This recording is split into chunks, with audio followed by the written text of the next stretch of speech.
At good morning. Nandito na yung video na gaya ng pinangako natin kagabi. Kung sana magkakaroon tayo ng pagla-live sa issue nitong pagdinig na ginawa ng kongreso kagahapon sa House, kung sana nabisto itong OCTA Research na kumikita pala ng pera ito sa pamamagitan ng pagsusurvey nila o paglalabas ng mga kung ano-anong mga balita. At saka ang pinaka-issue dito, ayon nga kay Congressman Atienza, itong OCTA Research ay tila hindi nakakatulong sa gobyerno kundi nakadagdag alalahanin sa pamamagitan ng paglalabas nila ng kanilang opinion at narrative patungkol sa pandemya na ito. At ang masama pa ay nagdudulot ito ng takot sa taong bayan at tila nawawala ng pag-asa ang taong bayan dahil nakikita nila ay puro negative lamang na comment at wala tayong nakikita dito sa OCTA Research na ni minsan na nagsasabi ng solusyon, kundi ang lagi nilang sinasabi ay puro lockdown. So narito yung video mga kabanat, panoorin nyo at sabay-sabay natin ito at paki-comment sa baba kung anong reaction nyo patungkol sa ginawang hearing na ito. At ang video nito may haba na halos sa 4 na oras mga kabanat. So panoorin natin at maganda ang video na ito at marami tayong matutunan patungkol sa issue ng OCTA Research mga kabanat. So panoorin nyo mga kabanat ito. On the qualifications. So bago dyan, paki-comment sa baba kung may issue tayo sa audio para maayos natin kaagad bago tayo magpatuloy. So maraming salamat. Methodologies, partnerships and compositions of OCTA Research Philippines, filed by Honorable Deputy Speaker Bernadette Herrera, Deputy Speaker Christine Singson-Lian, Representative Sharon Garib, Representative Stella Kimbo, and Representative Bong Suntay. The House Committee on Good Government and Public Accountability, better known as the Blue Ribbon Committee, is together with the House of Representatives led by Speaker Lord Alan Velasco in determining and implementing concrete plans of actions in our country's fight against COVID-19. As we all know, we are now in the budget season, and Speaker Velasco has announced our goal of passing the budget by the end of month or before September 30th to ensure its approval by President Rodrigo Roa Duterte by end of year. The battle against COVID-19 requires a whole-of-government approach where all must act in unison and in strict coordination. Government is doing all that it can given the circumstances we are in. With all the effort and hard work, it is critical that what is communicated to the public remains factual and true. Research groups and scientific organizations play a vital role in interpreting data and information for the better understanding of the Filipino people. In the past months, we learned that OCTA Research Group and its members, some of which are faculty members of the University of the Philippines, the country's national university, the OCTA Research Group, before the filing of this resolution, announced last July that Metro Manila was officially in a surge before government said anything on this matter. Yesterday, OCTA Fellow Dr. Tito David warned that the Philippines might reach around 30,000 daily cases this week. While we appreciate heightened concern of OCTA, this remains to be serious conclusions that must be backed by scientific data. If unverified, OCTA's announcements may be misinterpreted by the public that may lead to confusion and unrest, something our country does not need right now. It is the mandate of the committee to determine the existence of malfeasance, misfeasance, or nonfeasance committed by government officials. As stated in the House resolution, OCTA previously identified themselves as UP-OCTA Research Team, and it is common knowledge that certain members of OCTA are from the University of the Philippines, therefore receiving salary from the Filipino taxpayers' money. Since the filing of the resolution, the university issued a statement that OCTA Research Group is not affiliated with UP.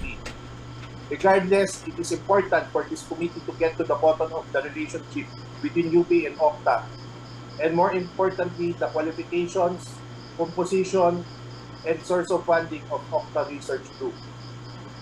Should there be no acts of malfeasance, misfeasance, or nonfeasance, this committee welcomes the interpretations and contributions of OCTA in the country's fight against COVID-19. However, at the end of the day, science must always be objective, never subjective. Scientific conclusions must be clearly based on proven and scientific methodologies. Once again, we thank the attendees on this hearing, and we look forward to a cordial and constructive legislative inquiry that shall most definitely benefit the Filipino people. Maraming salamat po at magandang umaga po sa inyong lahat.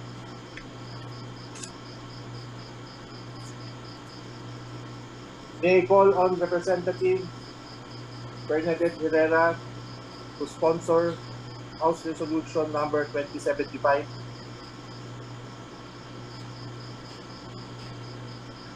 Nakamute ka, BH. Nakamute ka. Thank you.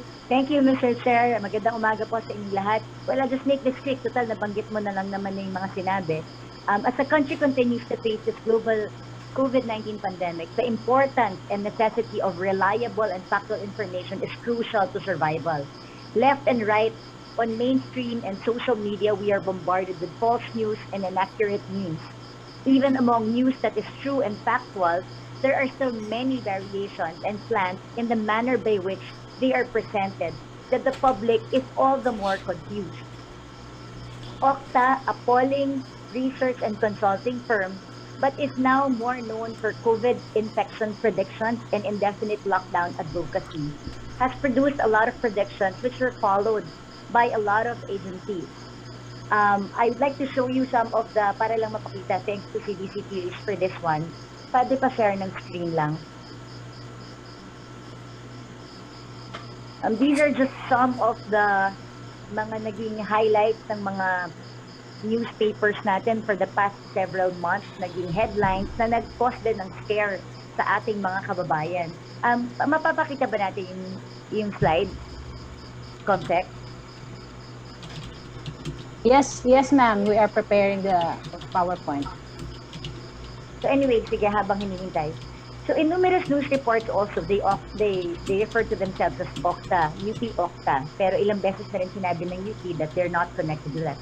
So ito yung mga sample ng mga headlines na lumabas na virus super spreader cited as debate over reduced commuter distancing continue among cabinet members. OCTA Research warns government versus super spreader event.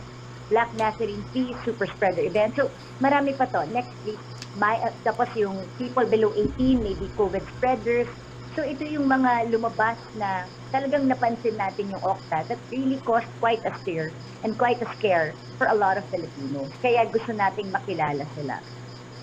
In many of its COVID-19 forecast reports, it is indicated that OCTA Research is composed of Professor Guido David of the UP Institute of Mathematics, Assistant Professor Ranjit Rai of the UP Department of Political Science, Reverend Father Nicanor Ostracio of the Department of Biology of the University of Santo Tomas, among others. Notably, one can see that among the key individuals cited in the OCTA report, none are medical doctors specializing in the field of epidemiology. In one instance, in early August, this was called out by infectious disease expert Dr. Salvania. Although nandito naman si Dr. Salvania, so maybe pwede na niyang explain later, that indicating that OCTA's modeling projections is problematic and based on incomplete or erroneous data, since OCTA is allegedly calculating the COVID-19 reproduction numbers based on cases already previously reported. Please don't get us wrong, we welcome independent research groups in their assessment and analysis of this pandemic in providing clear and science-based advice to the government. Through this hearing today, we hope that by understanding who OCTA is and how they come up with their recommendations, we can better comprehend these reports and our colleagues in the relevant executive agencies can make more informed decisions. Yun lang po ang habol natin dito. We want to make informed decisions based on accurate data. Hence this hearing. Thank you, Mr. Chair. Thank you, Deputy Speaker. Next to give her sponsorship speech is the Honorable Stella Kimbo, 2nd District, Marikina. Ma'am, please proceed. Yes, salamat, Mr. Chair. Magandang umaga po sa inyong lahat. I have joined this call for an inquiry as a district representative and also as a health economist and former economics professor who spent 3 decades in health policy research while advocating for health sector reforms in the country. Masasabi natin na kakaiba ang COVID decision-making natin na kung saan malaki ang reliance ng gobyerno sa isang private think tank pagdating sa research at forecasting, subalit walang formal na pagsasanib o public-private partnership. Sa iba't ibang bansa, government task forces ang nagbibigay ng advice sa gobyerno patungkol sa lockdown at masking policies. At kahit na gumagamit sila ng research ng private groups tulad ng universities, maliwanag na ang government task force ang namumuno sa evidence-based decision-making. Maliwanag ang public-private partnership. In the United States, merong White House COVID response team which includes members like Dr. Anthony Fauci. Maliwanag sa website nila kung sino-sinong private groups tulad ng MIT ang hinihinga nila ng advice, pero sa dulo, ang gobyerno pa rin ang nagpo-formulate ng COVID policy. Si Dr. Fauci, na madalas natin marinig magsalita, ay klarong miyembro ng White House team. Ang US Center for Disease Control ay meron din standards para sa private research groups kung gusto nilang makasama sa website ng CDC bilang source of information. If a research group complies with the standards, then they become part of the CDC forecast inclusions and assumptions. The research groups must clearly state what their assumptions are, requirement and transparency in methods. Dito sa Pilipinas, tila isang private group tulad ng OCTA ang siyang basehan ng mga mabibigat na economic decisions tulad ng lockdown at naipakita na kanina ni DSBH ang mga examples ng mga ito. Tila hindi naman sila miyembro ng IATF. Ang problema dito, Mr. Chair, ay accountability. Kung baga sa storm tracking, sa halip na Pag-asa ang nagbibigay ng weather forecast, isang pribadong grupo na ang gumagawa nito. Klaro na may accountability sa publiko ang Pag-asa tuwing nagbibigay ito ng weather forecast, lalo na tuwing merong padating na bagyo. Minsan nga natanggal sa trabaho ang hepe ng Pag-asa kung nagkamali siya ng forecast at dahil dito, maraming buhay ang naapektuhan. Sa ngayon, hindi klaro ang accountability ng OCTA Research sa publiko. Hindi rin klaro kung sino sila, kung tumanggap pa sila ng pondo mula sa gobyerno or local government units, kung meron ba silang formal na engagement sa DOH or IATF, at kung ano ang proseso nila ng pagsisigurado na accurate ang kanilang forecasts at tama ang recommendations nila, lalo na patungkol sa ECQ or MECQ. Ang alam lang natin, ayon sa octaresearch.com, sila ay isang polling, research, and consulting firm. Kung pwede po sana natin balikan ang previous slide, makikita po natin ito ang naka-indicate sa kanilang website. Who we are a polling, research, and consulting firm. Pero napakapayak, Mr. Chair, ang information na nandito sa kanilang website.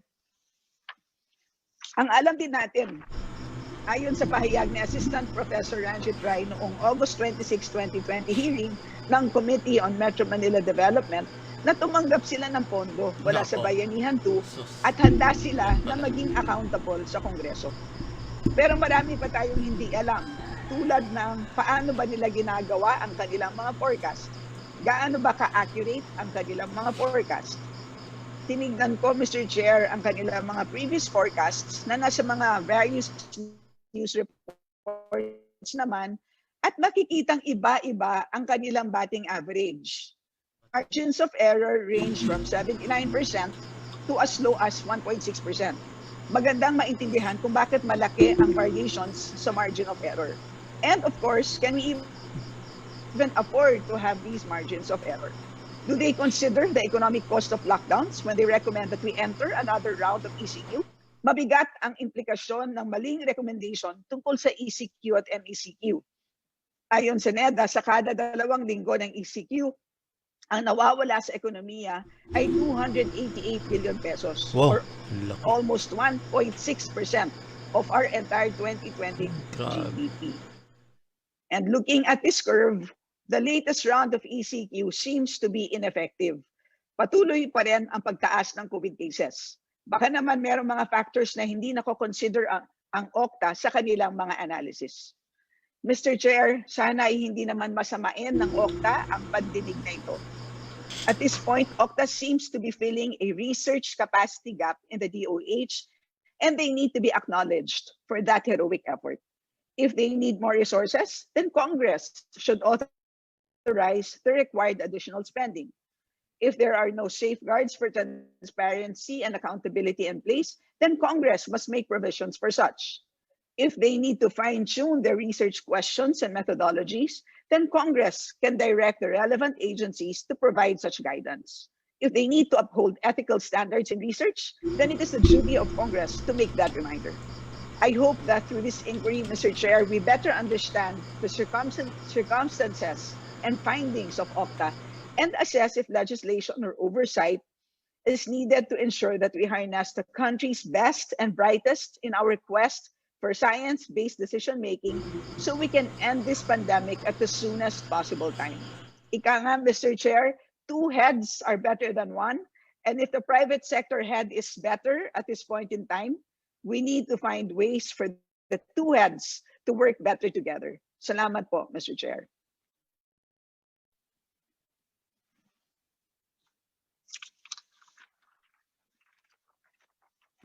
Hello, thank you, Representative Kimbo. Committee Secretary, please inform the committee who among our resource persons have responded to our invitation. So can you just join and then? Yes, hello. Yes, Mr. Chairman, thank you. We have the following resource person today from the DOH, Department of Health. We have Director John Wong, who is also the member of the IITF, the third technical working group of the data analytics. We have Director Althea de Guzman from the Bureau of I would leave it up to my fellow authors if they want to continue the hearing without them. Kaya lang kahit makinig tayo sa resource persons, kung wala naman yung ating subject matter. So, I don't know how to proceed with this. I'd like to ask my co-authors. Yes, Mr. Chair. Mr. Yes, Chair. Deputy Majority Leader Suntay. Yes, please. I would like to second the statements of Deputy Speaker BH Herrera.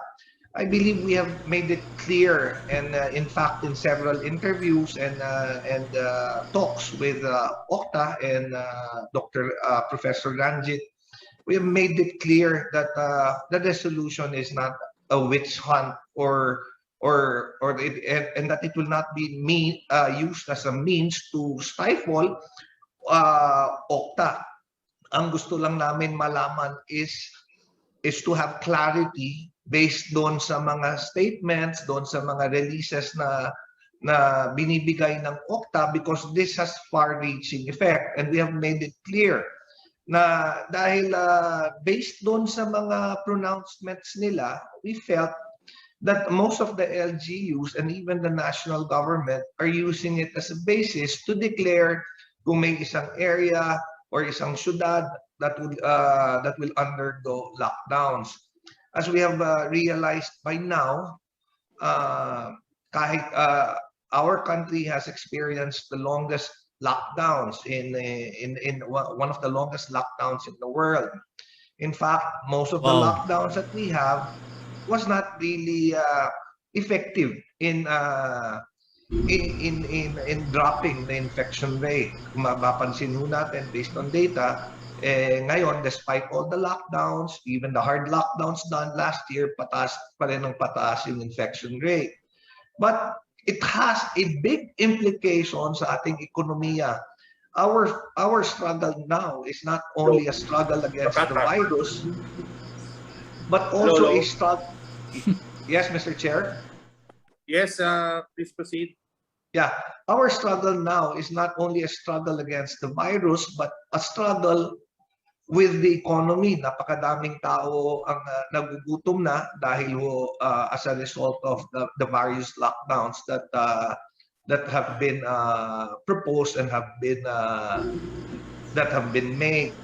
Dito ho, napaka-importante na nandito yung OCTA to give us clarity at para mapagkasundo ho kung whose methodology is better at kung bakit minsan nagkakaiba yung mga pronouncement ng DOH at ng OCTA. Kaya napaka-importante po na nandito yung OCTA sa ating hearing because it would be useless to continue the hearing kung hindi rin natin mapapakinggan yung side ng OCTA, Mr. Chair. Yes, despite their pronouncements in the media as stated by DS Herrera, we should, as they say, actions speak louder than words. So their actions now show us that they don't want to cooperate. Hence, we will give them one more chance to show up on Tuesday, September 14. If they don't show up, we will issue a subpoena because the jurisdiction of this committee, we have jurisdiction over them. And I hope that they are listening now and they take us seriously because we are not on a witch hunt, as you said, Deputy Majority Leader Sontay. We are just here to know how their pronouncements and their research output contributes to nation building or what is happening now, our pandemic response. So I think since there are a lot of members here,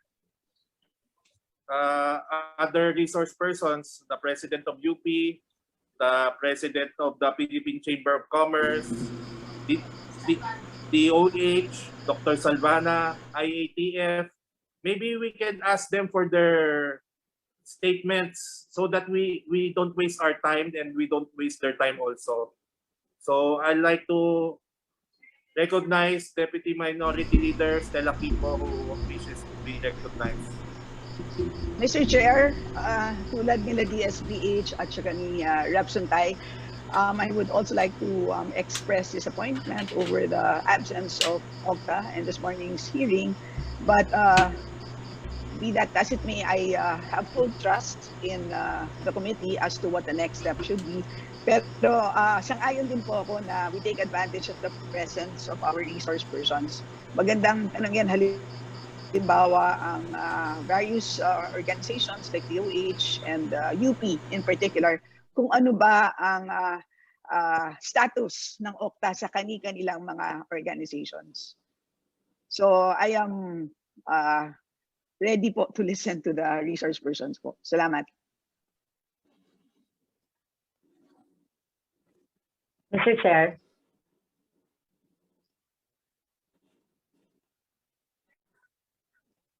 Mr. Chair. Okay na ako? Thank you. I agree. Mr. Chair. Yes. Deputy Speaker Herrera. Thank you, Mr. Chair. I agree with Deputy Minority Stella Kimbo that let's listen na lang to the resource persons kasi sila nag-effort sila na mag-attend, diba? Sayang yung efforts. UP officials, talagang kinulit pa namin ni Stella yung kahapon. Diba? Kasi importante yung hearing na to eh. Tapos sinasabi nila, it's going to be a waste of time. Parang ngayon tuloy, yung time tuloy ng ating mga guest speakers ang na-waste dahil wala sila. So, Mr. Chair, maybe we can listen to them.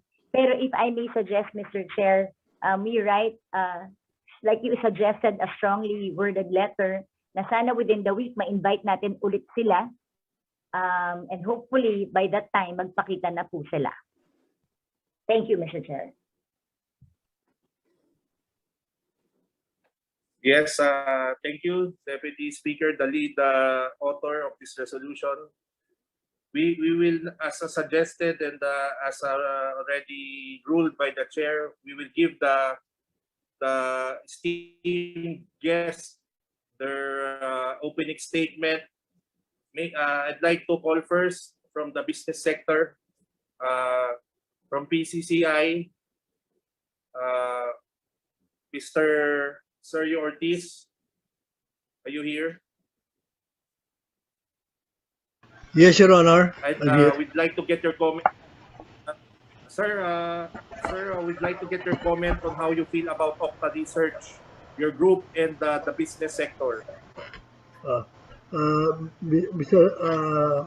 Chairman, may I correct? I'm the honorary chair of PCI and treasurer, but I'm the president of the Employers Confederation. I'm not the president of Philippine Chamber of Commerce. I was former president, but I'm president of the Employers Confederation of the Philippines now. Just to correct the... Nonetheless, sir, nonetheless, whatever your position is, sir, do you have a statement on this Yes, matter? yes, I have stated. Okay. Thank you for the invitation. I prepared a statement. Thank you for the invitation to this hearing and for initiating this resolution urging the House Committee on Good Government to conduct an inquiry in aid of legislation on the qualification, research, methodologies, partnership, and composition of OCTA Research Philippines. My first awareness of OCTA was from their interviews talking about COVID-19 with UP building as backdrop. At that time last year, I was even glad that there is this group that seemed to be filling up the information gap on COVID-19, which DOH somehow abdicated to them. One DOH undersecretary was even quoted to have welcomed OCTA work as an independent body that can complement DOH information dissemination efforts. To a certain degree, I appreciated that OCTA was able to project certain trends. Of course, I assume based on data gotten from the Department of Health. Until a number of businessmen started to raise their concern to me that OCTA was not only sharing trends, but was already making predictions and recommendations that were sowing fear and panic to the public. In fact, to the recent lockdown, the group even went to the extent, and I heard it personally in their interview, that threatening the DOH that if there is a surge and additional deaths, that DOH should be accountable to the people if their recommendation of lockdown is ignored. It is indeed unbelievable how OCTA can claim, as they claim in that interview also, that it has to insist on its recommendation as they will be remiss of the responsibility to the people if they don't. It was at this point when I noticed that the Department of Health was trying to reposition itself again in its role as information authority on COVID-19. And now I am glad to say that they are doing a good and credible job at present, having realized how OCTA had been upstaging and undermining them for the last 1 year. It was also funny how the DOH and OCTA appeared to be in competition. DOH even tried to beat OCTA for the first time after a long while by making a public statement of the possibility of a 5-week lockdown last August. This is to show us as an indication that OCTA was even clouding even the decision process in DOH. As to these developments, led us to raise a number of questions. One, what does really OCTA mean? We tried to research what OCTA is. The OCTA that we found is the Organization of Crime in Transnational something in Europe, in EU, but I don't think that's connected. What does OCTA mean as an acronym? How is the group organized? Who is funding them? Who are its real members? I heard that there are 17 members from UP and about 3 from UST. Initially, they tried to create the impression that most of them are doctors of medicine, until eventually we found out that, well, the main is a mathematician, a statistician, and some are professors. Mathematician. But who do they represent? Are they private sector doing business for profit? Are they registered corporation? Or are they a non-profit foundation doing and set up for public service? Are they registered? I recently heard a few of them referring to themselves as fellows. And what do they mean by the word fellows? Can their fellows be officially and legally be held accountable with a group, if there is a formal group? Or are they merely a loosely gathered people whose motives we are still trying to understand? There was even a joke going around the business sector, baka Viber group lang yan. Because of the manner and timing by which these bits of information on the group's identity are coming out, I can't help but sense somehow an intention to mislead the public, deliberately or otherwise. Similar to their earlier debut calling themselves UP OCTA. Who gave OCTA its so-called mandate of responsibility to the public as they claim? We know finally that UP had no choice but to officially deny their connection with them. Number 3, and this brings me to the next question. What is their purpose that they have banded together? While OCTA initially talked of its forecasting statement as voluntary work and public service, I developed serious doubt, and we developed in the business sector serious doubt on its motives when out of the blue, OCTA came out with presidential and senatorial survey. It must have already established itself from being an unheard of entity to some sort of a Sir, service provider. Can you wind up in 2 minutes, sir? Yes, Thank I you. can. To give SWS and Pulse Asia a run for their money by organizing themselves and riding on their pandemic public service. 4. Finally, we ask, if something goes wrong as a result of a strong recommendation, backed up because of they gained the public opinion, can they be held responsible somehow?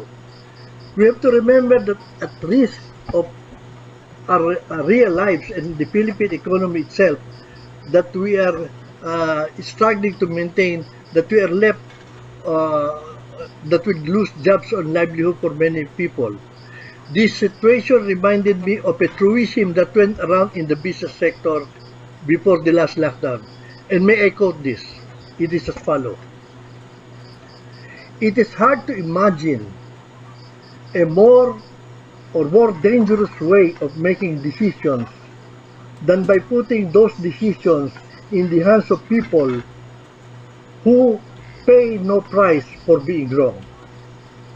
Honorable member, chair and of the committee, by raising this issue, we hope to be granted a simple request. OCTA can continue its volunteer work, but instead of giving the information directly to the public and media and creating public division and opinions that may be hard to correct, OCTA should discuss it with the authorities or DOH or IATF, process the data and recommendations to them rather than issuing public pronouncements that divide and confuse the public, many times causing panic. This way, we avoid wrong signals and instead promote proper responsibility and accountability. Thank you.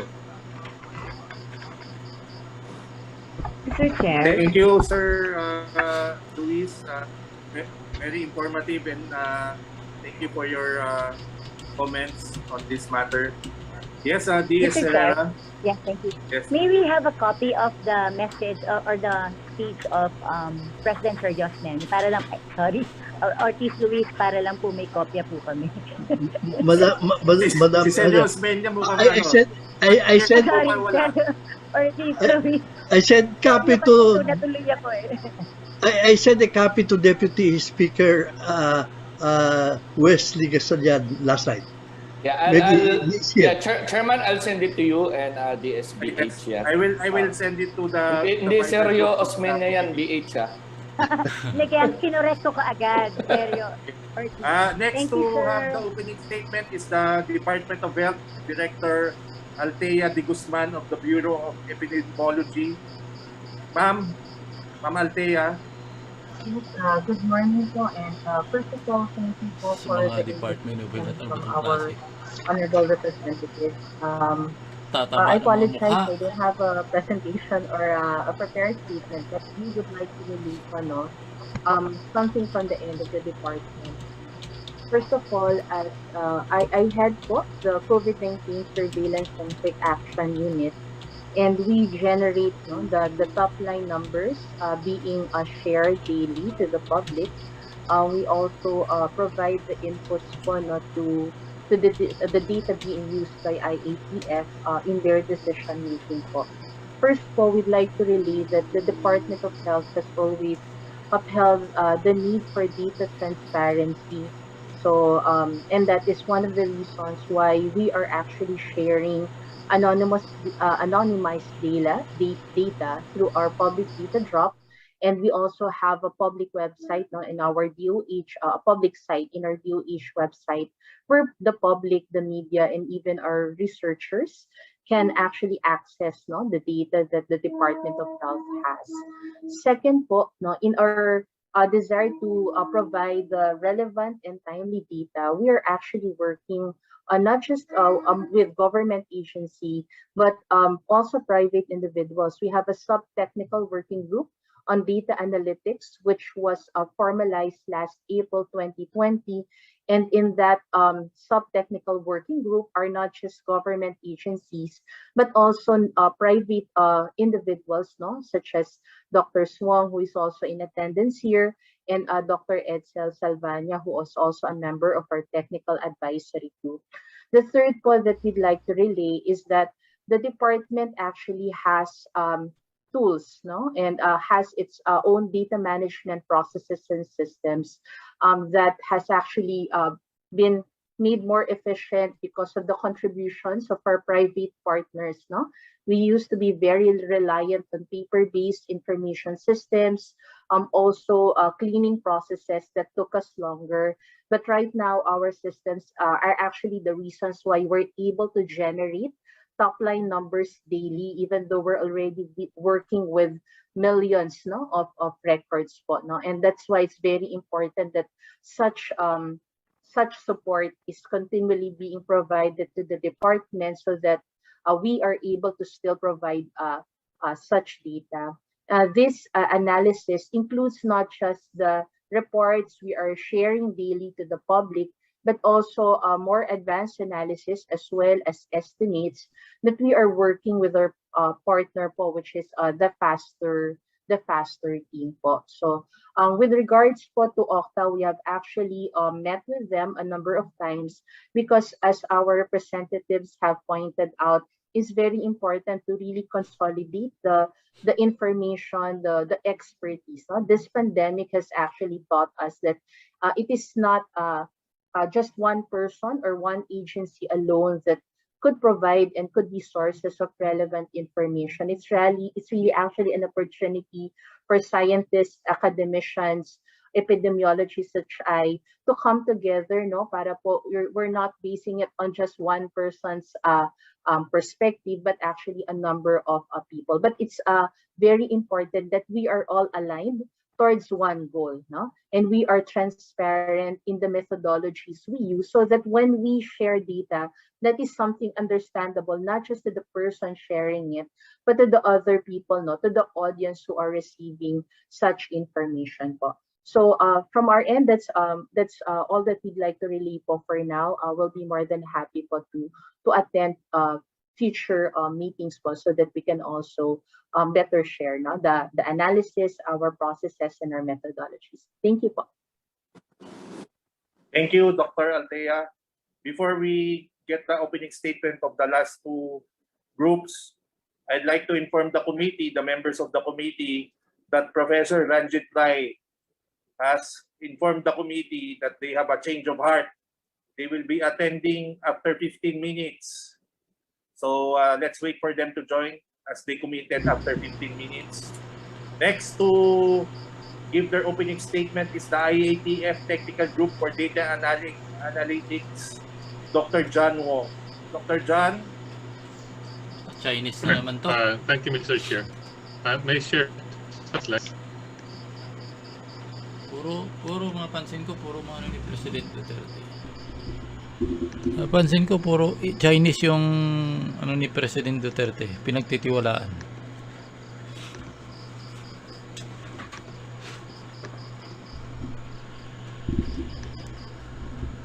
Ibang klase talaga. Walang tiwala sa Pinoy. So just like to make a short presentation of international best practices now on modeling. So I'd like to answer 3 questions. What is infectious disease modeling? How should it be reported? And how should policymakers use models for pandemic response? So this is an example of a simple model, or a model that's commonly used in infectious disease modeling. Basically what they do is it tries to represent reality in a simple form. No? So they divide the population into three compartments or 3 boxes. So there's the susceptible population who has not been infected yet and not yet vaccinated. There's the infectious population. These are people who have been infected. And finally, the recovered compartment, or some of these could also die. No? And movement of people from one compartment or box to the other is dictated by the infectious rate, and this is where the R naught is computed, and the recovery rate and death rates. So IDMs are attempts to capture the complexities of the interaction between the virus, people, and the environment. There are some characteristics that IDMs have to adhere to. No, first of all, methods should be clear, assumptions should be transparent, and conclusions well-grounded. Second, IDM teams, although modeling is a mathematical process, IDM teams cannot just be limited to mathematicians. No? It requires the presence of infectious disease specialists, epidemiologists, public health practitioners, no? All contributing to improve the model. And it's not just viral dynamics data that are needed, but we also need data from the social and behavioral factors of transmission.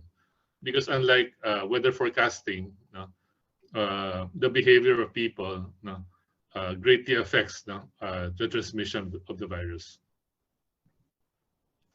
Let me quote a famous statistician, George Box, who said that all models are wrong, but some are useful. So the value of a model is whether or not it's useful to government and to the public. So this is a study of international models, 7 models that try to provide predictions for many countries around the world. So this is the MIT model. Los Alamos is the U.S. Department of Energy Research Laboratory. This is an independent data scientist from MIT. This is Imperial College of London. This is U.S. California, Southern California, University of Washington, and UCLA. So the shaded figures here show the deviations from the true value, or the errors of each modeling group. So 0 means they have no error. All the colors above means they overestimated the number of deaths, and all colors below means they underestimated the number of deaths. No? So as you see across some of the best modeling groups in the world, no? All of them make errors. No? Some to a lesser degree, like Los Alamos, and some to a larger degree, no? Like Imperial and USC. No? If you remember, Imperial College was the one that whose models or whose results, no, pushed Prime Minister Johnson, Boris Johnson, to lock down the UK, no? And also pushed President Trump, no, to take the virus more seriously. So in another form, we can also measure the errors that they make. No, this time measuring from how far into the future they're predicting. No, so this is 1 week into the future. This is 6 weeks into the future. No, so here we see that the farther into the future that these models try to predict, the larger the error. No, so if they're trying to predict five weeks into the future, the error is about 30%. No, but if they're just predicting a week into the future, it's about 2%. So what do policymakers need, no, from models? No, so whether the R is changing by 30 or 75% is not very informative. No, what policymakers need to know is what they need to do to achieve this. No, whether closure of borders, closure of schools, closure of public transportation, and so on. How should models be communicated? No? So the International Society for Pharmacoeconomics and Outcomes Research, no, has published a series of papers. No? They have a paper on how to promote the credibility of models and promote confidence, no, by policymakers and the public in models. No? So they said that models need to satisfy, or modelers, no, need to satisfy 2 criteria: no? Transparency and validity. Model transparency is dependent on 2 things. No? Modelers should publish a non-technical documentation and a technical documentation. The non-technical documentation should contain all of these things. No? The type of model, know whether they're trying to forecast or they're trying to build scenarios, their funding sources, the model structure, inputs and outputs, no? Their data sources and the quality of this data. What methods they've used to validate, no, to self-validate the models, and most importantly of all, the limitations of their models. They also need to provide technical documentation, no, in sufficient detail to enable another expert to evaluate the model and potentially reproduce it, no? Because that's how science is, no? That your results are reproducible. What about validity? No? How is the validity of models tested? No? First, face validity. No? It's examined by another expert to see whether the model structure, data sources, assumptions, and results are correct. Second, there's also internal validity, no? Checking whether it was coded properly. No? There's cross-validity, no? Checking against another model that has the same purpose. Or external validity and predictive validity, comparing the results with real-world results or with other outcomes. From a layperson's perspective, no, how should models be judged? No? A layperson can do it by looking at the rigor of the process, the quantity and quality of data sources used, the model's ability to simulate sources in appropriate detail, and how closely, the observed outcomes, how closely the model results match the observed outcomes. Here are some simple rules of thumb, no, that a layperson can use, no, to judge models. No. First of all, no, be wary of absolute predictions, no, especially long-term ones. No. IDM is not weather forecasting. No. In weather forecasting, the physics is very well understood, and we have a trove of data going back centuries. No? This is not the case for IDM. No? Infectious diseases, no, can be transmitted or is affected by social and behavioral factors, no, which is very difficult to capture in data. No? Second, predictions cannot be absolute also because models can change the future. No? So just saying that cases will increase, no, may make people change their behavior, and therefore reduce transmission. The second rule of thumb is listen to how the modeler describes the results. Now, if the modeler is uncertain or acknowledges uncertainty in their model and discusses their limitations, no, then he is practicing scientific integrity, because that's what models are. No? There's a lot of uncertainty around them, and they have limitations. However, they do not do so. No? The model is actually overstating what the model can do. So this is a study of the University of Washington model, no? The first large model that came out, no? And the most popular one. No? It was misinterpreted by media, causing public debate about its accuracy. The modelers themselves, no, express overconfidence, no, in their reports. No. All models have some assumptions and uncertainty, but these were not reported. No. There are quantitative or statistical measures to measure uncertainty and prediction error, no, and these were not reported by the modelers.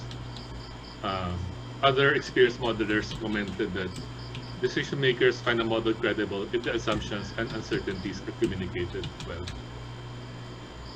Finally, how should policymakers use models? No? From this year and a half of the pandemic, no, we've learned two things. No? First, that ensemble models are better than single models. Ensemble models are sort of getting the mean, no, of hundreds of models, no, to come up with a single result. Second, government should put in place a trustworthy science advisory process. So this is an example of the CDC's forecasting and scenario modeling hub. No? So what the CDC does is it doesn't rely on its own modeling, and it doesn't rely on the modeling of a single group. No? What it does is it takes hundreds, no? I think at the last count, 250 different models, and puts them together and uses the average, no, of all these models, no, to guide its decision making. No? So these are links to their website, where they accumulate all of these models. No? They have a forecasting hub and they have a scenario modeling hub. No? So for example, they try to see whether at what point, no, can they remove masking. No? So this is their baseline scenario. No? Low vaccination, low masking compliance, no? Eventually will lead to increasing cases. No? But once they reach a high level of vaccination, no, this can go down. No? So these are the different estimates of the different models. No? And then this is the average. No? And they found that using ensemble models, no, always gives the best result. So this is something that government can do also, no, rather than using one or two models. No, but get all the modeling groups together and come up with an ensemble model. Finally, government should put together a trustworthy science advisory process. No, the OECD says that there are three requirements for this now. The science advisors should have a clear remit, with defined roles and responsibilities for its various actors. It should involve relevant actors, not just scientists, policy makers, but also people from the public and civil society. And you should produce advice that is sound, unbiased, and legitimate. To do all of this, the clear remit comes from a clear definition and demarcation of who is giving the advice and who is making the decisions. No? There should be defined roles and responsibilities and the necessary expertise for communication. No? This is especially vital, no, for communicating with the public. And there should be an ex-ante definition of the legal role and potential liability for all individuals and institutions involved. And lastly, the necessary institutional, logistical, and personal support relative to this limit, no, should be provided. In terms of involving the relevant stakeholders, no, there should be a transparent process for participation. No? if possible, publishing the proceedings of the discussions. There should be strict procedures for declaring, verifying, and addressing conflicts of interest. The scientific body should be multidisciplinary.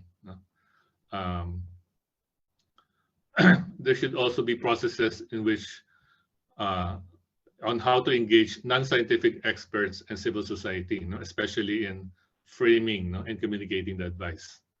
And finally, implementing effective procedures for exchanging information and coordinating with other national and international experts. And to ensure that advice is sound, unbiased, and legitimate, it should be based on the best available scientific evidence. And this is especially important. It should explicitly assess and communicate scientific uncertainties. So rather than give a single number, tell them what the range is and what is the probability. That's what's being done with weather forecast. They say that there's a 90% of chance of rain. They don't say that it will rain. And it should be preserved from political and other vested interest group interference and be generated and used in a transparent and accountable manner. This is all, Mr. Chair. Thank you.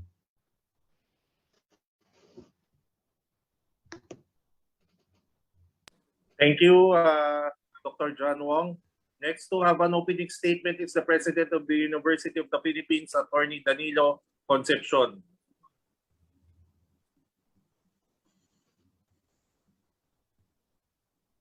President Danny Concepcion. May I speak on behalf of President Concepcion? I'm Elena Pernia. I am President for Public Affairs of the university. Yes, ma'am. Please proceed. Okay, thank you. Good morning, everyone. I will just read a statement that the university already issued, a few weeks back regarding this concern. The University of the Philippines is a large community of scholars, researchers, and experts in various fields.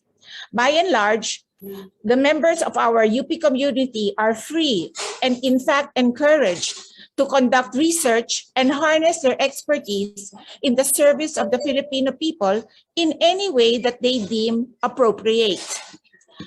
However, there is a difference between the endeavors of individual UP researchers and the projects and programs of official UP academic and research units, with the latter bearing the university's name, symbol, and approval.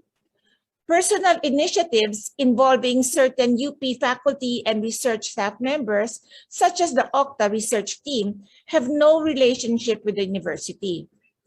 Moreover, the university is currently taking steps to enhance our protocols to protect its name, symbols, colors, and brand in public. Okay. Should there be any questions about the UP credentials of individuals and group arise, we, the authorities, are ready to verify such credentials if necessary, and hence our participation this morning. Thank you very much. Thank you, Ma'am Elena Pernia. Next to have an opening statement is the UP National Institute of Health, Dr. Edsel Salvana. Dr. Edsel. Thank you, Mr. Chair. I'd just like to share about 5 slides, I think, if that's okay. Yes, please proceed.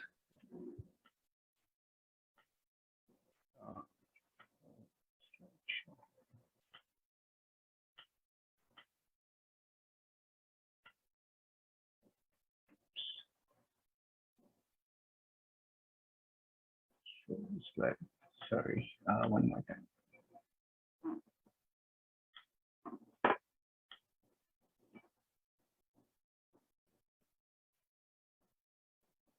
Okay, sorry, my internet hiccup. So, Mr. Chair, the only reason I'm here, actually, I am friends with some of the OCTA people, so I really don't have anything personal or an axe to grind against them. It was really more out of a concern that some of the data, as Dr. Wong has already mentioned, may not yet be as accurate as we want. As Dr. Wong had said, we want to make sure that we have these consensus ensemble kinds of models.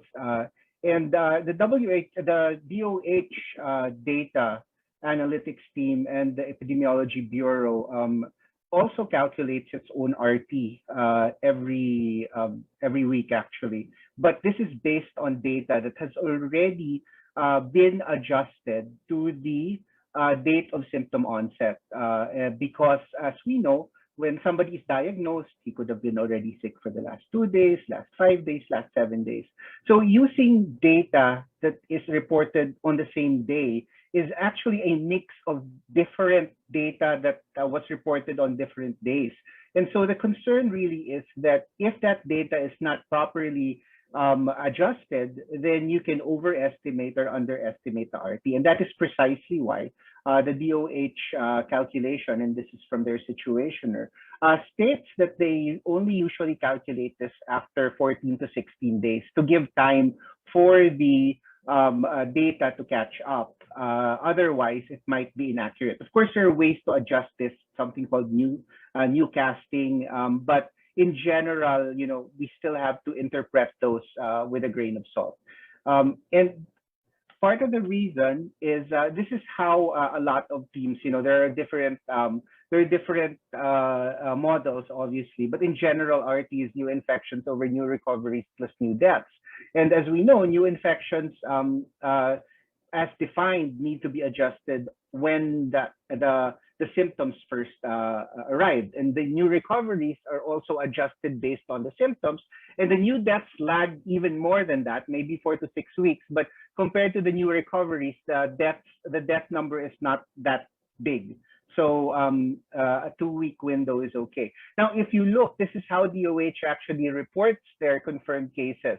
The daily case reports are not yet adjusted to date of symptom, but the situationer, which is also released in the evening of the same day, actually already adjusts the confirmed cases by date of illness and the confirmed deaths by date of death.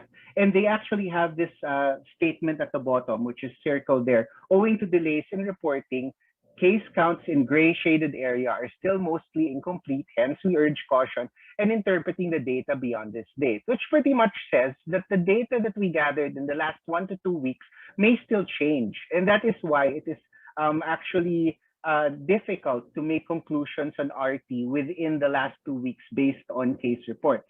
Again, these can be done using models, but these have to be reported in a range where there is error. And as Dr. Wong has shown, the farther out you are going, the higher the risk of error. And this was actually a statement from, this was an article in Nature, which is one of the more popular science journals, where they actually were concerned about using R specifically only for forecasting. And of course, as Dr. Wong has mentioned, we want to do this, we want to use R in the context of other parameters and also in a multidisciplinary setting. We obviously, R is a number that we can use as a data point, but it has to be seen in the context of other things like healthcare utilization, the number of people waiting in the ER, all these things. R is not the only thing that we should be looking at. And of course, the more localized it becomes, it's actually difficult to calculate it for small numbers of cases and for very, very specific areas. And as Dr. Wong has already mentioned, there are different models to this. And for instance, in the UK at the time this article was released back in July of 2020, they actually had 10 different groups calculate the different models. And then they presented it as a range because there is really uncertainty involved in calculating this. And that is why for the data analytics team, there's FASTER and there's actually other models that are inputted from WHO and other places to have a good range of what we think the R is going to be. And you know, this is you know, I'm not the only one who called them out. Again, it's a scientific debate. It's not anything personal. But this guy from UP also says, you know, he's actually pretty worried about the RT as well, because it is not anywhere near what the other modelers are looking at, particularly epiforecast.io, which is London School of Tropical Medicine. Wait, wind up in 2 minutes. Yes, sir. Ito na po. Last slide po. So case counts and deaths are delayed due to nature of infectious diseases. So caution must be taken when interpreting conclusions using the data in the last 2 weeks. The models can try to correct this, but they should be peer-reviewed and transparent, as Dr. Wong has already mentioned. Measures of uncertainty should be incorporated into the reports. We don't just report one number. It has to be plus minus.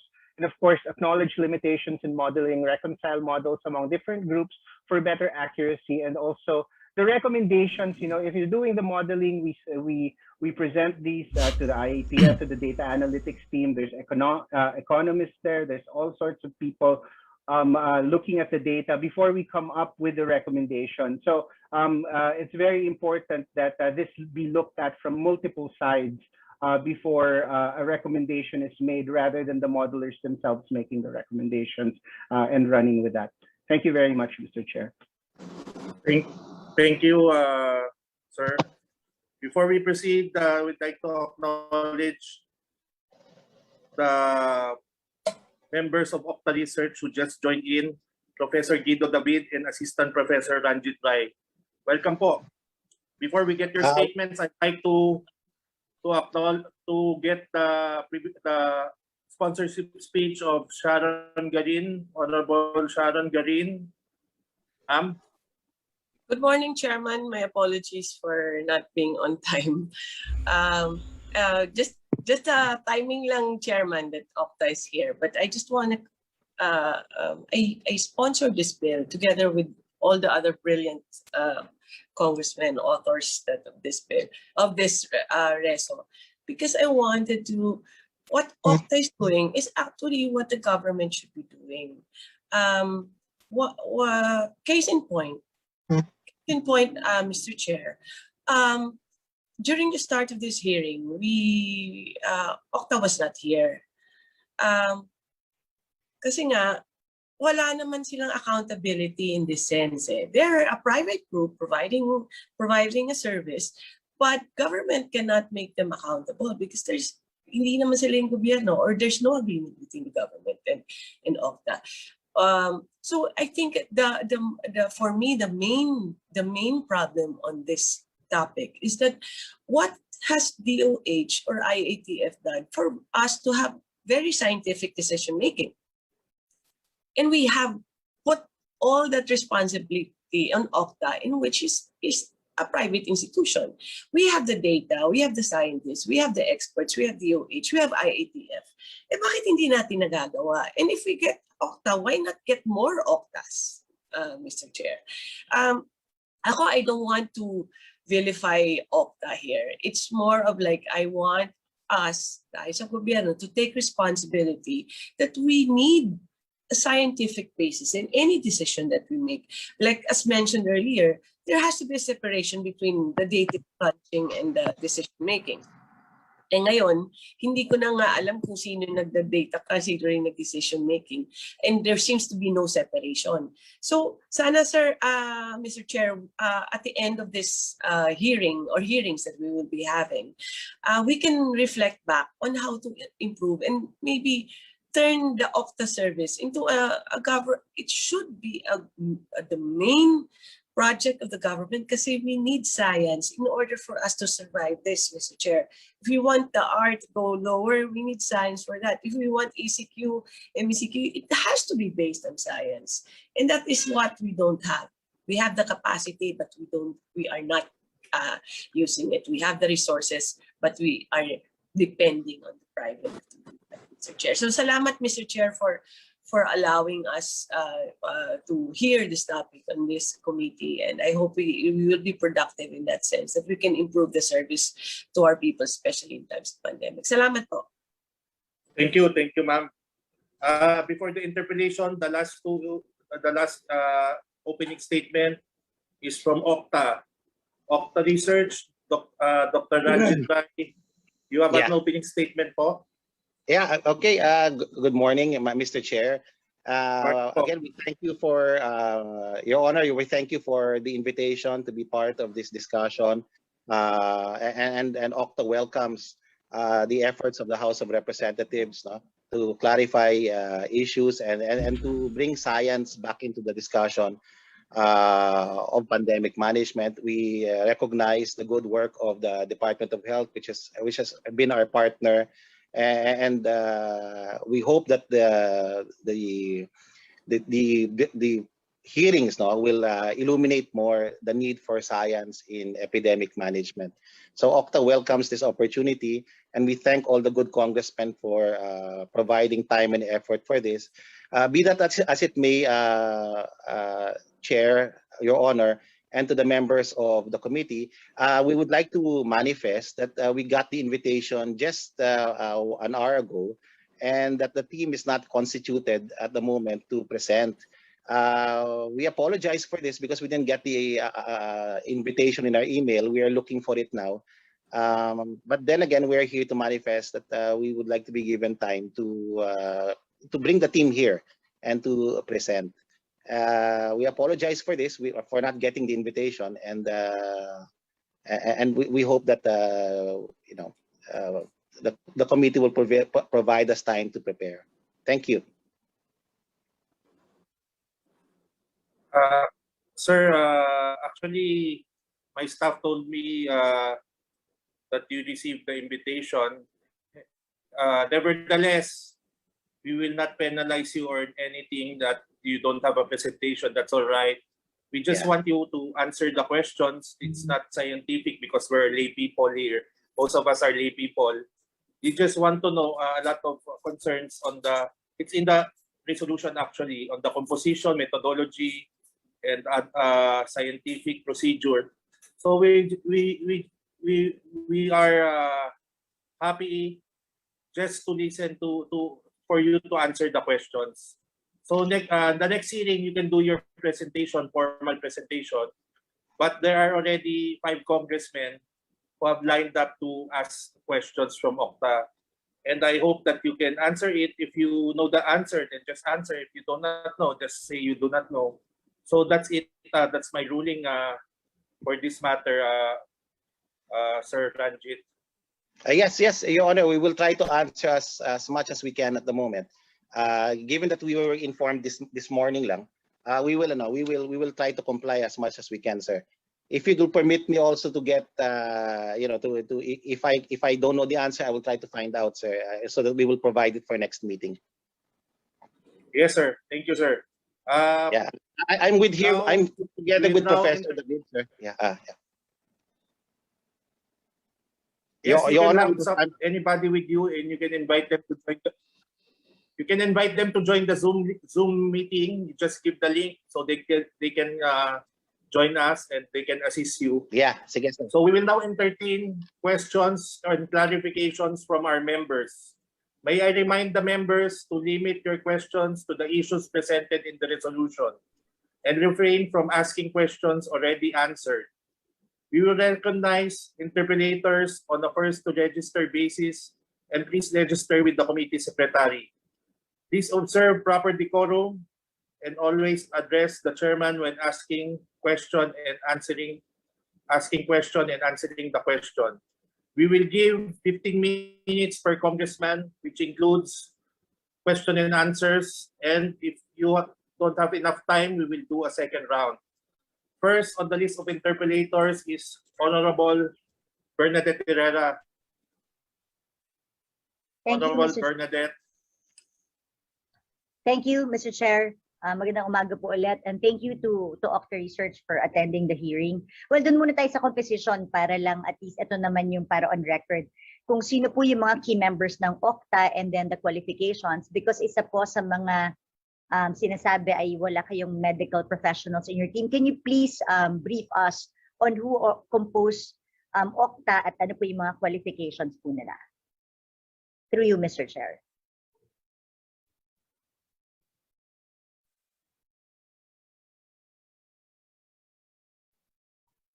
Madam Chair, sir, Congresswoman, and Your Honor, no, OCTA is a research organization, and it's composed really of two research teams. One research team is focused on public opinion research, and the other team is focused on COVID research. And in the COVID research, it's largely a voluntary team. And I will try to read the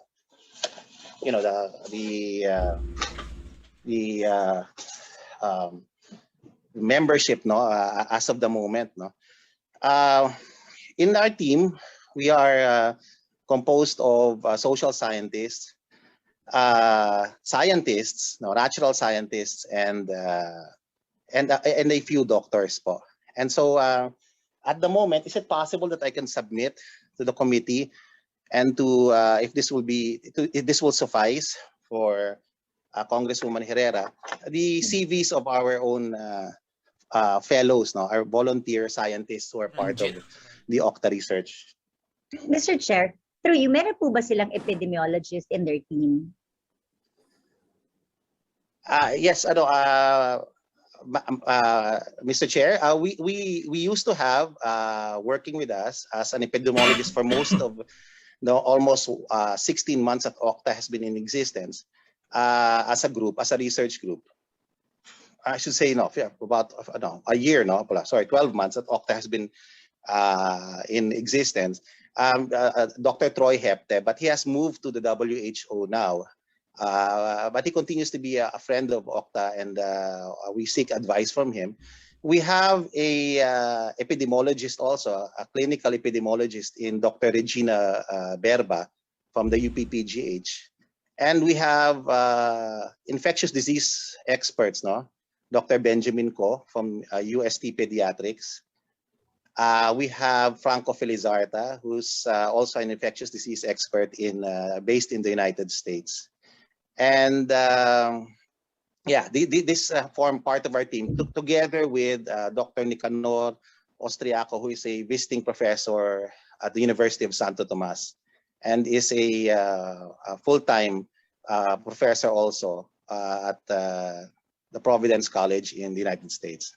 So this constitutes our small team of volunteer scientists focusing on COVID. But we also have other doctors, practicing doctors, who are part of our team. One is Dr. Michael T. Of the UPPGH, and of course Dr. Brian Lim, who is a frontliner practicing doctor in Cebu. Okay. Apart from that, yeah. Yeah, thank you. Sige, submit na lang po ng OCTA para makita natin. Siguro yung question ko na lang, why didn't we hear any of these experts on their press releases during the past several months, para medyo kahit paano nakampante naman po kami, kasi wala po kaming naririnig na ibang pangalan kundi si Professor Guido, si Professor Rai, and then I think another doctor from UST. So parang kahit sa website nyo, we didn't see these characters or these members of OCTA in your website. Why is that so? Okay, Madam, that's practically a problem of administrative, administration also in OCTA. We're in the process of updating our website, but on the other hand, on the internet, Congresswoman Herrera, Your Honor, we have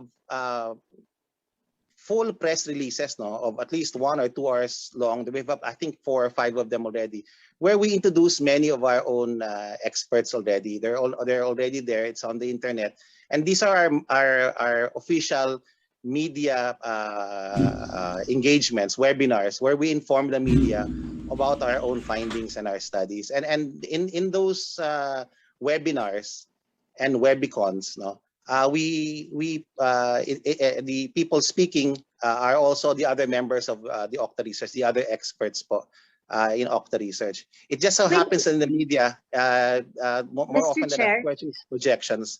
So that's why Professor David is always there. Yeah. Mr. Chair, when you say kasama nyo sa OCTA, kasama nyo po ba silang nagre-research at kasama nyo silang nagpo-project? And when we ask them, they will answer na yes, kasama nyo sila, and they will, i-corroborate nila lahat ng nirelease nyo as coming from them? Yes, ma'am. I think we work as a team. Before we release a report and before we release projections, it goes through our group and we have a lengthy discussion about this. And while the projections are done by the group of Professor David, it is presented to our team as a report to our team, and then we have a discussion about this, a significant discussion. We normally report at the end of the week, normally on Fridays, and if the situation is calls for more reports, we release more than one report a week, but normally we do this weekly, and it goes through the discussion in our group. So this is how we work as a group po. Sorry, Mr. Chair, ha, kasi habang nagsasalita ka, marami yung nagte-text na no, they're not part of OCTA, yung mga nabanggit po na ibang mga pangalan. So maybe kailangan po nating alamin mabuti yon. Siguro kakausapin muna natin yung nagte-text na they're not part of OCTA para lang ma-clear po natin ang issue na yan. Is it true that you have a Viber group that you post there kung ano yung research nyo? Ngayon, pag walang nag-object, then you release it already and you take it as if all those members in your Viber group agree to what you're saying. That was the report that came to me na may Viber group daw kasi kayo of doctors and all that. So pag nag-post kayo ng research nyo, walang nag-comment, tinitake nyo na yun as everybody's okay with it. Totoo po ba yun? Now, we have a messenger group, Your Honor. Or messenger. A messenger group. And yes, this is not just one of the modes of communicating at this time. We also send the reports via email, and the membership who are actively involved will also edit the report. And this is the kind of work we do. It's consultative, it's deliberative also.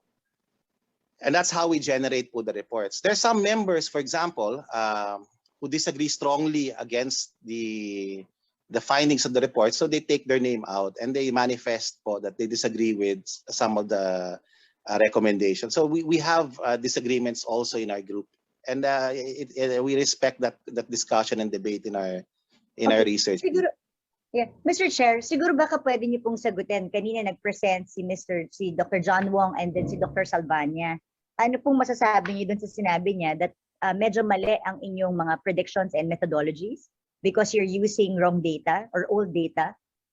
Okay, I will, Madam Chair, Mr. Chair, and Madam Congressman, may I defer the answer to that question to our modeler, Professor Guido David, who is also present here today. Mr. Chair. Professor David, yeah. Yes, Dr. Guido, Dr. David. Yes, sir. Yes, hi. Good morning, everyone. So I'd like to be recognized. So I'm Please Professor. answer the question of Honorable Herrera. Yes, I came in late, so I was not able to see all the questions or concerns. But I came in at the tail end of the presentation of Dr. Edsel Salvania, so I can address those. When you say mali, I mean, there's a range of errors. I mean, is it 100% incorrect or 5% incorrect? So I agree with what Dr. Edsel mentioned. Validations have to be made, and in fact, these concerns were presented by me in a forum called PAASE. I also presented this to the National Academy of Science and Technology, and I also presented this to my own college in UP. So it has been peer-reviewed and validated. So there, I explained that the level of error we're seeing is only 5%. And our projections, our models, we have 100% surge detection accuracy. Yes, we agree that sometimes they should be framed in the context of ranges, and we do that at times. Sometimes we have point projections, but the important matter is that our models predicted a surge that happened. We only predicted the surge 3 times. They all happened. We predicted the surge in Cebu City, but we don't just project surges, we also project improving trends. So we were also able to project that Cebu City will have a downward trend in cases. And this was not, I did not hear this from other sources. And we did in fact see that Cebu City is now on a downward trend. So it goes both ways. But we're just using a model, and the interpretation goes both ways if we're seeing an increase in cases or a decrease in cases. So I don't agree that the data is erroneous. We get our data from the Department of Health. And if there are data issues, then of course, we don't own the data. We run the models and we interpret the data. So the level of error we see, and in fact, this is a paper that we are now submitting to the Philippine Science of well, it used to be called Philippine Science Letters. It's for publication, and it shows the analysis of the data that we did, the 5% error. The lag time is at most 3 days. So it is still reliable for making projections. So I'm not sure about the other questions, but that's as far as what I saw. Mr. Chair, maybe Dr. Salvania and Dr. Wong can comment on the answer of Dr. Guido. Yes, Dr. Wong or Dr. Salvania. I can start, Mr. Chair, if that's okay. Dr. Edsel Salvania, can you kindly comment on the answer of Professor David? Yes, Mr. Chair. My concern lang naman po talaga, which I showed in the first couple of slides, maybe Professor Guido did not see them, is that the data within the last 2 weeks is incomplete because it has not been plotted to date of onset. And I know that there's new casting, there's ways to kind of project those, but in general, those can be affected, especially when the cases are high or the cases are low. And so in general, we really, even DOH does not use the RT value less than 2 weeks from the time of onset. It's not old cases, it's actually new cases that need to be adjusted by date of symptom. And that's where there is a risk for overestimating the number of cases because they haven't been plotted out to their date of symptom onset.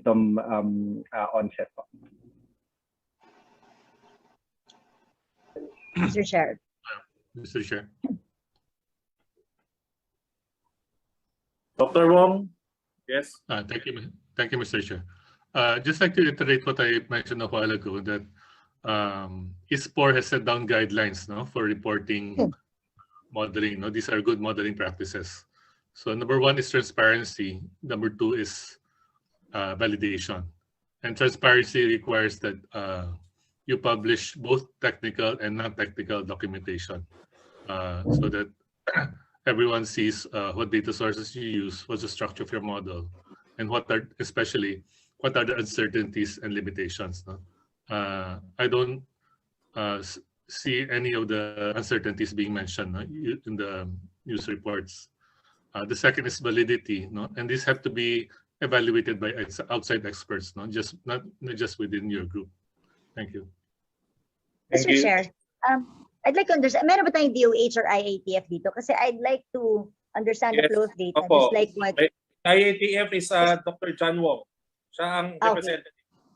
So just like what Kong Sharon Guerin was saying earlier, paano ba yung flow of information and then paano kayo nagda-decide kung paano? So like yung binibigay ba ng OCTA? Kasi maraming nagsasabing media that that's why gusto nila si OCTA because they get more information from them.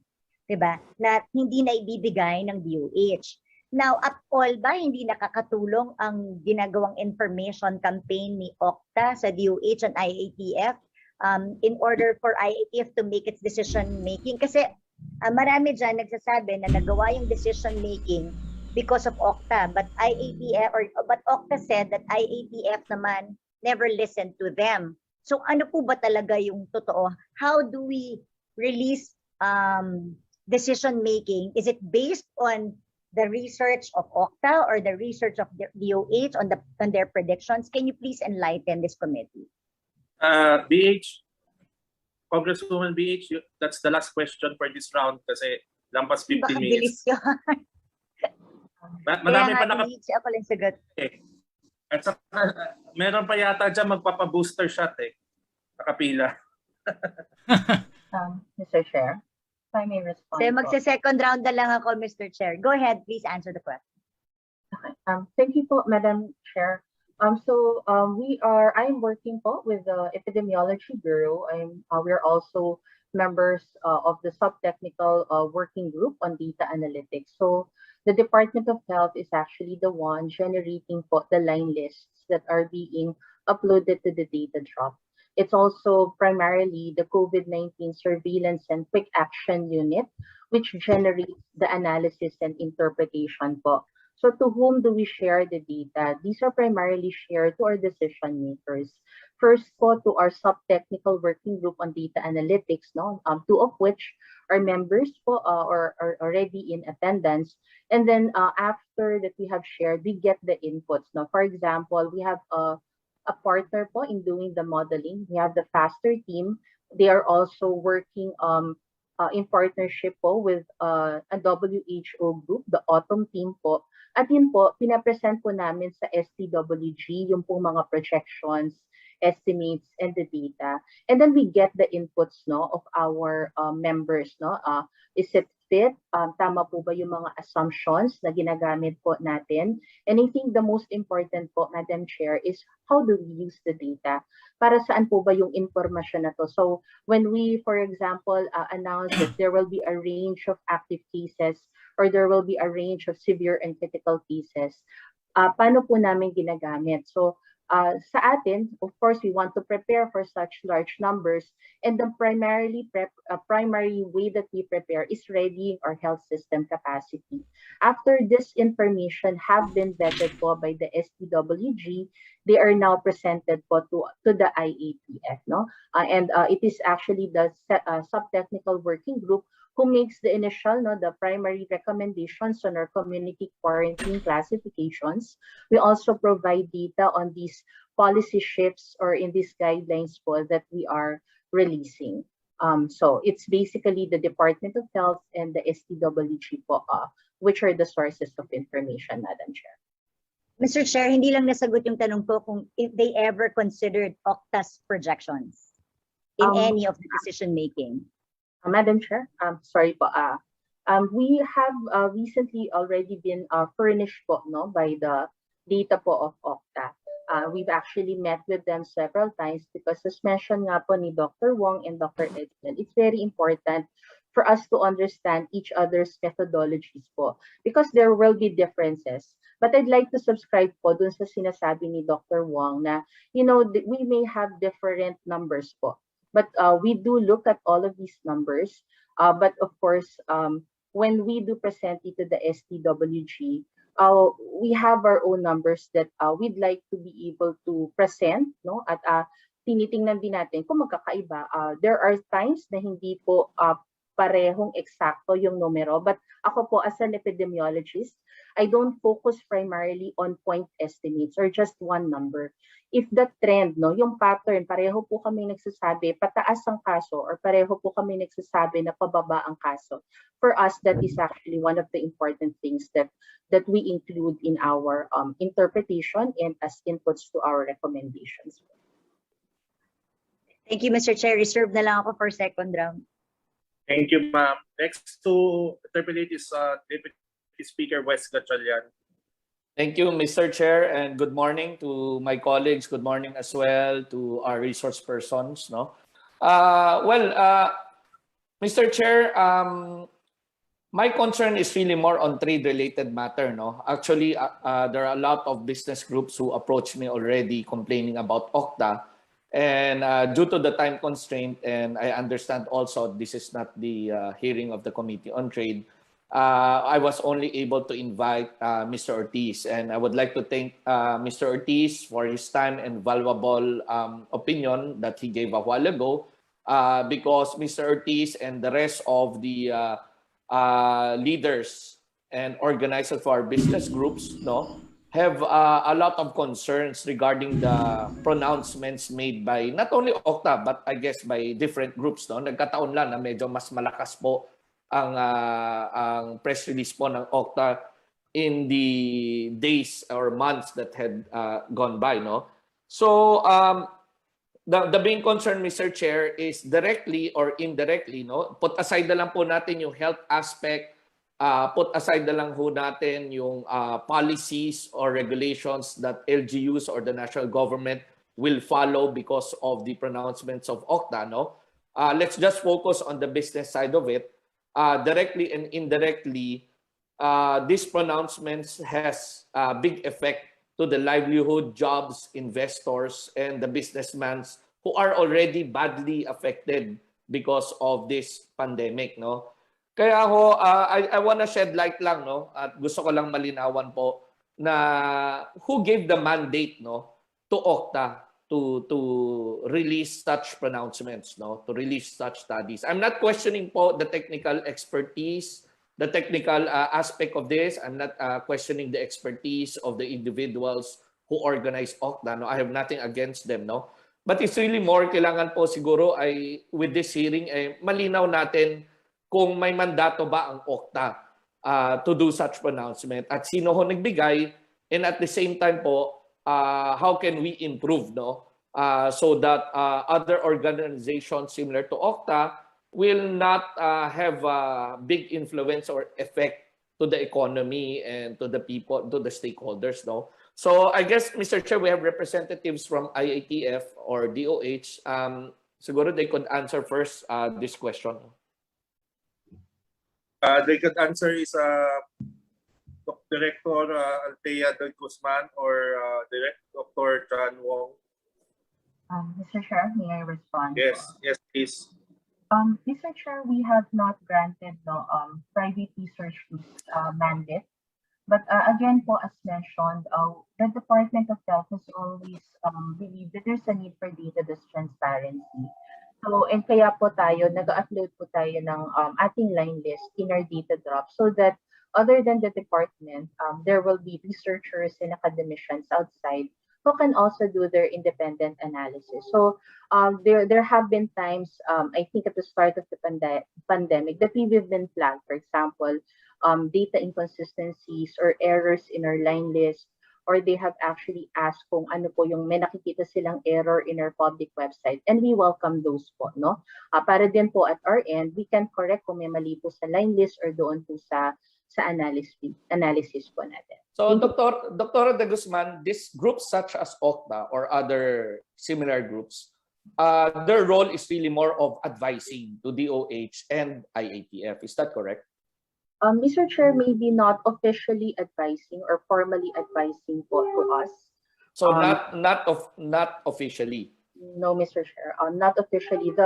The private entities that are officially part of our sub-technical working group are actually here po. We have a department personal order listing po kung sino po yung mga engaged po natin, mga other researchers and academicians. Okay, but OCTA is one of them. Mr. Chair, OCTA is not a member of our sub-technical working group. Is not a member of the TWG. So, yun nga, Mr. Chair, ang problema dito, no? So, OCTA is already without an official mandate from DOH. They are pinangungunahan na po, no, and they are doing their own announcements in the media, which affects our economy, no. I think Dr. Wong, is there something you want to? No, sir.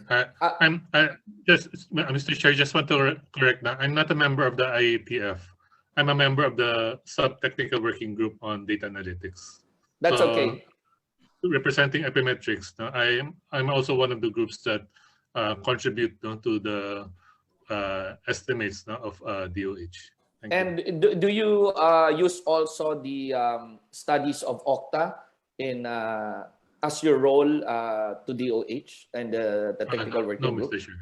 Okay, so malinaw ho tayo doon. Okay, so malinaw ho tayo doon, Mr. Chair. It seems that their role is really unofficial. Yet, ang pronouncement nila, minsan napapangunahan pa ho ang DOH, napapangunahan pa ho ang IATF, and a lot of our business groups, no, are already weary and complaining ho dahil maaga pa lang ay hindi ho napapakinggan yung sentimento po ng mga business sectors natin, yet lumalabas po ay yung fear po at mga pronouncements sila has a big effect to their employees, no? So this is something that we have to study. And then, Ma'am De Guzman or Dr. Wong, no, if I may ask, what if contradicting po yung opinion ng OCTA at DOH and IATF? Ano hong nangyayari? Mr. Chair, may I respond then po? Please go ahead, ma'am. For me po, no, since there's no official relationship naman between DOH and OCTA, we do not counter naman po. But I do remember because we have, we really wanted nga po na aligned kami. No? We're all academicians and scientists po. So gusto namin na iintindihan din po natin. Halimbawa, kung magkaiba po kami ng numero, iba yung medyo magkalayo po yung estimates po, no, na na-generate po natin. Gusto naming maintindihan.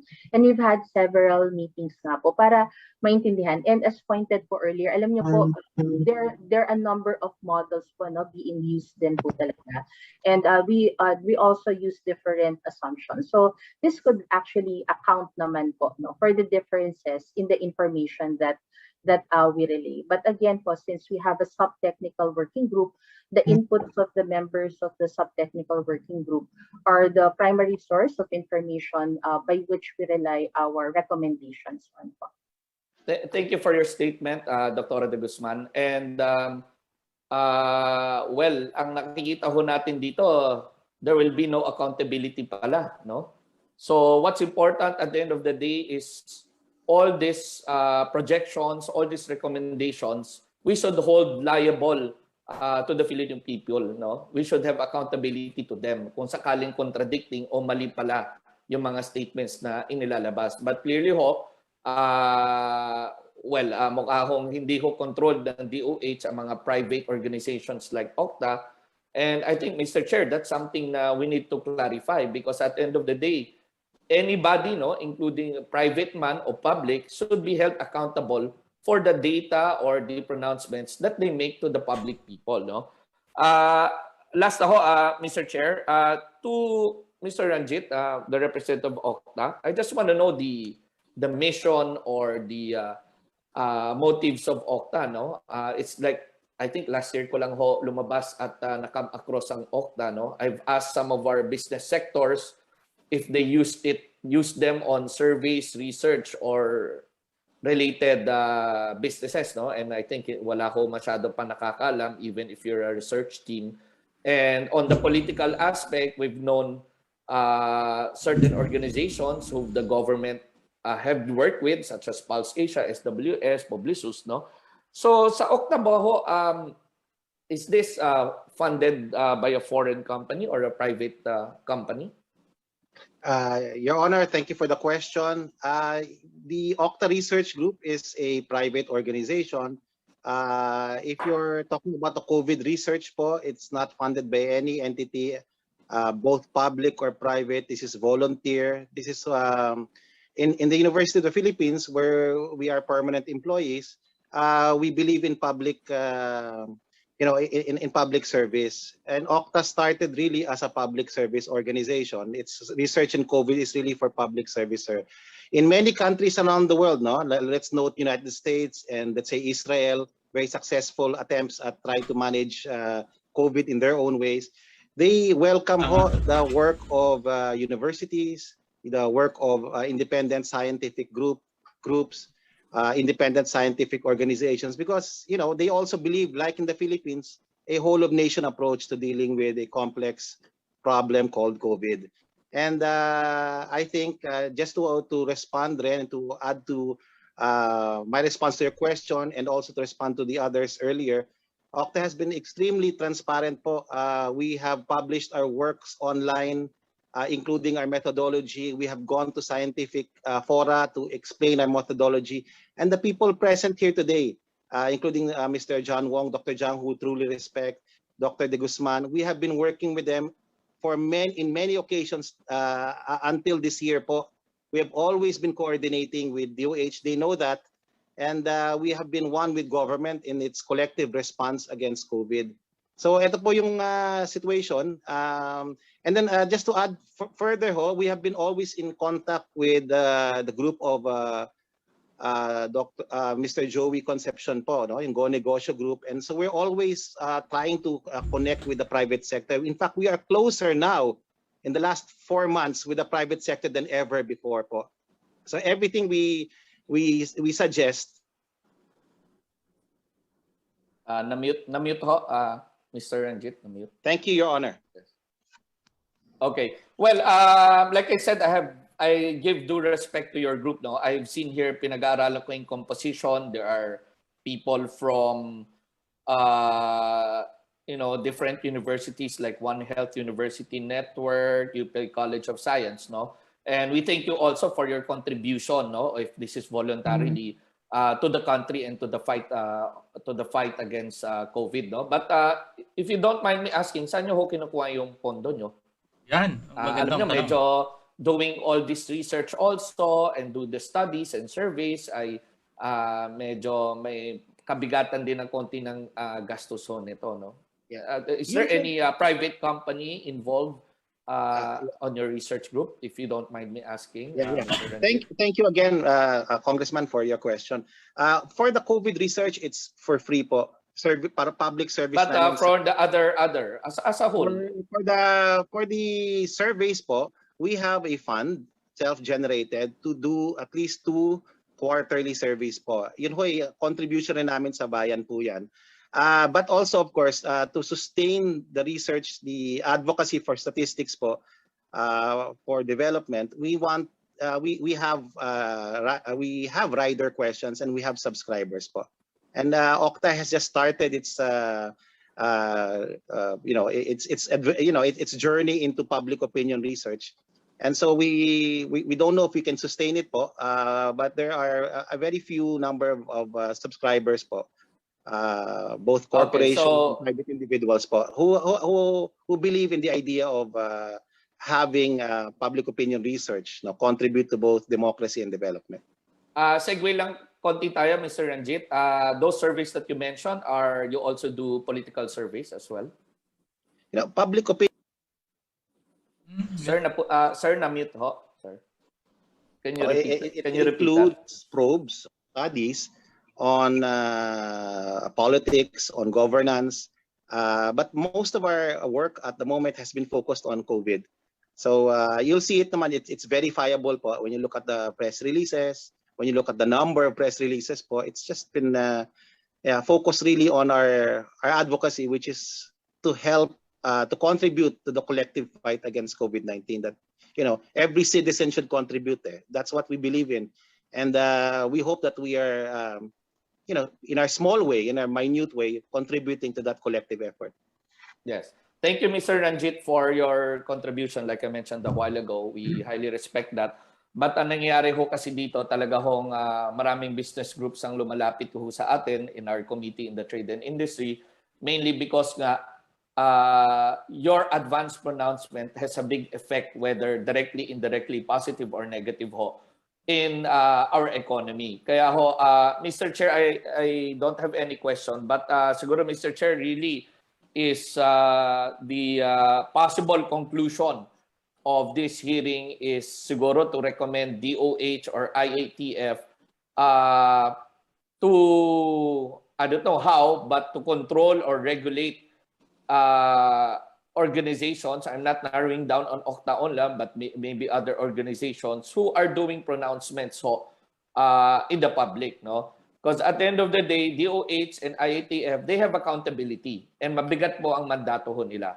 But OCTA and other similar organizations, they could give their opinion freely, but at the end of the day, kung mali naman yung opinion nila at napakaraming trabaho ang nawala, napakamaraming SMEs ang tinamaan, at nagkaroon po ng chaos ito at panic in advance, wala naman pong accountability sila. So which I think it's not fair for DOH and IATF. That's it, Mr. Chair. Thank you very much for your time. Thank you, thank you, Congressman. Mr. Chair. Yes, Dr. Tanong. Yes. Maybe allowed to ask to answer one of the preceding questions of Deputy Speaker Kajalian. Yeah. Okay. Can you be fast? Yes. Okay. He asked whether I've worked with OCTA before. I haven't worked with OCTA. No? Who I worked with was with the faster group of Ateneo, because I've seen their assumptions. I know the uncertainty in their results. No? So I have more confidence in their results and credibility. No? I haven't worked with OCTA before. Thank you. Thank you. Dr. Rai, this is Chairman Agripay. I only have one question. Sir, the OCTA group, since you do not have anybody above you, you operate as a private non-government organization. Do you think that legislation to make groups such as yours accountable in releasing your data, should that be made or not made? Should that be legislated? Yeah. Yes, Your Honor. Thank you for the question. My personal opinion, Your Honor, no, as a student of politics and government and as a citizen of this country, we're protected by the Constitution, no, in terms of our protection of right, no, to express our beliefs, no, and in the case of OCTA, we do express our own opinions with a scientific basis. And we believe that any legislation that might, in a way, indirectly or directly curtail that right to speech might be problematic in the long run. It will have a chilling effect on scientists all over the country, especially in my own great university, no, the university I love, no, University of the Philippines, where we have scientists who do research routinely on far more important, no, things than what OCTA has contributed. And if you have that kind of legislation, it might have a chilling effect on the scientific work that is needed, no, by the country, and groups like OCTA will not be able to articulate its position on issues. May I just be clarified, no? We have what I wanted to say earlier, Chair, is that we have been working closely with government through the DOH. We have been, in fact, very. And they can attest to this. We have been very transparent and with them, and we have been always working with them in ways, in various ways, whether it's providing data or analysis, or working with them on projects. No, initially yung projections for last Christmas, and even articulating their own positions. So we have been meeting, and all of these meetings are all documented. So. And in those meetings, we had the pleasure and the privilege, no, to converse with and learn from Dr. John Wong. So I want to make sure that that's clear. Okay. So now, I agree with the idea of legislating with that intent, Your Honor. Again, OCTA is accountable to the Philippine people. Is only to not to abridge your right to free speech, because what your group is presenting is you are group that provides scientific data for consumption of the public and for consumption of the policymakers. So somebody has to check you. Don't you think that somebody has to verify, or, for example, FDA, the medicines and the food, they get the approval of the FDA before they sell to the public.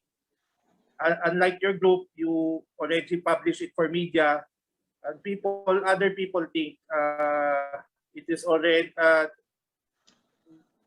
People think that's already factual, and it is already an objective source of data.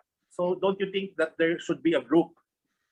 You said already you don't think, but that is one of the things we are trying to ascertain with these hearings. If the accountability issue of groups such as yours needs to be, needs to be a government agency that should at least verify if your findings are credible. If it is credible, there's no problem.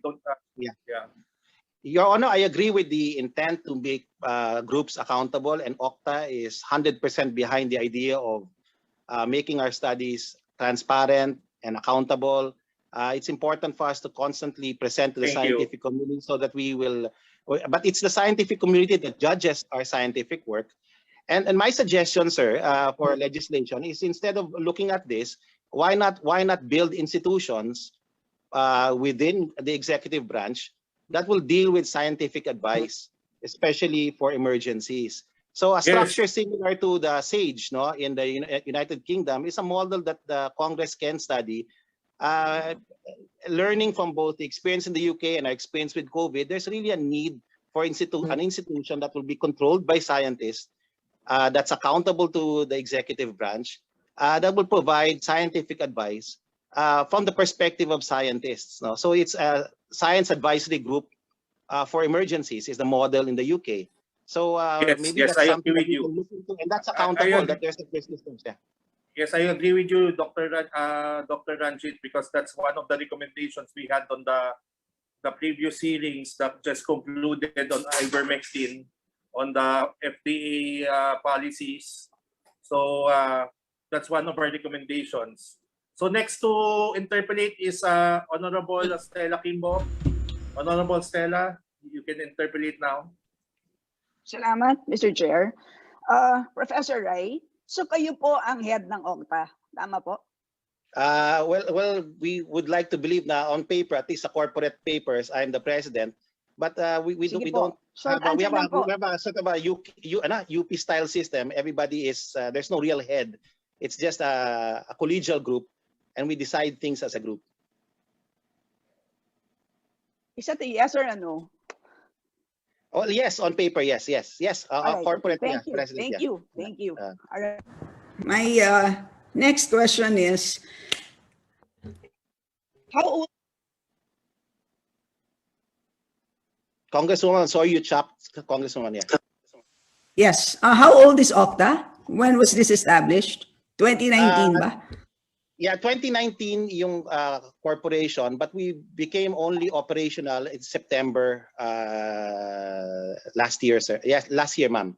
All right. Tama ba yung observation ko na even as you said that there are two parts of OCTA, the public opinion team and the COVID research team. Tama ba yung observation ko na sa totoo lang sumikat ang OCTA dahil sa COVID research? Well, I don't know kung sumikat pa, no? Pero yeah, I think people recognized us more for the COVID research. Yeah. Right, thank you. Pero dun sa paliwanag niyo rin po, itong COVID research arm ay voluntary. Tama po?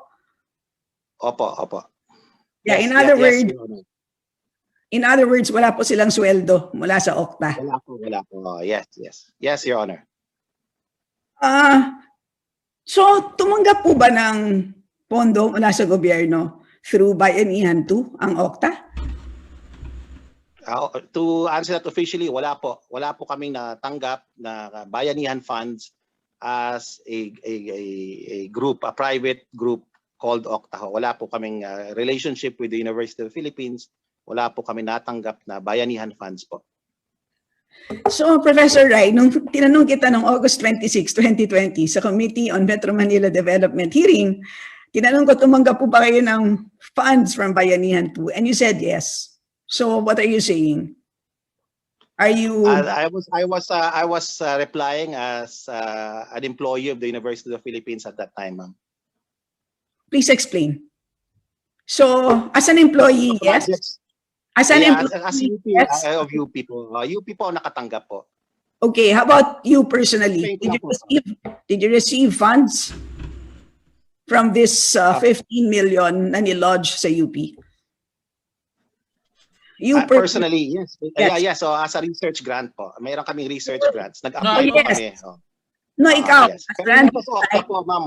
As Ranjit Raida, assistant professor po.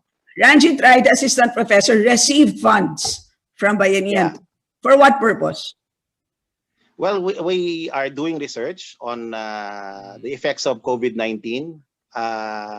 My area of research is in the look at the state, how state institutions have addressed the effects of COVID-19, and my research will be focused on Korea and the Philippines. So a comparative study of institutional response. And this research is part of OCTA's COVID research group. No, no, ma'am. This is I have a separate contract po with the University of the Philippines. Yes, but you are Ranjit Rai, head of OCTA. You receive funds to do COVID research, but you are denying that you have received Bayanihan 2 funds. Madam Chair, as UP employees po, we are open to apply for funds. I know you know this as a faculty member, former faculty member also. And so we applied for that, ma'am. Okay. But OCTA is a separate entity po from UP. And we Thank you. Professor Guido, may I ask you if you also received funds from UP, which ultimately came from Bayanihan 2? As a UP professor, well, the funds were downloaded to University of the Philippines. And to be honest, Madam, we're not really at liberty to discuss the specifics because this has to go through UPA. So when I asked the University of the Philippines officials, what they said was, I don't have clearance to talk about the specifics of the funding that was transferred, but this is accounted for by the University of the Philippines. So, Mr. Chair, may we ask UP, Dr. Pernia? Dr. Pernia, Vice President for Public Affairs.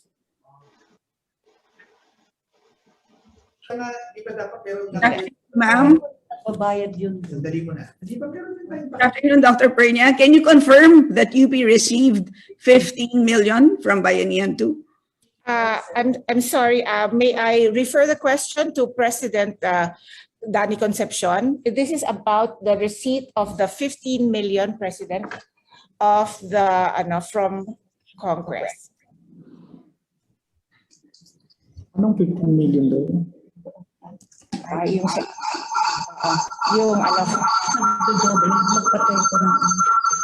I do this?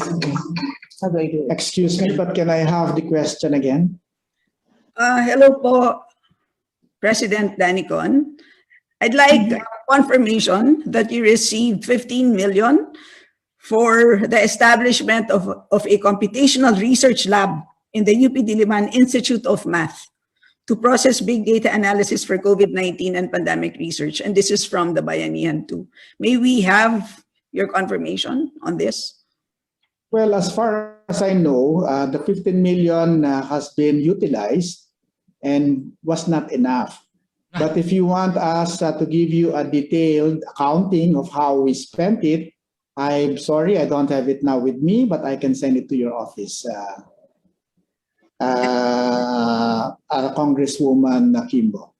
Mr. Chair, can the President briefly describe how you disperse the funds? Sino? Ma'am Stella, some admin matters before we proceed. Comsec, can you ask the resource persons to take their oath? Can you administer the oath? Because it's getting serious already. May I ask our resource person to please raise your right hand. Do you swear to tell the truth, the whole truth, and nothing but the truth before these congressional inquiries to help you God? Yes. Yes, I swear. Thank you.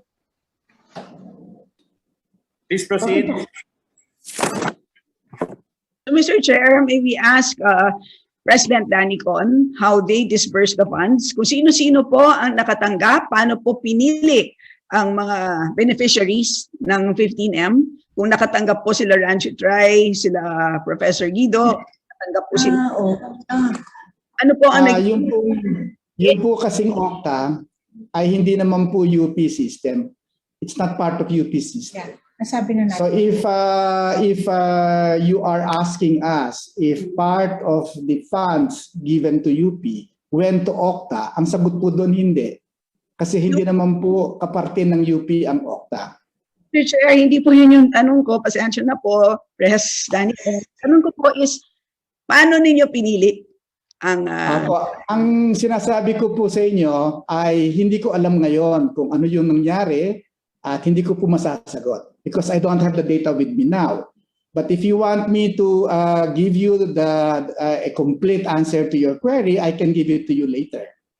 Sige po, pero lumalabas sa ngayon ang mga OCTA individuals na nasa UP din po ay nakatanggap ng research grant galing sa Bayanihan 2. So yan po ngayon ang mukhang lumalabas, and of course we would appreciate any information. So ang gusto natin malaman is sino-sino po dito sa OCTA affiliated individuals ang nakatanggap po ng last Sige po. I will confer with our Vice President for Academic Affairs, which also handles research. Kung meron po silang kung ano po yung data na available doon. More important, hindi ko po kasi masasagot ngayon yung tanong po ninyo.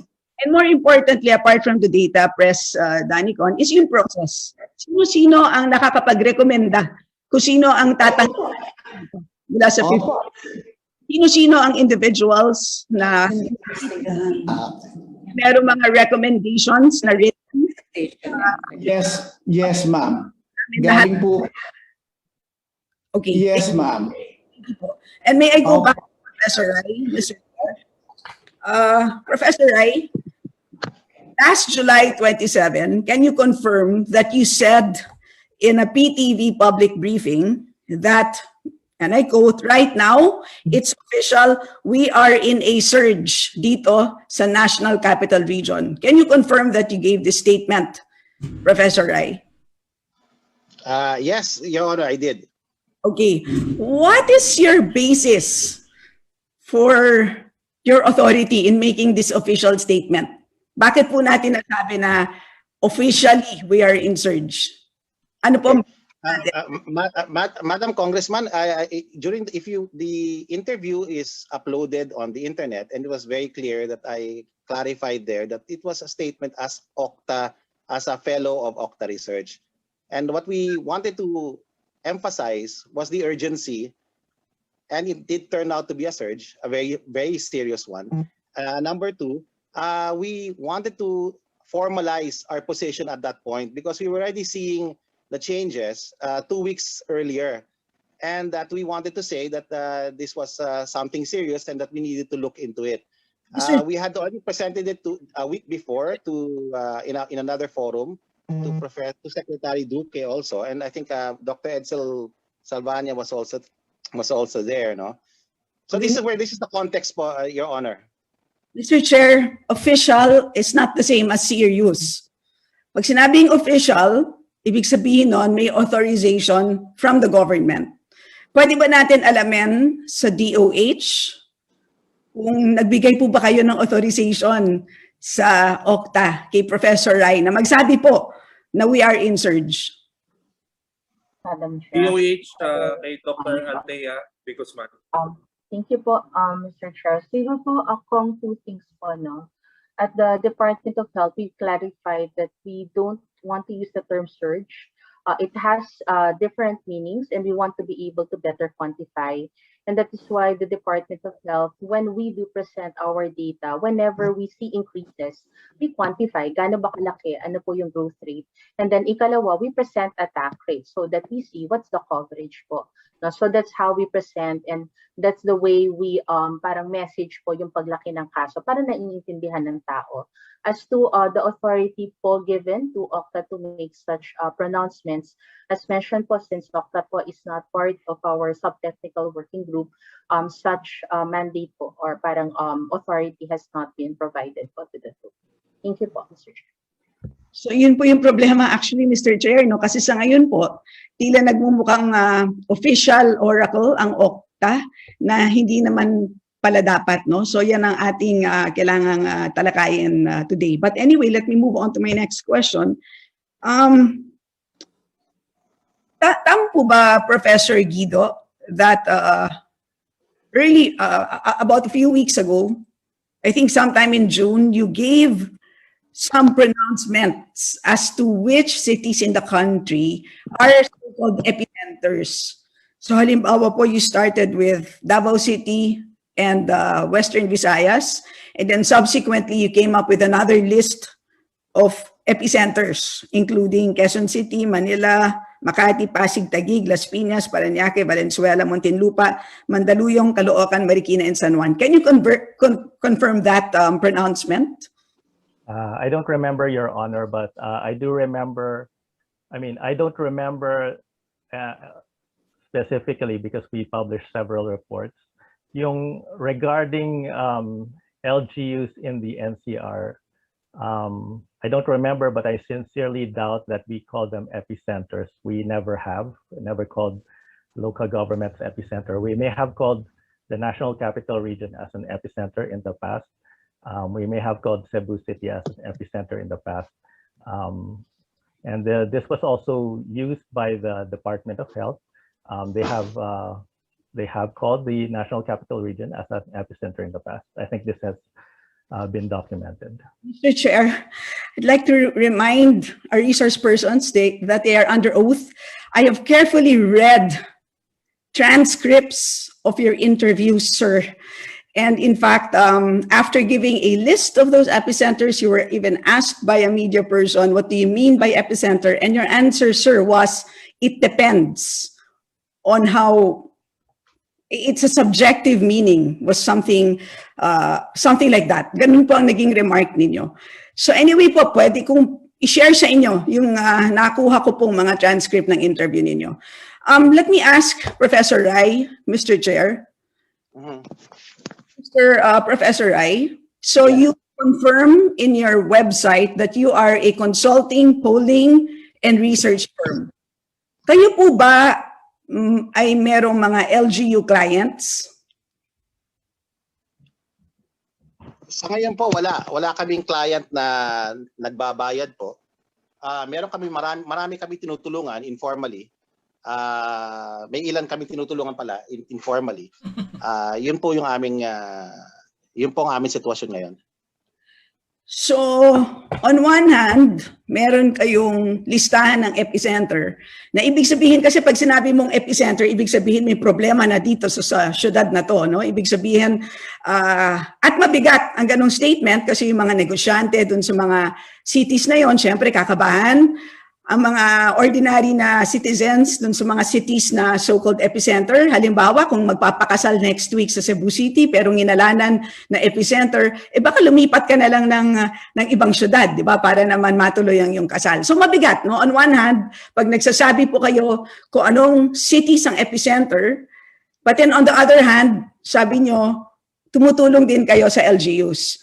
Napanood ko po si Father Austriaco sa isang interview, I think that was in Channel 5. Tinanong po siya kung nakatanggap kayo ng public funds.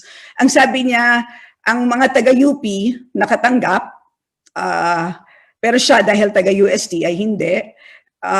At nasabi din po niya na merong allowances na natanggap mula sa Quezon City. Quezon City. Last question, for the second round na lang after that question. Just wrap this up po, Mr. Chair. Clarify ko lang po, hindi niya natanggap. Let me just finish, Mr. Chair, bago ka pwedeng sumagot. So, Mr. Chair, ang problema ko dito kasi is, kumbaga po yung sa teacher, kung yung teacher nagbibigay ng listahan ng mga estudyanteng malapit ng bumagsak, pero yung teacher din na yun po ay nagbibigay po ng tutoring services doon sa mga estudyanteng lumagpak.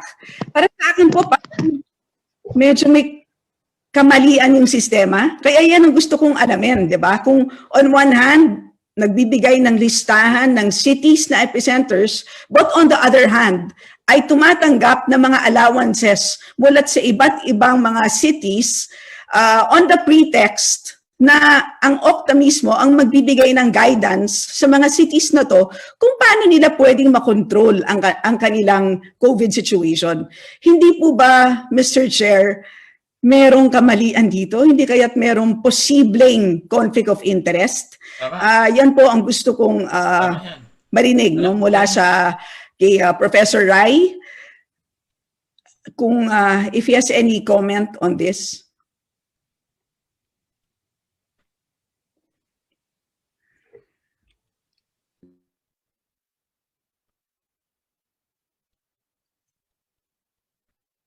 Mr. Chair, can I respond on behalf of OCTA? This is Father Nick Austriaco. Sir, what is your personality? What is your position? I'm Father Nicanor Austriaco. I'm actually a fellow of OCTA as well. And I'm currently in the United States. I received a text about 30 minutes ago saying that I had to appear before this probe in the Philippines. Pandit, America to. Okay, please respond to the question propounded by Congresswoman Stella Kimbo. So thank you very much, Congresswoman Stella. I am going to speak as a Filipino American who also does data analysis for OCTA.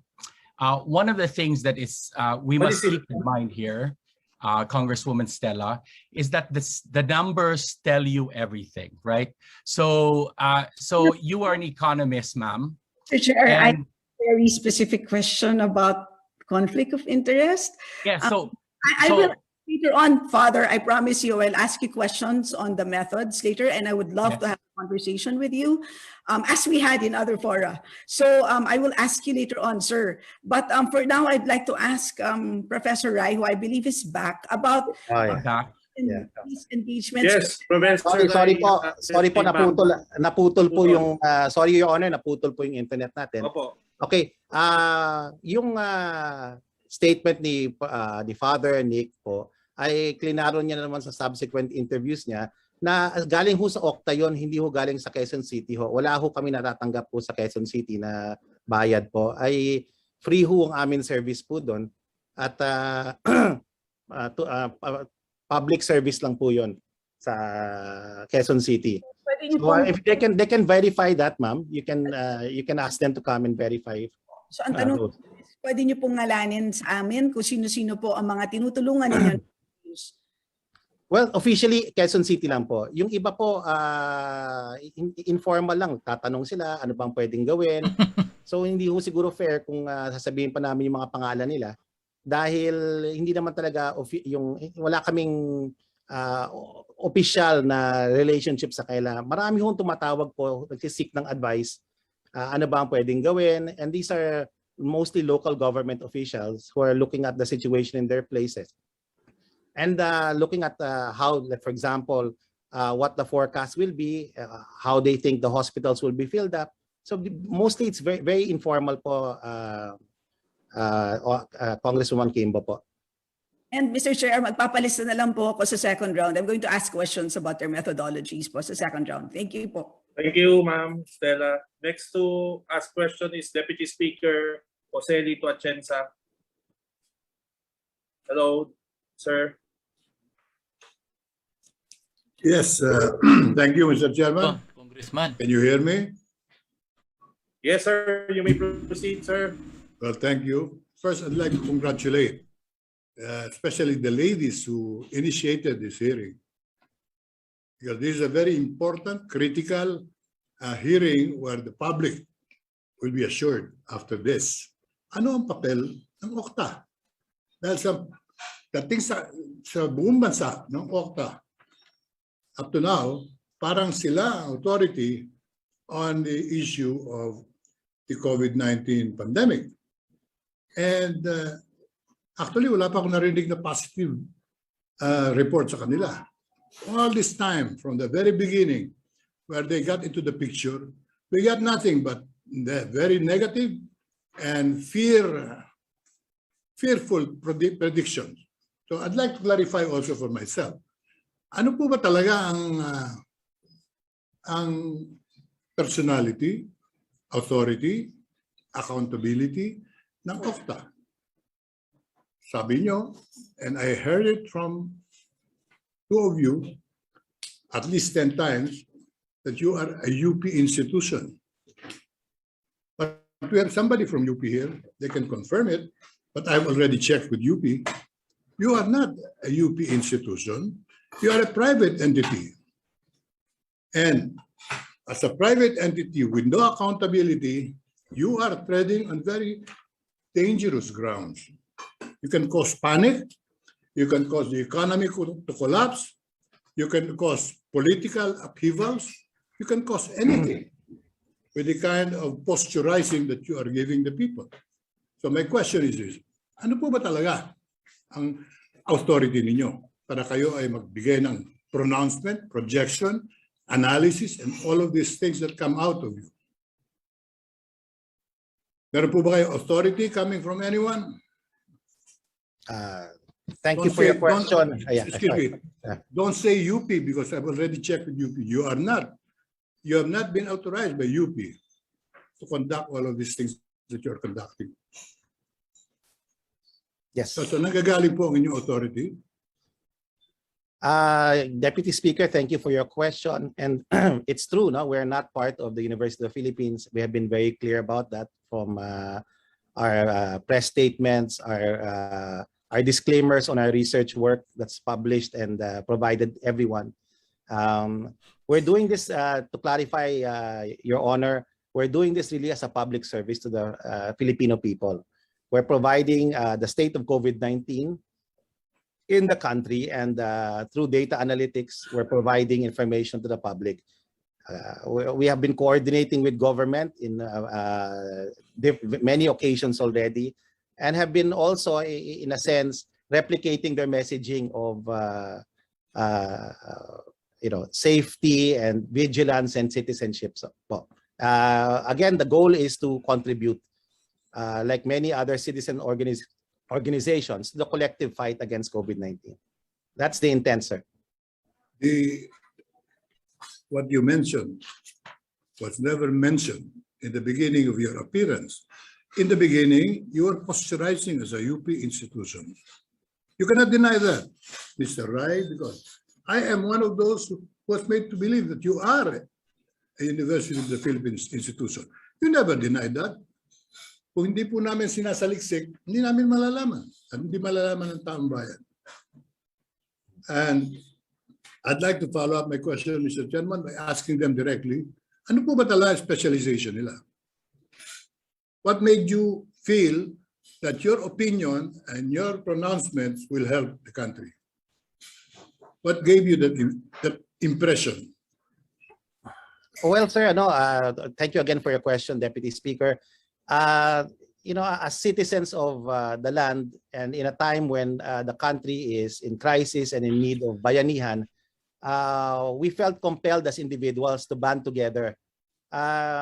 Deputy Speaker, sir, we are not the only group doing data analytics. There's a very good group in UP, the UP Pandemic Response Team. We come from the same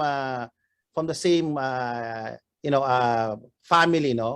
We are not part of the team, so we decided to come together and have build our own team inspiration because of that inspiration. And again, the goal is to contribute po. There was a dearth po of information to the public about the state of COVID-19. And we understand this because the DOH has had to do things quickly, and there was a crisis situation, government had to act. So we felt that it was part of our duty to inform our own countrymen. This was the state of COVID, because the data we were getting, Your Honor, is from the Department of Health. And as the Department of Health began to improve its data analytics, we began to work with them more closely and on various junctures. We decided to continue this effort po, and make very clear that we were divorced from UP po, that we were not part of UP. And UP, in fairness to UP, who recognizes us and has given us the opportunity to serve through OCTA. Okay, we are not part of UP. We reiterate that po, and it has been clear also to the University of the Philippines, our mother unit, because this is volunteer work for many of us, and so this is the story, Deputy Speaker. I hope that my candidness answers your question po. We should be judged by the reports we have been submitting to the public. We should be judged po by the pronouncement we have made. And when we said that there was a surge, indeed it did happen, and indeed the government did respond. And again, our own goal is to help government, civil society, the private sector respond to this collective challenge. And this is all our intent, sir. And if the public and this Congress does not see it as important and it might create, problems, we will listen to your own suggestion. Should we close down OCTA? Should we stop doing what we're doing? But at least hear out, Your Honor, our intent. We are just citizens like you who want to help po. Mr. Chairman, he kept on mentioning about citizenship. Ano po ba citizenship niyo? Mr. Rai? Well, I'm a proud Filipino citizen, sir. Filipino citizen. Yeah, I am proud. Let me clarify that, kasi before the new constitution, I chose to be a I chose to be a Filipino citizen because before the 87 constitution, I was naturalized po. But because of the new constitution, I'm now natural born. I'm very proud of choosing. Yeah. That's my understanding that you are a naturalized Filipino. Anyway, would you say that the Philippines now and the world is at war with the epidemic COVID-19? Yes. We are at war. We are at war, yeah. We are in state of emergency. Yeah. Correct. So in a state of war and emergency, can anybody just declare something and proclaim whatever they believe in? Lalo-lalo na kung makakasama sa interes ng taumbayan. Siguro dapat meron tayong konting prudence. Kung ano man yung finding nyo, pataanin nyo sa Department of Health, sa gobyerno. Hindi kayo nagsasalita as if you were commissioned. And you say now that you have never been commissioned. And you have no authority as you have never been given an authority. So could you do it so that whatever your studies are, pataanin nyo sa Department of Health. Doon lang kami nakikinig. At ayokong merong Tom, Dick, and Harry with the best intentions coming out with his own findings. That is not allowable in war or in a state of emergency. Nobody speaks but one voice. Pero dito sa atin, OCTA seems to be a bigger voice than the DOH itself. And you say you have been accurate in your projections. I dare to disagree because many times you have said that magkakaroon ng surge, meron ng surge, maraming mamamatay. Those are very, very critical statements, Mr. Rai. It will not come from a Filipino to scare the Filipinos out of their wits. And Filipinos today are all afraid to even do anything because of OCTA, not even because of DOH. So, ano po ang inyong gagamiting authority after this hearing that everybody knows now that you have no such authority at all? Anong gagawin po ninyo? Kaya tatanungin ko, what do you intend to do? Your Honor, we intend, as we have done in the past, to coordinate even more closely with the national government. Just to be transparent and accountable, we have been coordinating po. We have been coordinating with the business sector. We have been coordinating with our mayors. It's on record po. There are meetings po. And we truly respect your opinion on this issue, Deputy Speaker. But again, we have and continue to have the best intentions. And sir, we have only made projections about surges 3 times in the last year or so. And it turned out to be accurate, largely accurate po. Do you agree that in war and in a state of emergency, nobody should speak but one voice? Tama po ba yun? Mali yung aking appreciation. I respect your opinion on this issue, sir. No, it's not an opinion. It's not an opinion. It's a basic theory that's exercised by all over the world. They don't have an OCTA springing out of somewhere, of nowhere, and all of a sudden controlling the information dissemination about the pandemic. Dito lang po nangyayari dito sa atin yan. Dito lang po. Nire-research ko yung mga ibang bansa. Wala po silang pinayagang katulad ninyo. So I'd like to ask you, do you think you're doing a great service to the people? Or you may not even be doing any service at all? I'd like to believe we're doing a great service, Your Honor. I like to believe that in a small way, we are contributing just like other science or independent scientists around the country. And there are many of us, sir. If OCTA will need to adjust, you will have to adjust also. They'll also have to adjust. There are many citizens groups who are providing research It's not opinion, sir, but research based on data about the pandemic. Again, the goal is to help inform and empower our own citizens with information. But you agree that there should only be one voice in a period of I agree, emergency. Your Honor. The government is in charge, and we should listen to them. It is not OCTA. It is not OCTA. Correct. Okay. Now, you are primarily a medical research group, as you have said. Your Honor, we're an interdisciplinary research group. We believe that the COVID-19 challenge is an interdisciplinary challenge. And so we need scientists, social scientists, doctors, natural scientists, mathematicians like my colleagues, biologists to come together to make sense of the complexity that we are challenged with. So this is what we think of as the role of OCTA, to bring scientists together to work together with government, the private sector, and civil society in the collective effort to respond to this pandemic. Mr. Rai, Mr. Chairman, the OCTA head just mentioned all the scientists that they have. I did not hear him say that they have a political scientist in the group. I would like to believe that I am the student of government in the group, but I'm not the only one. There are 3 or 4 social scientists who are part of the group also. So you have a political scientist in the group? Yes, sir. I am the political scientist in the group. Is it also your concern to know who will be the next president of the Philippines?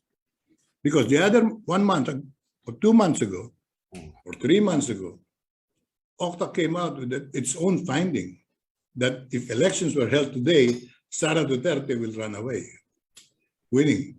Ano pang basis ninyo ron? Bakit kayo nakikialam sa politika kung kayo ay medical? Sir, we're a research group, sir. We're a research group which has 2 research components to this research group. One is dealing with COVID research. The other is dealing with public opinion research. And our public opinion research, we have been providing the public the outputs of our surveys since January of this year. There's been no problem with that. And we just simply released our second national survey results that you're referring to. So we believe that public opinion research is important for democracy. It's important for governance. It's important for our fight against COVID, because we just released results of our COVID research saying that minimum public health standards have declined. Okay, we've also released survey results on vaccine willingness, which has improved. And I think that that's important for government to learn that more people now want to be vaccinated. So I'm not in any way questioning your other surveys. I'm questioning your political survey, because you know very well, after sowing fear in the hearts of the people, you say that somebody is sure to win.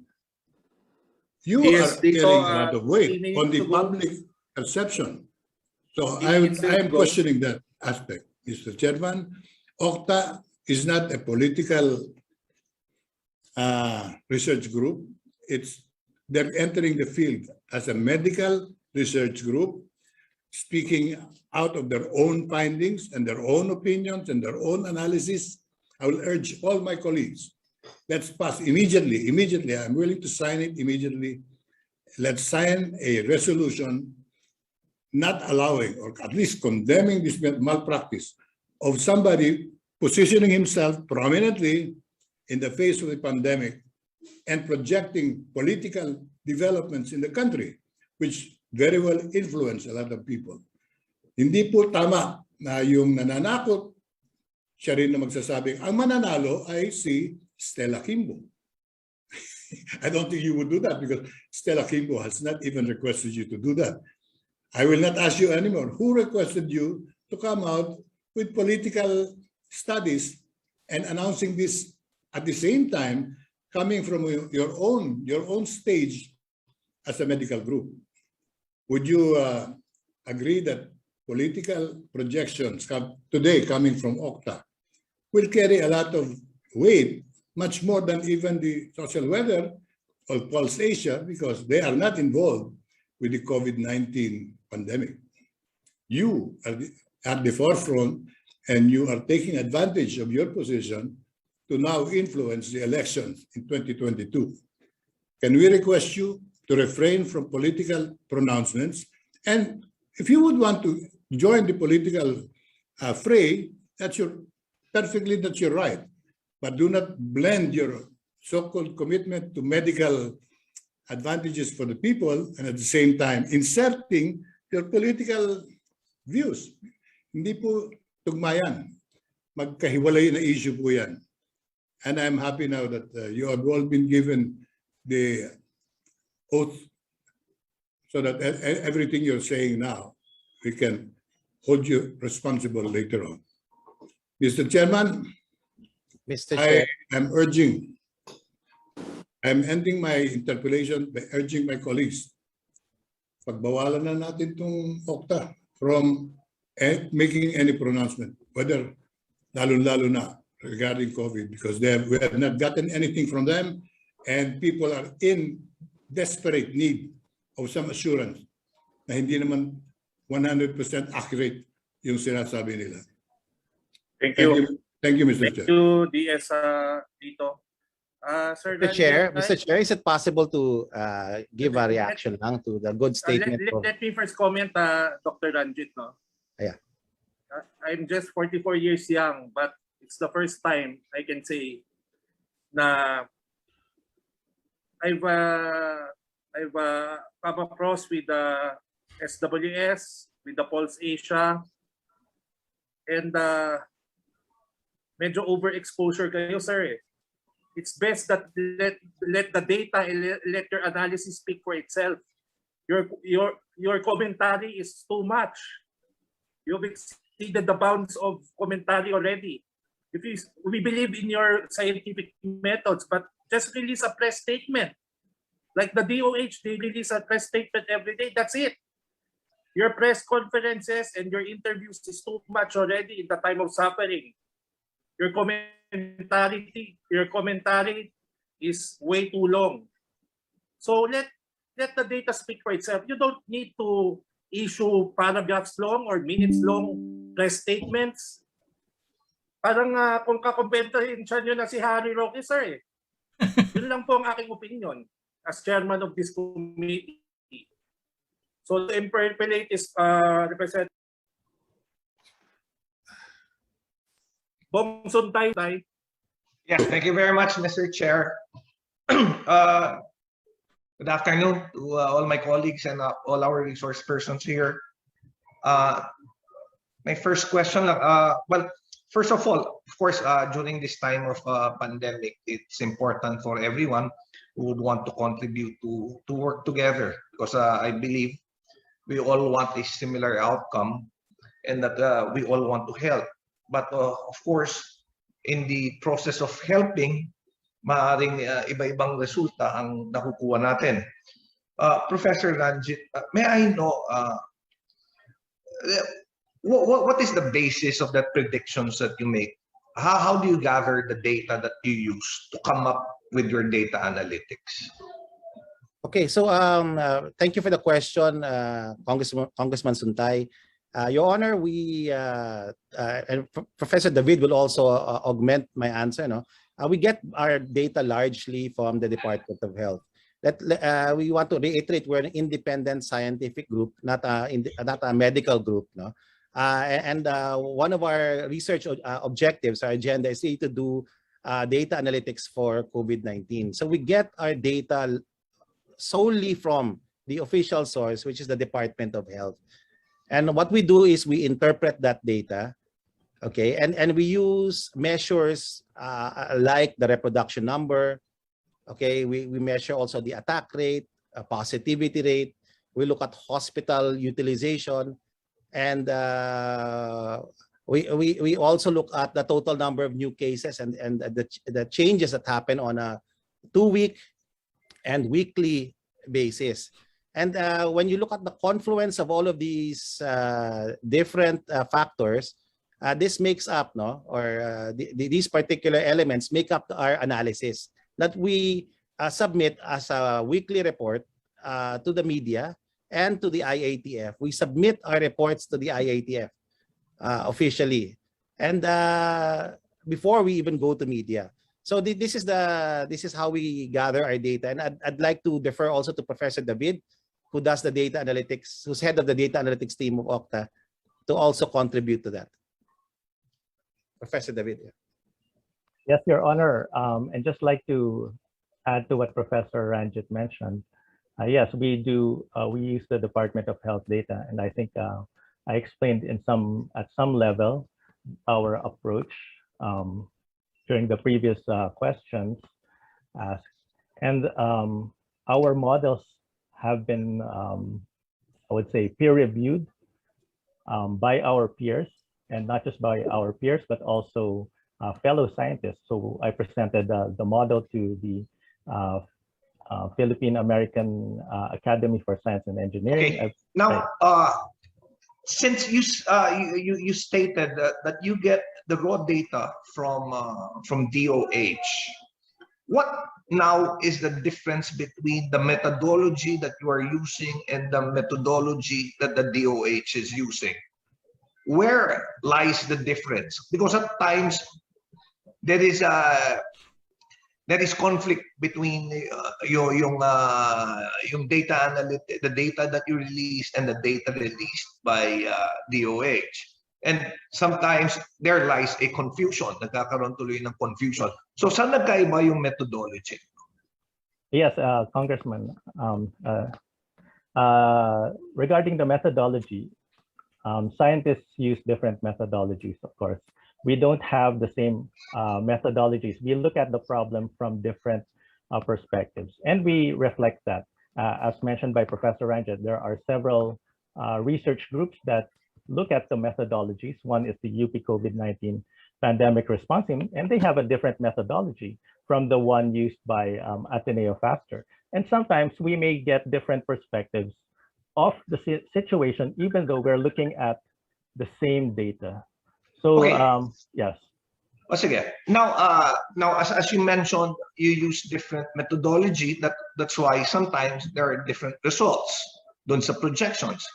Well, si Professor Ranjit is very consistent, as with you, na sinasabi nyo that you just want to help. Now, whenever you have conflicts dun sa result ng data, do you ever sit down with DOH to resolve that conflict so as that para there is no confusion, para hindi magkaiba yung resultang nilalabas nyo? Yes, Your Honor. In fact, the Department of Health has met with us a few times. One was when we had a different perspective on the case fatality rate. We published different numbers, and they saw it differently. And we sat down. They arranged a meeting, so they reached out to us, and we resolved the differences. And in the end, we just agreed to disagree. We're looking at it from different perspectives. Yeah, but so isn't that di ba nagiging problema yon whenever you agree to disagree, because of course DOH, as mentioned by my other colleagues, would have accountabilities every time they make pronouncement, while OCTA as a volunteer research group, walang accountability yan. And if you release different data to the public, sometimes nagkakaroon ng confusion. Kung ang gusto talaga natin is tumulong, why not? Why feed that data to the media instead of just giving that data to the DOH and IATF for their consideration? Yes, Your Honor. Actually, we are accountable to the scientific community, and that's why we get peer-reviewed. And that's why we subject our methodologies to their verification and validation. So the instance about the case fatality rate, we were actually using the methodology of the World Health Organization. So we don't feel that we're feeding false information by publishing this, but the Department of Health has took a different perspective. And regarding yes. Okay, go ahead. Sorry, go ahead. Yes, and regarding the projections, as I mentioned, we have not really predicted the surge that did not transpire. So we predicted the surge 3 times. So during the August last year, and then the March earlier this year, and then this current surge of the Delta variant. I don't believe we have been mistaken about it. So, regarding what Deputy Speaker Atienza mentioned a while ago, it is not true that it's only negative remarks that we receive. In fact, we receive it from people from all over the country, from not just media people who write columns, but from local government unit mayors who we don't work with, but they, for example, Congressman Rufus mentioned that it actually aided him because he was alerted that there was a surge or an increase in cases occurring in his region in Cagayan de Oro, and it actually prompted a response, and that is the intent of yes. Okay, that's it. I'm happy that you said that it prompts a response, but in fact, that yan yung isa sa nagiging malaking problema rin. Because well, si PCCI President Sergio Ortiz was I don't know if he's still with us today, but alam mo, doon sa kanyang statement kanina, yung concern nila is on your on OCTA's predictions is sometimes it shows fear and panic. Now, ang problema, it's not only predicting or stating whenever there's a surge, it's also suggesting lockdowns in certain areas. Now, would you agree with me that based doon sa mga statements and press release, for example, ang sinasabi nila, our country has actually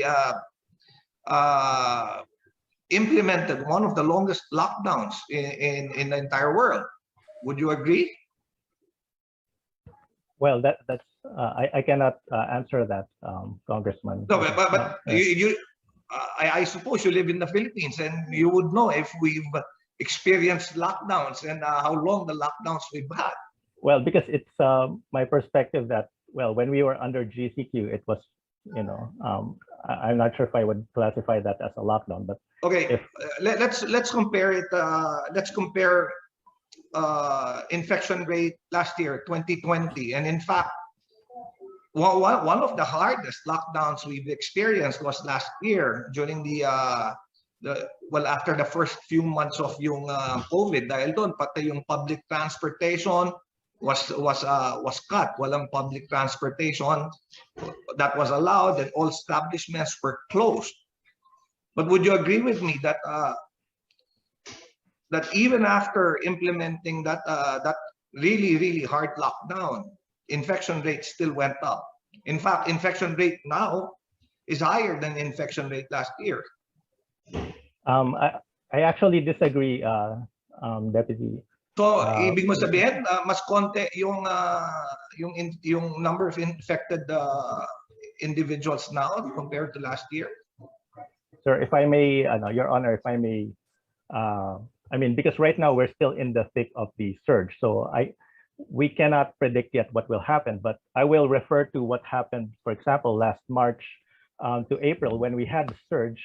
When we had the lockdown, it actually caused an effect that would reduce the reproduction number, which is part of our methodology. And eventually, after 3 to 4 weeks, the number of cases started decreasing. So the infection rate did decrease, sir.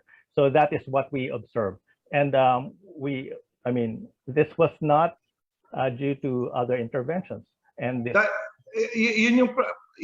that's primarily one of my concerns, because whenever you suggest a lockdown, and usually based on sa mga releases nyo, this is now being used by a lot of LGUs to impose lockdowns in various areas. But whenever you recommend a lockdown, do you ever consider the viability of imposing such, given that in major areas, for example, in various cities, especially in Metro Manila, have you ever considered the viability of imposing those lockdowns? Considering, for example, in my district, madaming slum areas sa district ko, wherein which yung congestion rate is really high.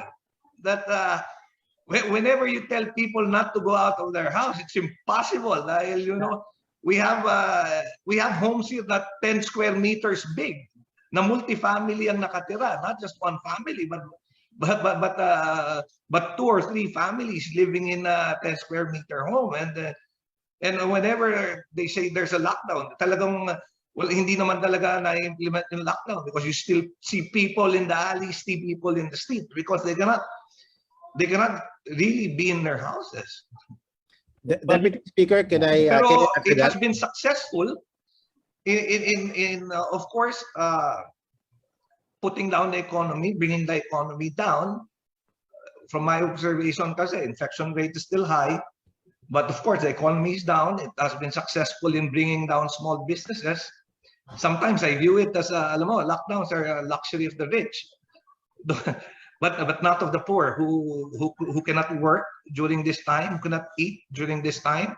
So there are really various implications of suggestions and press releases, which we have to consider. Yeah, Deputy Speaker, may I respond, sir? Yes, please. Yeah, Deputy Speaker, OCTA Research is a private research organization here with the intent very clearly to help to contribute to the collective response. The decision for lockdowns are really at the local level and at the national level. They decide, sir. We merely recommend, and honestly, it is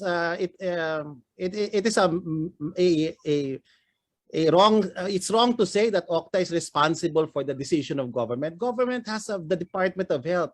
We know their team there. Ateneo Faster is an excellent team. We have different models, yes, but we work. We have presented the models to each other, and we have come to an understanding that we just have different models, but we did come to the same thing, the same conclusion, that there was a surge. There had to be something had to be done, and government needed to take charge, and government made the right decision.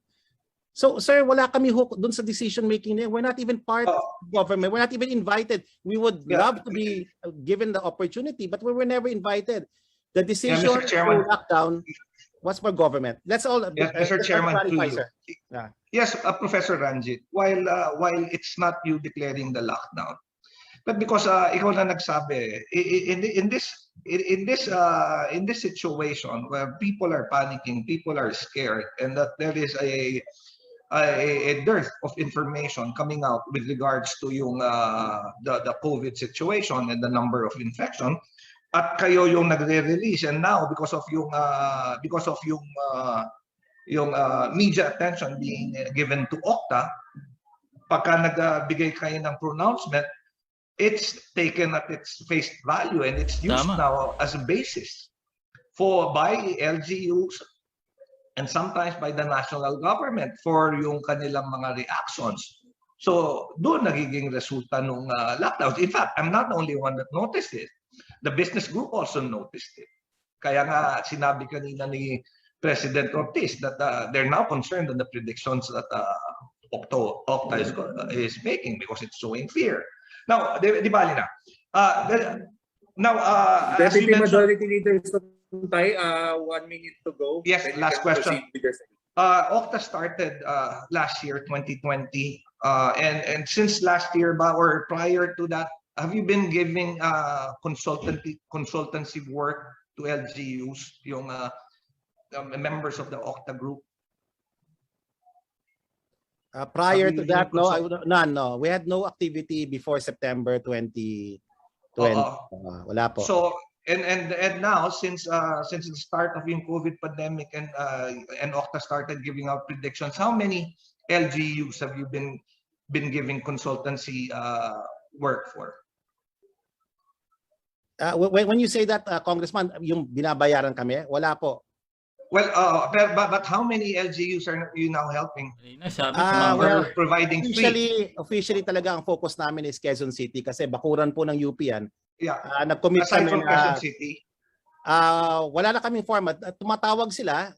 Marami ho, tumatawag lang eh. Tumatawag, humingi ng report namin, humingi ng advice kasi nga pag nakikita nila na may pagtaas kami nakikita, so mag-a-adjust sila.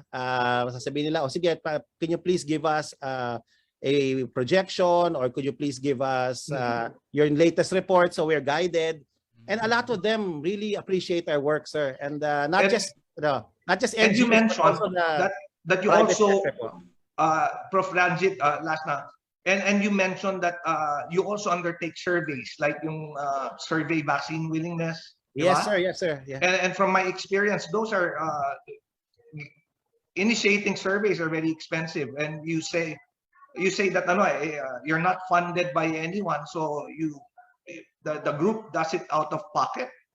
Yeah, well, the initial survey we had was out of pocket, okay, but the succeeding surveys we had some subscribers as any fledgling public opinion research. So now you get paid for the survey. No, we have our non-commissioned survey still holds. We still have a seed fund for that, for at least two surveys. We already prepared that. We don't know if we're going to have another one, but we have a seed money for a non-commissioned survey, which where we provide. What about the commission surveys? How many commission surveys are you doing now? Wala, none. We have no commission survey as we speak. Mm-hmm. We have a non-commission survey. Yun ho yung public service namin. At kung merong gusto magpa-subscribe na rider, yun ho yung sinasabay lang namin. Pero may advocacy kami na dapat maglabas po kami ng public opinion research sa mga issue na hinaharap ng ating bayan. So, 2022 elections is just one. Pero karamihan ho nang lumabas sa amin, you can verify this, lahat karamihan sa COVID po. At sa kalagayan ng ating mga mamamayan, mga kababayan, yung impact po ng COVID, nandyan po, verifiable naman po, nandun naman lahat.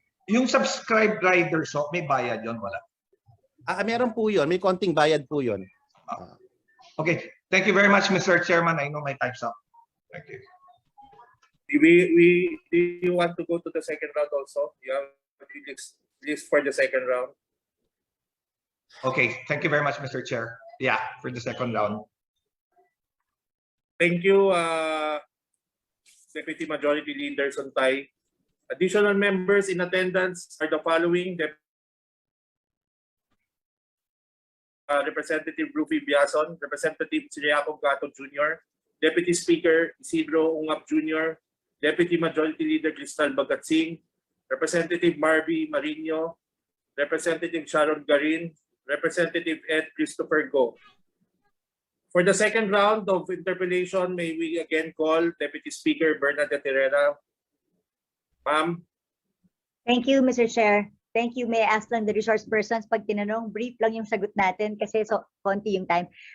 Clear ko lang, ano bali ang source of funds ninyo po? Through you, Mr. Chair.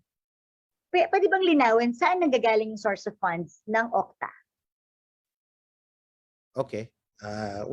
Sa ngayon, self-funded pong OCTA, own funds generate ng namin at saka ng ibang fellows. Ngayon, sinisimula namin yung survey, public opinion research work namin, and slowly, hopefully, magpipick up siya and we will generate some more funds to continue our advocacy po. Na kung hindi mag-work yon, then we will close down the research, yung part na yon. Kasi kailangan i-sustain po, Congresswoman.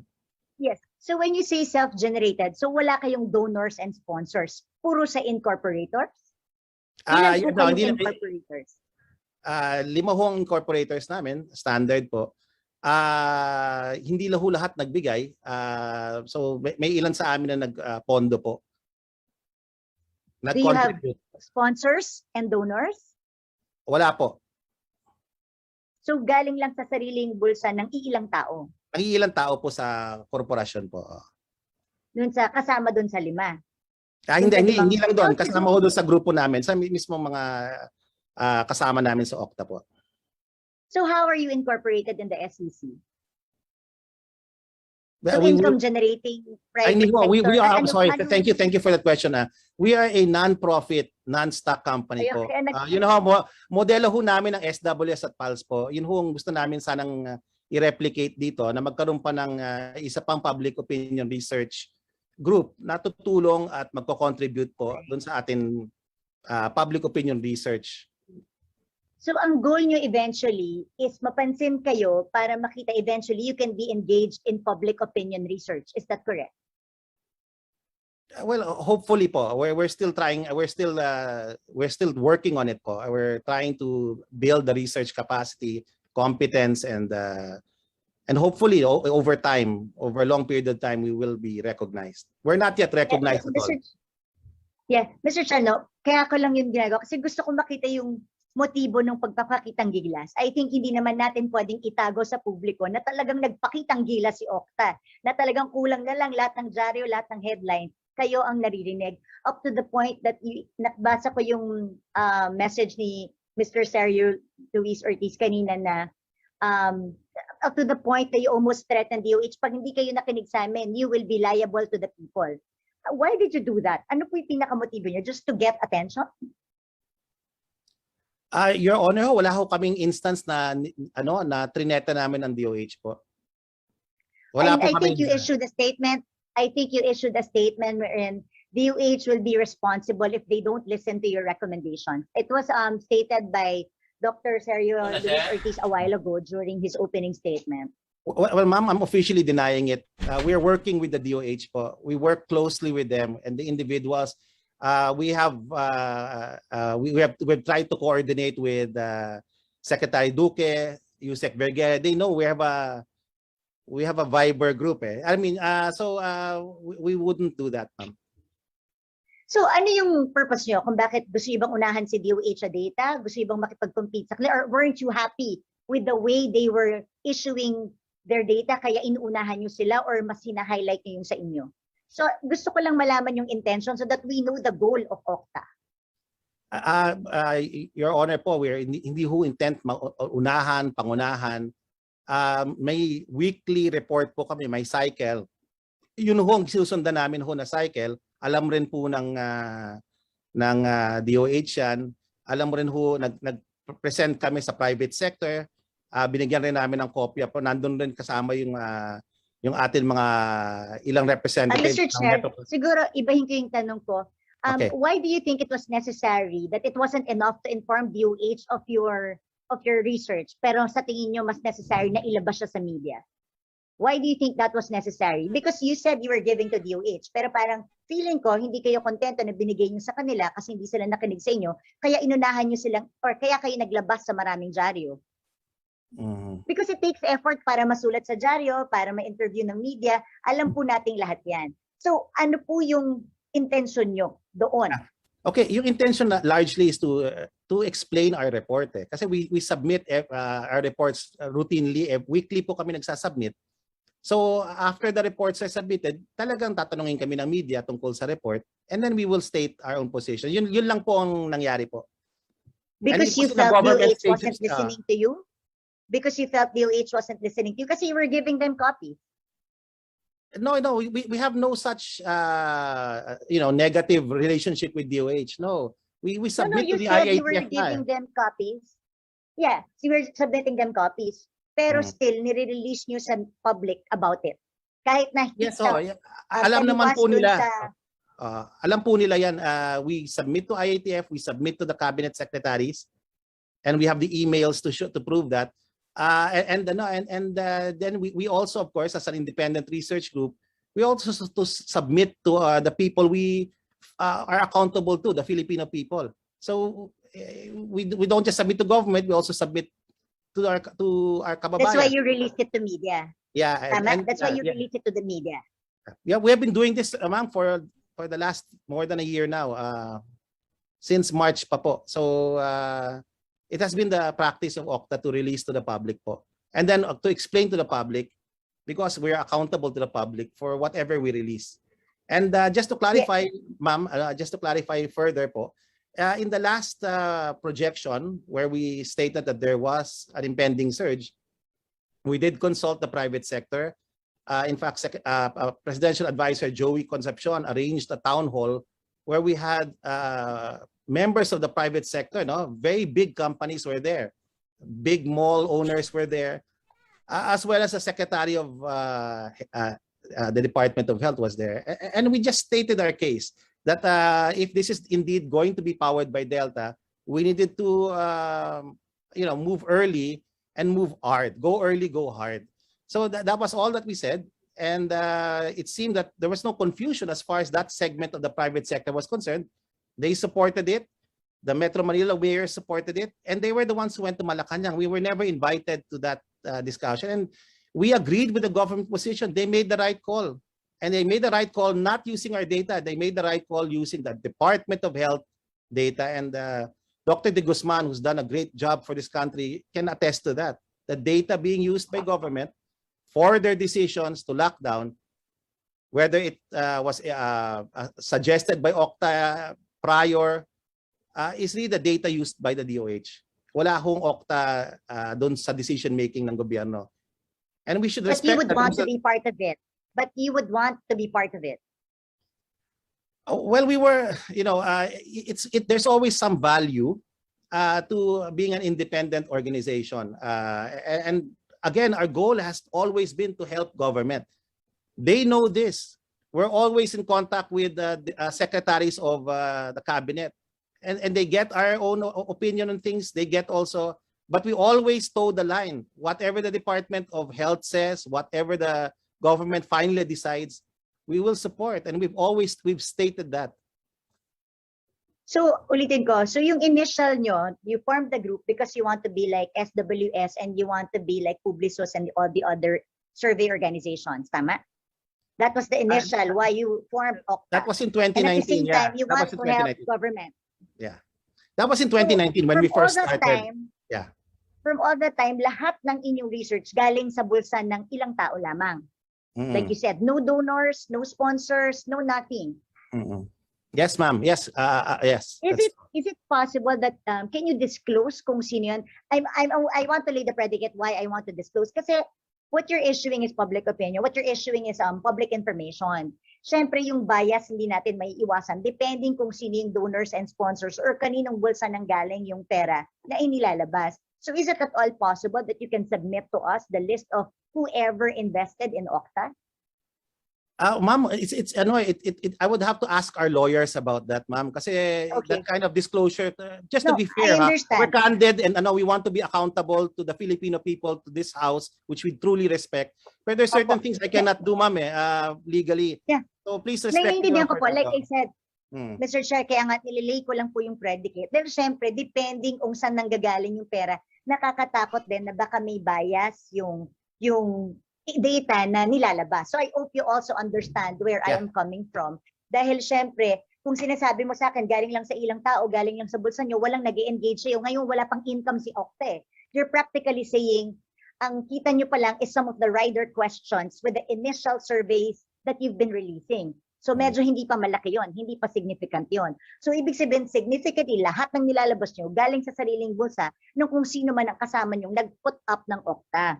And I think for us, kami po sa Congress, importante yon kasi you shape public information already. Ang dami pong nakikinig sa inyo. Like you said, wala kayo sa Malacanang, wala kayo sa mga Metro Manila mayors, but because meron kayong unang UP credibility, mga UP professors kayo, syempre pag nagsabi kayo yan, hindi nyo mawawala ang fear sa mga tao. Kaya responsibility rin po namin alamin ang mga bagay na ito dahil nag-share po kayo ng public information sa ating mga mamamayang Pilipino. So I hope you understand that. I hope you can ask your lawyers about it. Now, my next question, do you have an economist in your group? Well, we don't have a sitting economist in our group, but we do consult with some economist friends from UP also. Yes. Kasi don't you think that's very important? Because when you impose lockdowns or recommend lockdowns, hindi nyo dapat makita nyo rin yung effect sa ekonomiya ng ating bansa. This is not just a health matter. Diba? Hindi lang po to health, iniisip din po natin pati yung sitwasyon ng ekonomiya natin. And because of these lockdowns, talagang napakadami pong naging problema ng ekonomiya natin. Si Neda nagsabi na rin kung magkano nawawala sa atin linggo-linggo every time we do this. So hindi nyo ba naisip na napaka-importante that you have an economist in your group? Before you recommend things? Yeah, we do have people with economics background who we consult with.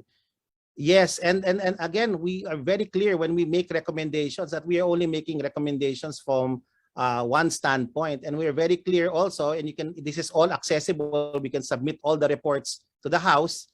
Okay, that we leave the final decision to government, and we will respect whatever government. It's stated in all our own monitoring reports, and as we also state, that it's the decision the decision for a lockdown is a complex one. It will require not just looking at the health issues, but also issues regarding the economy.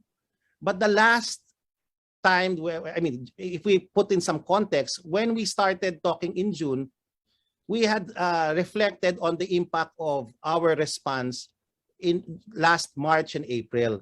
And that was a major surge, Your Honors, no? And it cost lives and livelihoods. We wanted to make sure, and we felt as a group that we did not work hard enough to inform people. Mr. Chair. So when we found out, Mr. we Chair. did inform. Yeah. Yeah, go ahead. No, Mr. Chair, gusto ko lang para lang bago ka matapos, Professor Ranj, na-discuss ko na to sa'yo. Hindi niyo ba nakita na kung gaano rin ka-importante tignan yung recovery rate? I mean, we keep on talking about surge here and there, maraming cases na parating, pero our recovery rate seems to be the same naman. Whether it's nagsa-surge tayo, yung recovery rate natin, if not improving, it's the same. Isn't it worthwhile also to focus on that? Para naman magkaroon ng kahit papaano kampanya in public na nagagamot natin yung mga cases na dumadating sa ating bansa. I agree, Your Honor. I agree with the suggestion of Congresswoman Herrera, and we've talked about it. And trust me, it is all verifiable in videos. All you have to do is to Google. We're not just here to give bad news. We're also here to validate the good news and the good work being done by government. And trust me po, we have been invited in Laging Handa. We've been invited in the press briefings of Secretary Roque. When there's good news, we're also the group that validates it kasi we're outside of government eh. So yun po, it's just unfortunate tinamaan tayo ng Delta po kaya, and kami hoy takot na takot sa mangyayari noon at nagkatotoo nga.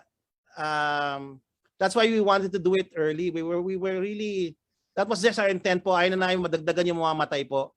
So yun lang po, sana maintindihan nyo kung saan nanggagaling yung OCTA po. Nakita ho namin, kung di kami magtatrabaho at magsasalita, mangyayari yung surge, baka delayed yung response. And luckily for us, yung gobyerno ho nag-respond po. So ulitin ko nga, Mr. Chair, so kahit paano, tabagalan kayo sa DOH. I mean, kasi kung sinasabi nyo you felt you had to do something, then somebody is not doing anything. I mean, why did you feel responsible that you had to do it as a private individual? Your Honor, diba? Hindi naman fair po, Your Honor, na sasabihin natin DOH lang. Ang ano ho, kasi, Your Honor, IATF yun eh. IATF po. Talagang complex po ang decision making, ma'am eh.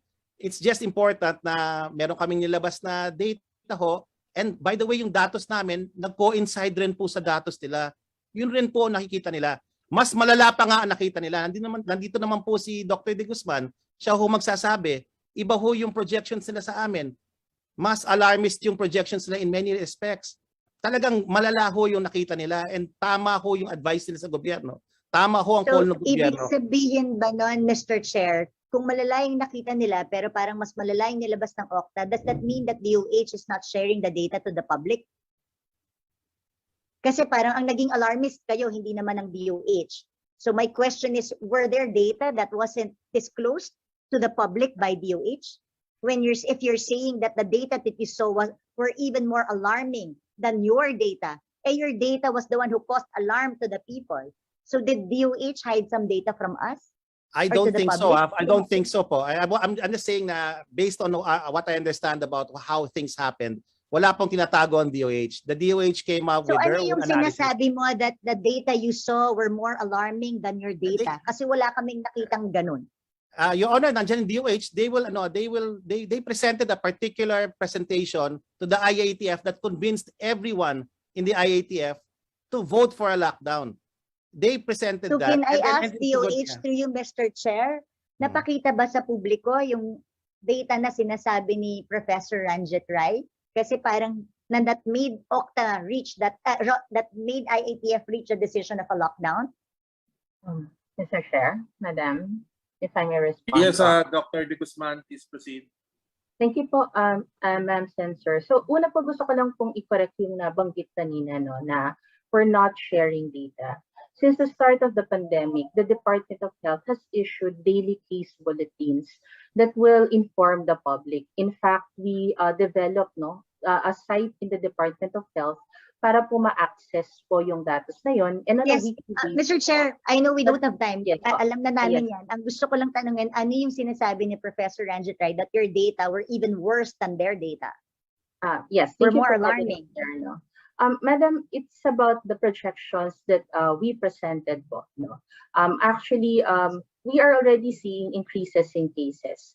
And part of the data that we need to determine how big po ba yung posibleng dami ng kaso, pati severe and critical disease. That's what we estimate with our team from PASTER. So that is actually part of what we presented to IETF and what we also presented to the public po. But do you present that? Does DOH present to the public yung projections? Parang yung case bulletins lang, but I don't see projections. Madam Chair, we don't usually include in the case bulletin, but during the media forums po of our official spokesperson. Bakit po? Napakahalaga po kasi na ipaliwanag ng mabuti. Una, paano po kami dumating sa mga ganitong projections? At ikalawa po, to abate the panic kasi nakakatakot na sasabihin natin daan-libong active cases.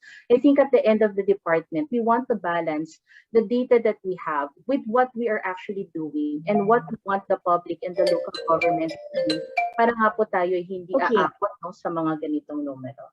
So I think DOH, you also realize, I think that's why OCTA had to make a decision na mag-release sa public kasi nagustuhan sila ng media kasi hindi nila nakikita yung projections ng DOH. I'm sorry, gusto ko dapat tanggap natin tong lahat eh. Sinasabi palagi ng media, gusto nila si OCTA because they get more detailed information from them than from DOH. Now, paano yung DOH? Can we do something about that? Kasi we have to be transparent. Also, even in Congress, kasi kailangan namin yun to make informed decisions as well. Madam Chair, thank you very much po. No? Actually, these are really all noted po. I think at the end of the department, we really have to review how to communicate this. Kasi tama po kayo, hindi po dapat nagkakos ng panic at dapat alam natin kung ano po yung dapat na gawin ng lahat so that we contribute to the response. Noted po. Pasensya na po kasi Mr. Chair, ang nakikita ko dito parang feeling ng OCTA, they had to take matters into their own hands because hindi nila nakikita yung DOH na nagpe-predict, na nagre-release ng mga impormasyon na to, and media really welcomed them.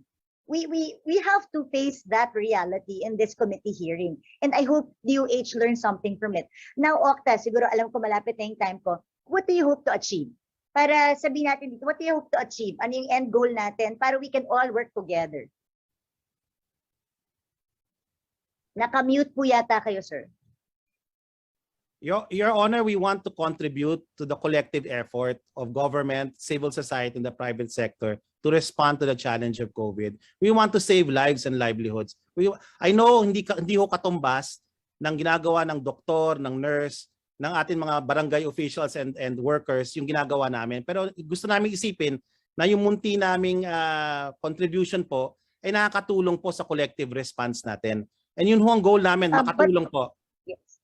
But Mr. Chair, do you realize also sa OCTA na nang ganun kataas yung responsibility when you release data to the public na hindi rin kayo nagko-coordinate or hindi rin properly explained? It causes panic to a lot of people. That's why we have this hearing. I hope you realize that also, that we cannot be careless in issuing information to the public, no matter how backed up it is with research. Hindi ka pwedeng mag-release ng general statements and then bahala na magkagulo ang mga mamamayang Pilipino. We understand, noted, Your Honor, and we are working closely with government po. Alam naman po ng Department Secretary ng Health yan. We're always in connected with them. Okay, and we have been replicating po yung messaging po nila. Sa totoo lang po, tumutulong kami talaga sa messaging ng Department of Health. I hope they recognize that. Lahat naman po mamamonitor ho sa internet eh. Lahat naman po mamamonitor yung media engagements namin. And all of them are all in support of the collective effort of government and our own local governments to fight COVID-19.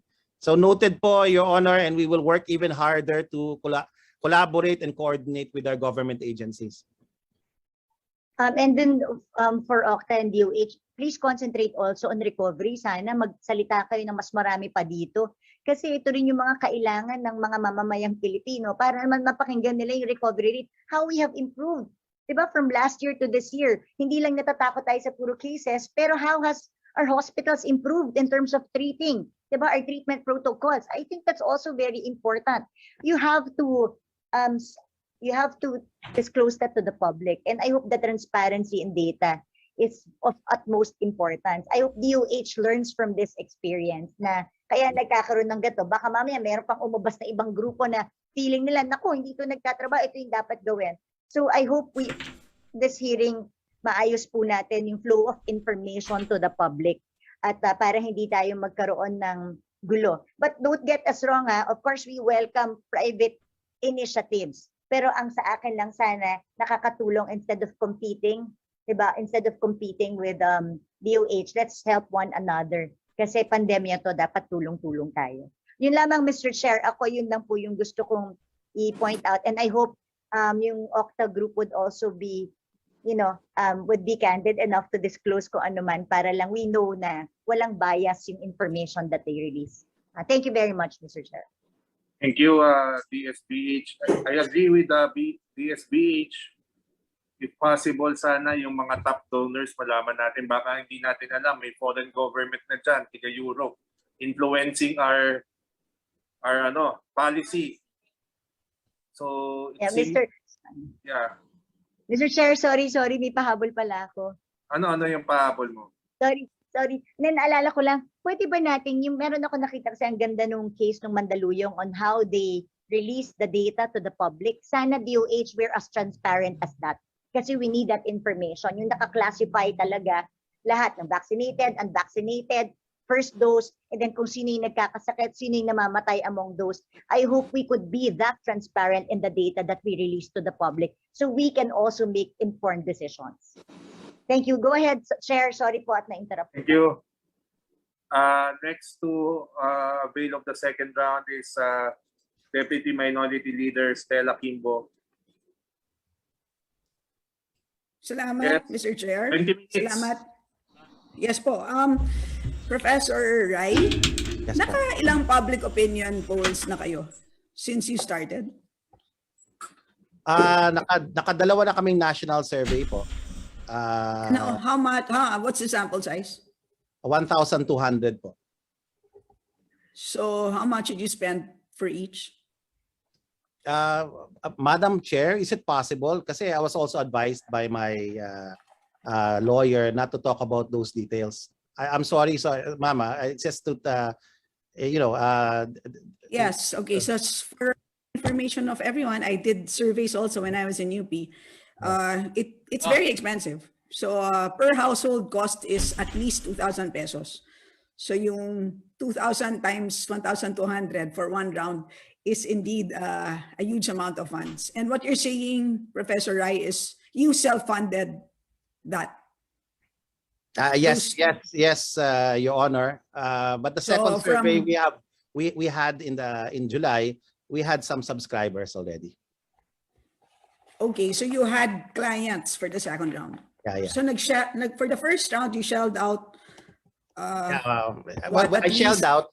Okay. At least 4 million. No, it's not. It doesn't cost that much, ma'am. I'll just be very frank. It's around 800 pesos per, between 600 to 800 pesos per person. So 1,200. That's about the cost of it. It doesn't cost 4 million pesos po. Maybe some survey companies charge that much, but certainly not OCTA. Okay, so all right. Now my question is, sino dun sa yung mga COVID researchers nyo ba? Are they involved in your polling? No, they're not. They're two separate teams po. And sino ang kasama mo? I suppose ikaw yung involved sa pareho. Yeah, I'm the public president opinion. of OCTA. I'm Yes. president. Yeah, so I'm actually in charge of the side. If you make statements like we are officially in surge, I suppose you are involved in both groups. The public opinion and the COVID research. Yes, Your Honor. Yes, I am. Yeah. Okay. May I ask Professor Guido how he feels about this setup? So Professor Guido, you are an OCTA fellow. Tama po? You consider yourself an OCTA fellow. You're affiliated with OCTA. And Yes, are you aware of the polling activities of Professor Rai? Yes, I'm aware, Madam. So And how do you feel about that? Well, at points, I help him, do analysis of the data once the data comes in. So, I mean, I'm not sure what to make of your question, Madam. So you're okay with that? Wala kang nakikitang problema na you do COVID research and at the same time, you are also involved in polling, which obviously means that's political, right? Pag sinabing polling, hindi mo maiiwasan na ang kliyente mo dyan ay politicians. Hindi po ba? Well, I'm not affiliated with any politicians, ma'am. So, I mean, yes, but as you said, okay, just answer my question. Just answer my question, sir. So you have just admitted that you also do some analysis of the data that you get from the polls that Professor Rai conducts. I'm a numbers person, so yes. I just look at numbers. Yes, so that's answer. Yes, I do. Okay, I look at numbers. Right, and number two, as mentioned earlier by Professor Rai, you are not compensated. So when you're not. I'm not Is that compensated. Correct? That's correct. Okay. Earlier, I asked you how much you received from UP, and you said you're not allowed. You don't have the consent.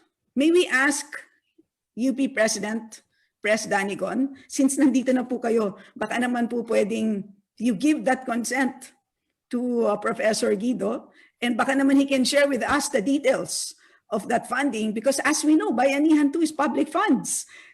Kayo na lang po, alam niyo po, inisa-isa na po namin ang bawat, ang itemized appropriations ng Section 7 ng Bayanihan 2, except for that 15 million that went to UP Diliman Institute of Math. So sana po sana po President Concepcion, payagan niyo na sila Professor Guido to share a little bit about what they know pagdating dito sa funds. We shall refer the matter to our legal. All right, so anong gagawin natin? So meanwhile, hindi natin alam kung ano nangyari dyan sa pondong yan. Surprise na lang po. At hindi natin alam. Ang gusto ko kasing malaman dito, President Danicon, just to make a case.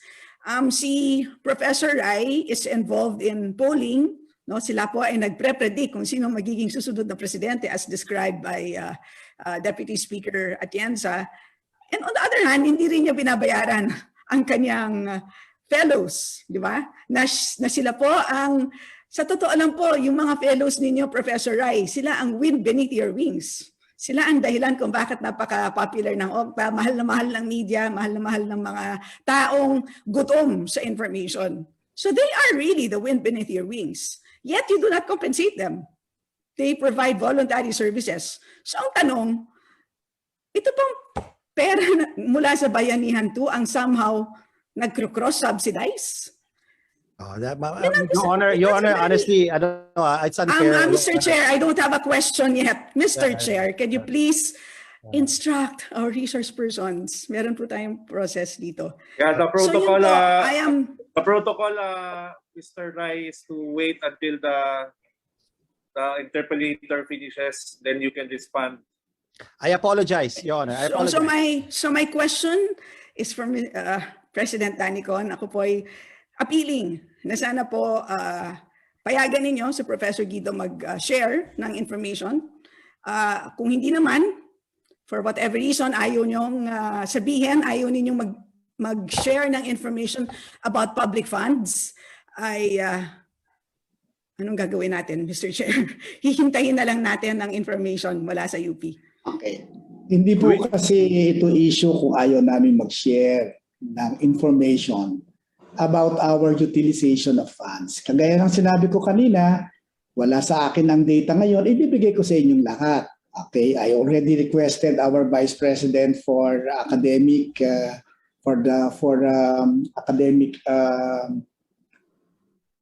UP Vice President for Academics and Research na i-prepare nila yung report on the utilization of this appropriation. And ipapadala po namin sa inyo.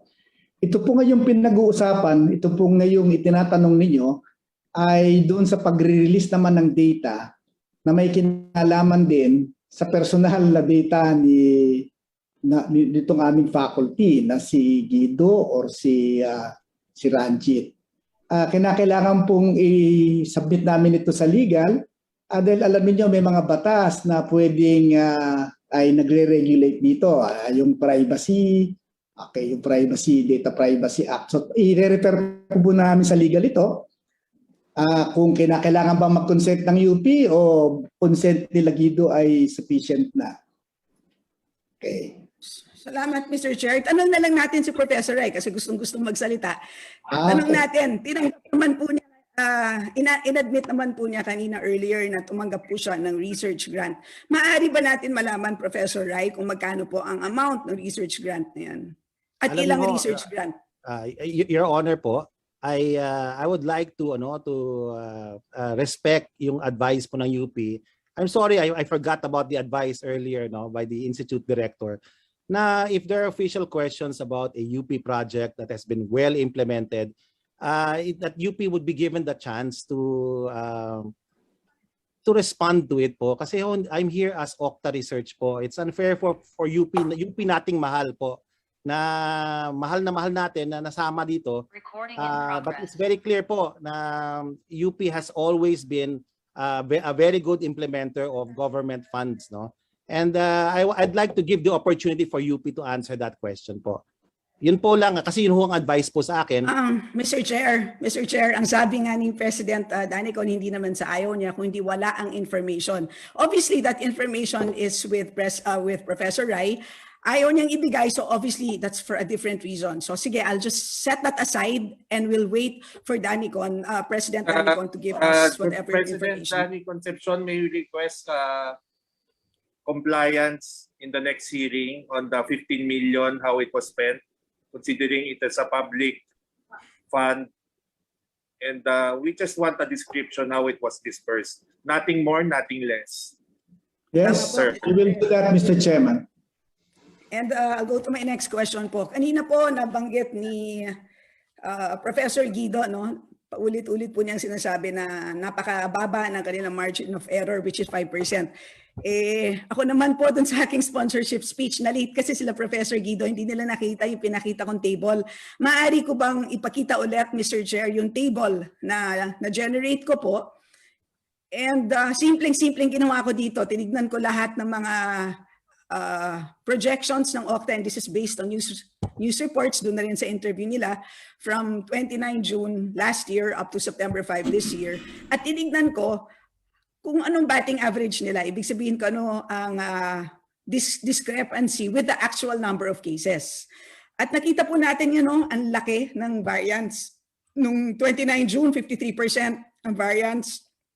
31 July, 46%. Meron pa ngang as high as 79.4%. Of course, meron din naman mababa. Meron silang, I think, minus 1.6%. But napakalaki po ng variance sa margin of error. Gusto kong malaman kung ano kaya yung pinanggagalingan dun sa statement ni Professor Guido na 5% lamang ang margin of error. At siguro una sa lahat, ano kaya ang comment ng DOH dito? Kung sa pagtingin nila ang forecast accuracy ng OCTA, that's number 1. And number 2, kung mataas nga ang forecast accuracy ng OCTA, bakit hindi nila in-invite ang OCTA dito sa data analytics subgroup? And with that po, you can, Comsec, you can now take down the slide. Salamat po. Unahin natin si Dr. Wong siguro, Chairman Mike. Yes, Dr. Wong. Thank you, Mr. Chair. So I'm a member of the SWG on that data analytics. No? So aside from myself, no, there's Ateneo Faster, and initially also PIDS and AIM. No? So OCTA only came later, no? But since we already had the group, no, there was no need or idea to invite OCTA. No? Besides, it's the DOH decision to do any invitation. Thank you. So hindi nyo ini-invite? Tama po ba, Director De Guzman? You have not invited OCTA? Mr. Chair, may I respond po? Yes, please respond. Yeah. Dr. Yes, Guzman. thank you po. As mentioned po by Dr. Wong, no, as of April last year, we already have a sub-technical working group on data analytics po na comprised na po siya of different specialties from infectious diseases to epidemiologists and clinicians po. And that was already formed no, before other research private groups came in po. Thank you. So hindi. Tama ba? No, yes, Madam Chair. We have not formally invited OCTA, though as mentioned po. We've had several alignment meetings with them. May we hear from Dr. Salvania? Mr. Yes, Chair? Mr. Chair. Yes, Dr. Salvania, please respond. Yes, Mr. Chair. This might have been before Director Tea's time, actually, because at the time there was actually an invitation, and I did talk to Ranjit at that time as well. I forget which month it was, but it was fairly early, around March or April.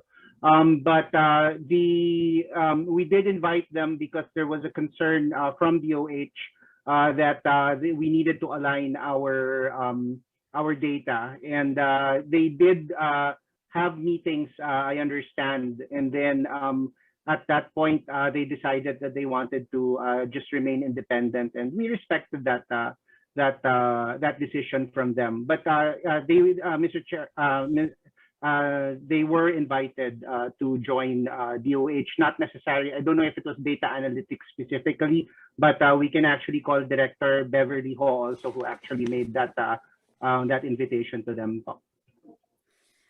So yun na po, Mr. Chair, nakakalito, no? Ang dami ditong conflicting statements. So on one hand, sinasabi ni Professor Rai that we work closely with the DOH, yet on the other hand, sinasabi po niya we were not invited.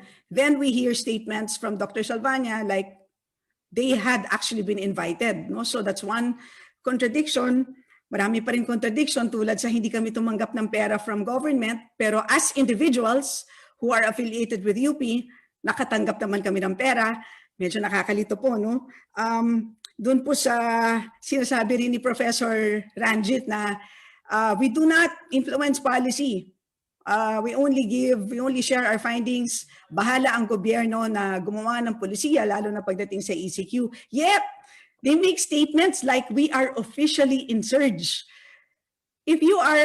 Kung kayo po ay nakikinig sa isang grupo na nagsasabing we are officially in surge at ang grupo na to is very popular, hindi ba't kung ikaw ang nasa executive, parang ka nang nilagyan ng baril sa ulo mo, di ba? Kasi ang bigat ng statement na yon, di ba? At kung hindi nila pakikinggan ang sinabi na yon, malilintikan naman sila sa publiko. So, yun ang kahirapan ng sitwasyon natin ngayon, no? But anyway, let me proceed to my next question. Hindi na sagot dun sa tanong ko about margin of error. So, sige po, baka ako na lang ang tutulong magtanong ulit, no? Ang sabi ni Professor Guido, 5% lang ang margin of error. Is this, and what I showed you, Professor Guido, is external consistency. No? So very simple. I just look at the actual cases. Iko-compare ko lang sa pronouncements ninyo. Hindi po yan 5%. May mga times na 5%. May mga times na mas mababa sa 5%. But pretty much, it's more than 5% at umabot pa nga minsan sa 80%. So yung sinasabi ninyong 5%, I suppose that's an internal consistency measure. Tama po ba? Meaning to say, nakabase lang siya doon mismo sa model na in-estimate ninyo. It's something like an R-squared. If you run a regression-based econometric model, it's the fit, right? And I know this because I'm an econometrician. I used to forecast every day. As soon as DOH would do their data drop, I would recalibrate my model every day. I can go to as high as 99% accuracy if you're only looking at predictions within the sample. But it becomes a problem when you try to predict outside the sample. And I think that's what Dr. John Wong was talking about earlier. So when you, let's say, forecast your model and you use data from January 1 to December 30, you for sure yan, mataas ang predictive power mo to predict January 1 of the following year. That's for sure, and even January 2 and January 3. But when you talk about a longer time in the future, say February or March, bumababa na talaga ang ang consistency. So ito po bang 5% na margin of error na pinagyayabang po natin, Professor Guido, pwede niyo po bang ipaliwanag yan? Kasi hindi kasi talaga 5% eh, kahit anong pagtingin natin, and we're just looking only at simple mathematics here. No fancy math. We just take the difference between your forecast, we look at the actual cases, we divide it by the forecast, yun po yung margin of error.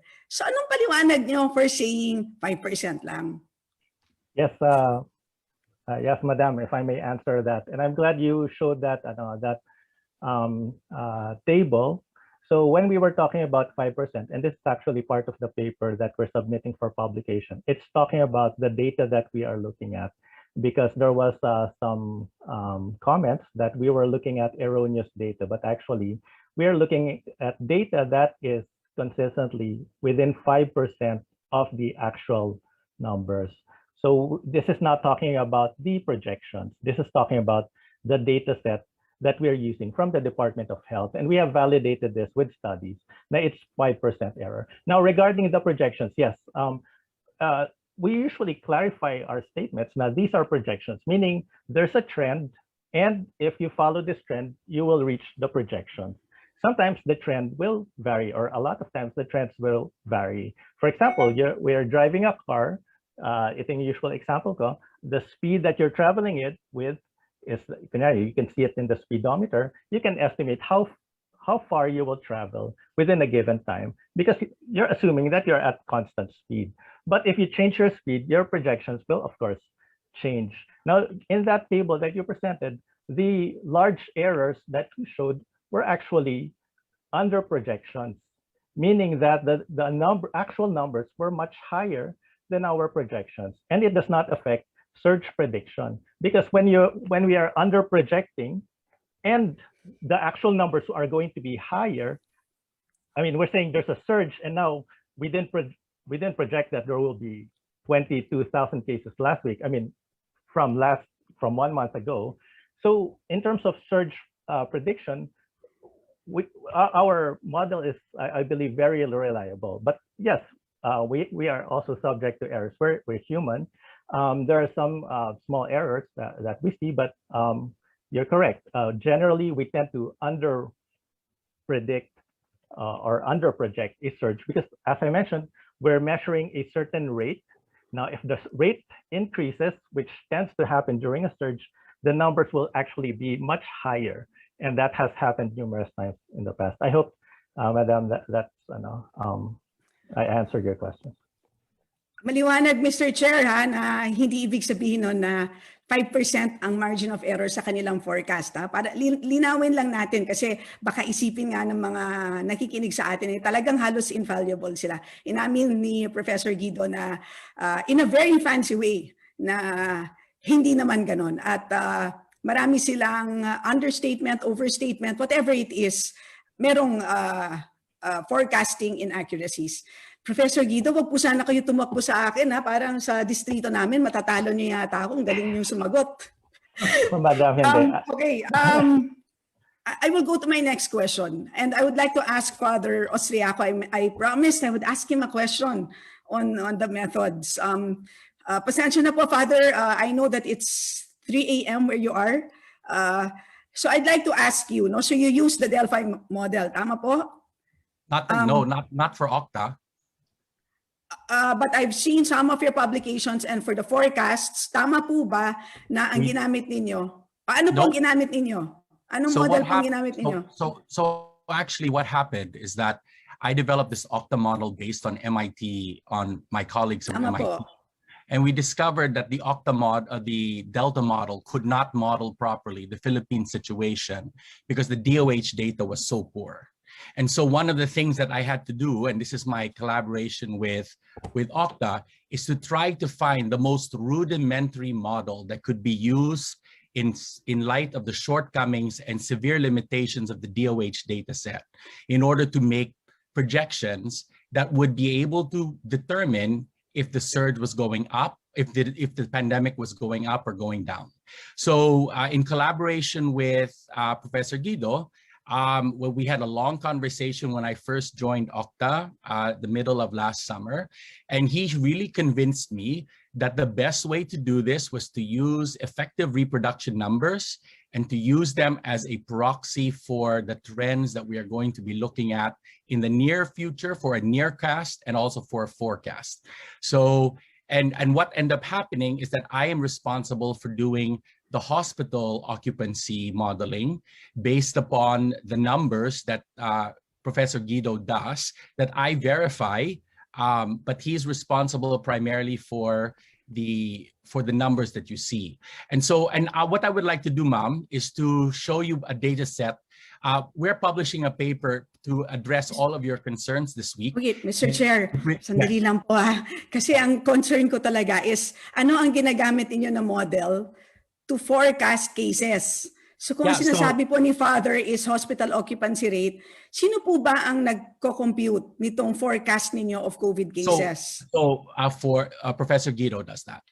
Okay, so sorry po, I'll just go back to him po Professor Guido, ano po ang ginagamit natin na model to forecast cases? Tama po ba na yung ginagamit ninyo is yung Delphi model or yung SIR model? Ano po bang ginagamit ninyo?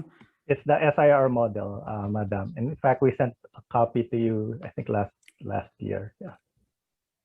I did not receive it. So anyway, yung SIR model, yung SIR model uses parameters, right? So anong parameters ang ginagamit to compute cases? Yes, Can you tell us? Yeah, the reproduction number, that's what we calculate, and it's based on so you don't calculate cases. Total cases. What you calculate is the reproduction number. Yes. And then we use that to make projections. So the reproduction number, in a way, it's like calculating the speed of a car. Then once you measure the speed, you can measure how far it will travel. But again, the caveat there is these are projections based on an assumed rate of speed, that this is the same speed that will be happening during that time. So that's a major assumption. Yung assumption na uniform ang speed, constant ang growth. Well, yes, Madam. Sometimes we project the sa ngayon po acceleration din. Sa ngayon po na may Delta variant tayo at ang sinasabi sa atin napakabilis ang pagkalat, sa tingin niyo po ba ang assumption na yan ay valid pa rin sa ngayon? No, ma'am. That's why we have adjusted the model. So in the past, that was what we used. That's why we saw a large level of error, because that was Kaya nagkamali in the past. Yeah, we were still calibrating our model. That was early in the pandemic, and a lot of people were trying to figure things out. But lately, yes. Okay, so yun nga di ba? Ngayon lumalabas na may mga mali pala in the past. So yun ang problema namin, di ba? Saan naman kami pupulutin ngayon, Professor Guido? Pag sinasabi ninyo na tama kami, nagsabi kami na merong surge. And in fact, nung nag-lockdown, nakinig sa amin, thankfully, ang gobyerno at nag-lockdown, tingnan nyo, talagang bumaba ang cases. Sa totoo lang po, if you burn the house to kill a rat, will the rat die? Yes. In addition, the members of the household will die as well. That's the situation we are now We are in today, di ba? Pag nag-MECQ tayo, nag-ECQ tayo, dapat indeed mag-slow down ang cases. And in the first 4 lockdowns, bumagal nga. Pero ang problema is, since naka-lockdown ka, ang mga tao naman namamatay sa gutom at hindi naman namimigay ng ayuda ang gobyerno. But let me fast forward to the ECQ today, the 5th ECQ. I showed the slide earlier, the COVID curve. Talagang this last ECQ is clearly not effective. So kaya doon po kami nanggagaling. Yung paulit-ulit ninyo na recommendation na NCR-wide, malawakan na lockdown at 2 weeks ng 2 weeks, sa totoo lang, ang pagtingin po namin, mapinsala po siya pagdating sa ekonomiya, and it's not even slowing down the cases. So yun po, yun ang aming pinanggagalingan. So let me move on to my next question. When you do your analysis, Professor Guido, do you do it for the entire NCR or do you do it at the city level? We do it for both, Madam. You do it for both. Pero nagtataka ako, bakit NCR lang ng NCR ang inyong recommendation? Bakit hindi kayo nagre-recommend ng dito lang sa mga cities na to dahil may problema. O dito lang sa mga cities na to kasi mabagal ang rollout ng vaccination. At saka bakit 2 weeks ng 2 weeks? Bakit hindi 3 days, hindi 13 days, hindi 11 days? Remember, every day counts, di ba? Yung 7-week loss is 144 billion. So if you can reduce the lockdown by 1 day, ang laki na natitipid, di ba? So yun ang pinagtatakahan ko, kaya pilit kung gustong intindihan yung SIR model na yan. Kasi may economic variables ba yan? Nandyan po ba ang vaccination rate? Nandyan po ba ang demographics? Ibig sabihin, are you able to control for the age mix of the population? Kasi sinasabi nga sa atin, kapag mas maraming kabataan, mas protected tayo kumpara sa mas kaunting, kumpara sa seniors, di ba? So, ito po bang mga policy variables na yan ay nasasama din sa modeling ninyo? Well, Madam, we also look at, I mean, of course, not the economic aspect. I mean, Father Nicanor is also involved with the vaccine deployment model. And we also look at age structuring. There are many variables to look at. Pero, of course, one of the primary variables is the presence of a surge. And I mean, if the lockdown was not effective. Wait. Presence of a surge is the outcome variable. I am asking you about the predictor variables, meaning ano yung simulating variables mo? Yun ang tinatanong ko. Ibig sabihin, when you do your forecasts and you do your simulations, you need to simulate on policy variables. Yun ang tinatanong namin kanina pa. Pinapasok niyo ba dyan yung quarantine, klase ng quarantine, duration of the quarantine, at kung saan mo ilalagay ang quarantine, whether it's granular or not granular, yun ang hinahanap po natin. Kasi at this point in time, mukhang klaro naman na hindi na effective ang malawakang ECQ. That's why gusto natin malaman kung your methods allow for that kind of conversation. Well, Madam, when your method is that complicated, it's not complicated. If you do a regression-based model, it's just a matter of adding variables. And I can show you what I've done so far. Well, but then, I'm not even going to go to that. Let me ask DOH or John Wong or Edsel Salvania what they think about what you've been sharing with us so far. Mr. Chair, can we ask Director De Guzman? Mr. Chair. Director De Guzman, please answer. Yes, I'll respond po, and then baka Dr. Wong and Dr. Edsel can do so. Madam Chair, would just like to relay that in the model used po by our partner, Pastor, assumptions that we're taking into consideration are as follows po. Number one, what's our mobility level? And then the length, no? Halimbawa, may scenario po kasi kami, Madam Chair. Paano kung naka-ECQ tayo ng 2 linggo? Paano kung MECQ lang? So that's the first one po. Ikalawa po naming assumption is the vaccination rate. We have a baseline base po dun sa last month, and then paano kung halimbawa binilisan natin ang first dose, ganun siya kakomplikado. First dose, second dose pa po. And then they also take into consideration the vaccine brands because each brand will have differing efficacies pa po. The third assumption po, ma'am, is the minimum public health standards. How adherent is the population to the MPHS? And then the last assumption that we include in the model po is what we call a health system capacity. But right now, the predictor for that health system capacity is the interval between onset of illness and the time that we isolate that person, no? And the smaller that interval is, mas maganda yung numero natin. And tama po kayo, what we saw in that projection are as follows. The last ECQ, we were even more mobile than our December data. This is the most mobile ECQ. And the reason for that is we had a lot of essential activities going on, like bakuna po. And we had to allow a number of essential workers to go out.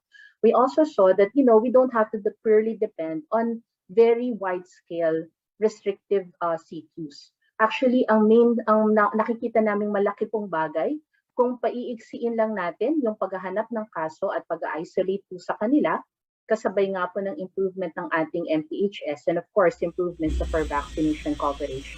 That's almost akin to imposing a very wide-scale and strict lockdown. So yun lang po. Thank you po, Madam Chair.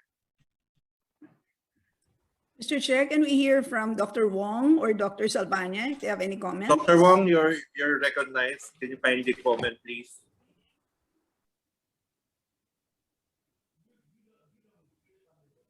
I think Dr. Wong's on mute po. Naka-mute po, sir. Naka-mute ka. Sorry. Thank you, Mr. Chair. So the problem I have with models that only report or project is that they don't tell us what to do. No?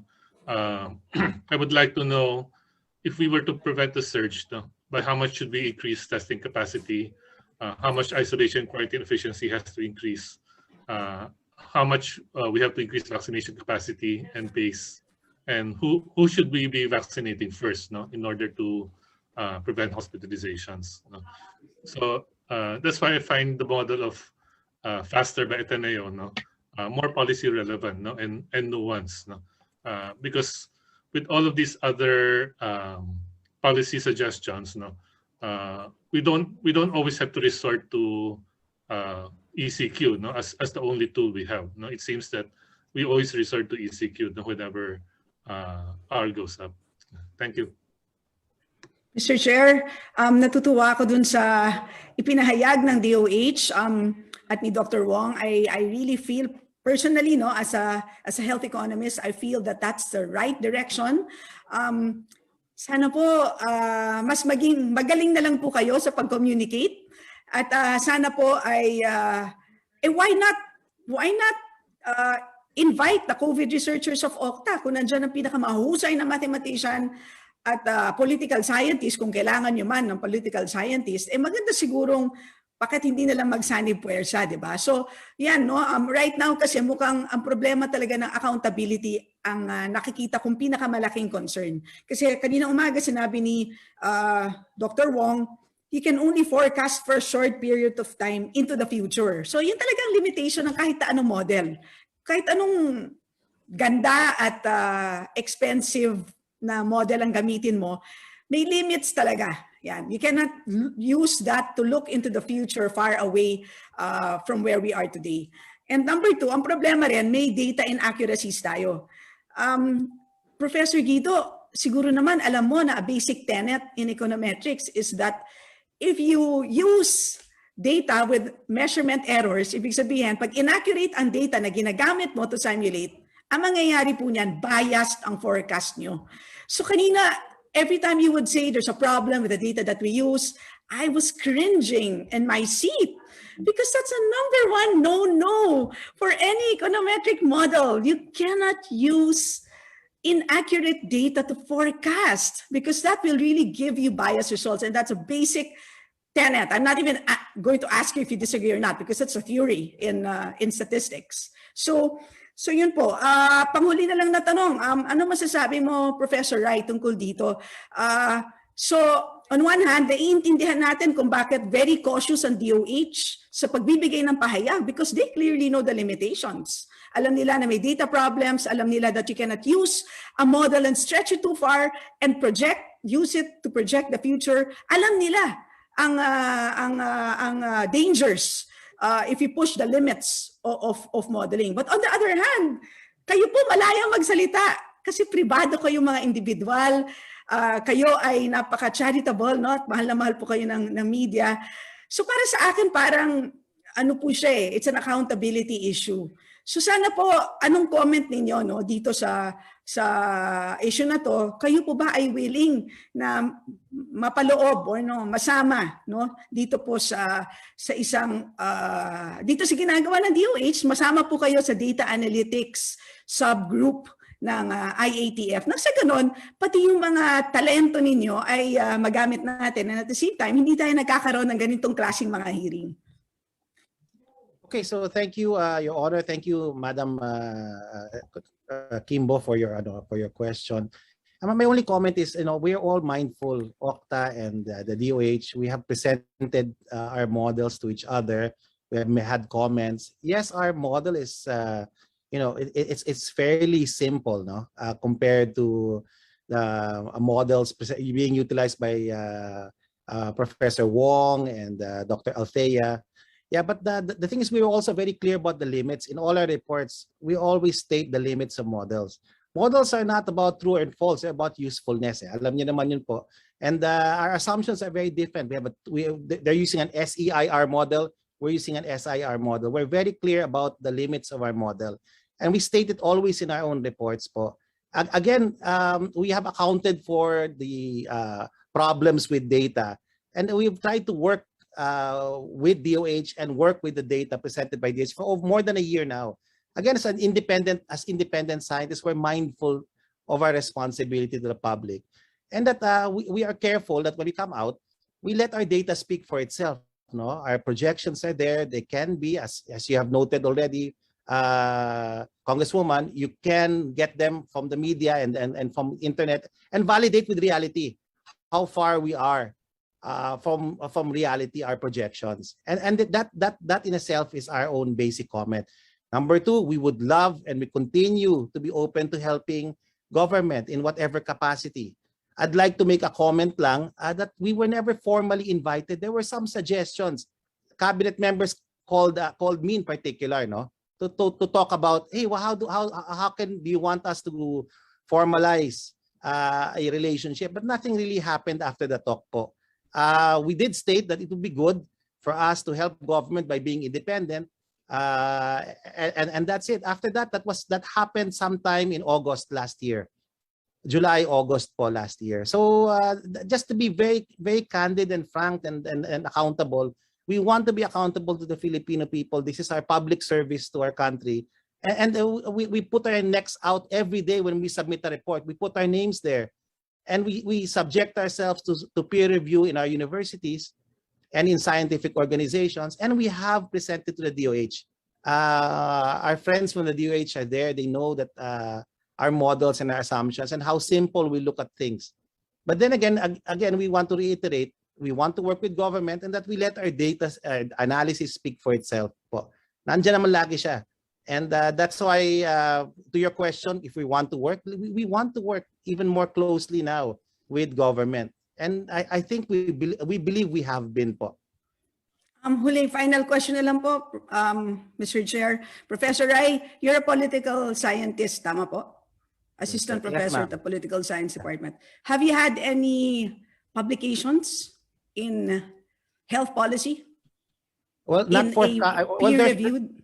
We're right now, as a group, we're publishing papers, trying to get them published. No. Not from health. Prior to 2020. Yes or no? No, madam. So none. You have no prior publications in health policy research. You are a political scientist, yet you made a statement last July 27, we are officially in surge. That would be all, Mr. Chair. Thank you, Congresswoman Stella. May I ask a question to Professor Guido David? Sir, are you still online? Yes, sir. Did you hear the prior statement of Dr. Althea de Guzman that they do not rely solely on lockdowns because they think it is not the best tool to use presently? Did you hear that statement? Yes, sir. Do you agree that she is an official that can give that statement? She is officially empowered with her position to give that statement. Yes, I agree, sir. Yet, in your last pronouncements in August, you said that, correct me if I'm wrong, you said in the media, in various publications, in your press statements, that the ECQ during last August was not effective because it was too loose. You wanted it more rigid implementation. Did you give that statement? Yes, sir. Actually, I was going with the data presented by the Department of Health that the mobility was higher. I actually cited that report that Department of Health said that mobility was higher in this ECQ compared to last March. So I was basing it on that. Yes. But if you use that statement of DOH, they were not against the mobility. In fact, they said they wanted mobility because of the vaccines and other essential travels. So in short, you already gave a statement contradicting to the official statement of the Department of Health. That's one instance there. You said you wanted to help government. In fact, you were contradicting government's official stand, Mr. Guido, David. I'm sorry, sir. I'm misunderstanding the question because my understanding is I used the statement of the Department of Health itself that mobility was higher, and that was the basis. But you gave a commentary that you wish that the government escalated the implementation of ECQ because it was too loose. You gave a commentary. You stepped beyond the science. You stepped beyond the interpretation. You went already for commentary, which this committee does not appreciate. The commentary that you're like already a government official saying that you wish, or even though at the very least you're a private individual giving a commentary that you wish the implementation of ECQ would be stricter, yet the official stand as stated by Dr. Althea de Guzman that what was happening in August was acceptable to them. So it's contradicting, Mr. Guido, David, if you get me. Yes, sir. Sir, I do not remember making a statement about I wish that the government stepped it up to that effect. I remember saying that if you did not, it was published in ABS-CBN Online and Inquirer. They used your name, sir. Yes, sir. Sometimes, or even a lot of times, we get misquoted because they. Yes, if you get misquoted, my advice to the OCTA Research, as we are 300 strong representatives of the people who were already elected by election. We are the representatives of the people, and we request you, sana po, maging responsable tayo, na sana po, let the data, you already said, I heard Dr. Ranjit say a while ago, let the data speak for itself. You do not need to give commentary anymore. Madami na pong komentaryo sa radyo. Madami na po tayong mga komentarista. Sana po, yung data na lang po, yun lang pakiusap namin. Pwede ko ba makuha yung commitment mo, Dr. Ranjit? Sir, Your Honor, ganun naman ho talaga ang sinasabi namin. Kaklaruhin ko lang, Your Honor, kasi it's on the record naman. I've taken an oath. Alam niyo naman po na I take this very seriously, and then we welcome this House Pro. But yeah, it has to be very clear to the public.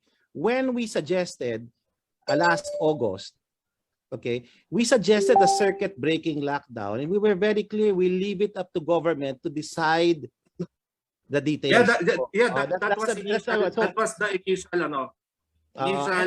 statement. And sir, we also want to clarify that I also made a statement to that effect that the DOH through Yusek Vergere stated in public, in her public forum, that the ECQ was not as strict as it ought to be. In fact, there was so much mobility. And for us in OCTA, we just reiterated there was no contradiction po. No contradiction between what we said at that point on that issue with the DOH. In fact, we just basically said, okay, that's probably the reason why it wasn't as effective as we thought it would be. And the DOH clarified also in a follow-up statement. Whatever you wish to interpret from that situation, I'm entitled to my own interpretation, and from the reading of the news clippings during August, it was well published that you gave an opinion, Dr. Guido David. So I suggest, as you stated, and you agreed, your statement interconnected with my statement that let the data speak for itself. Less commentary, less mistake. Do you agree? Let the public interpret the data with the analysis of the data, because sabi nga, with great power comes great responsibility. Your group is already a powerful group. I will admit that first, that is true. So I hope that you haven't given your commitment yet, that let the data speak for itself. Avoid giving commentary that would be misconstrued as policy of the government. Sir. we will take Your Honor, we will take your suggestion, and we will talk to our group about it. We will seriously consider calibrating our communications, especially with the DOH and the others.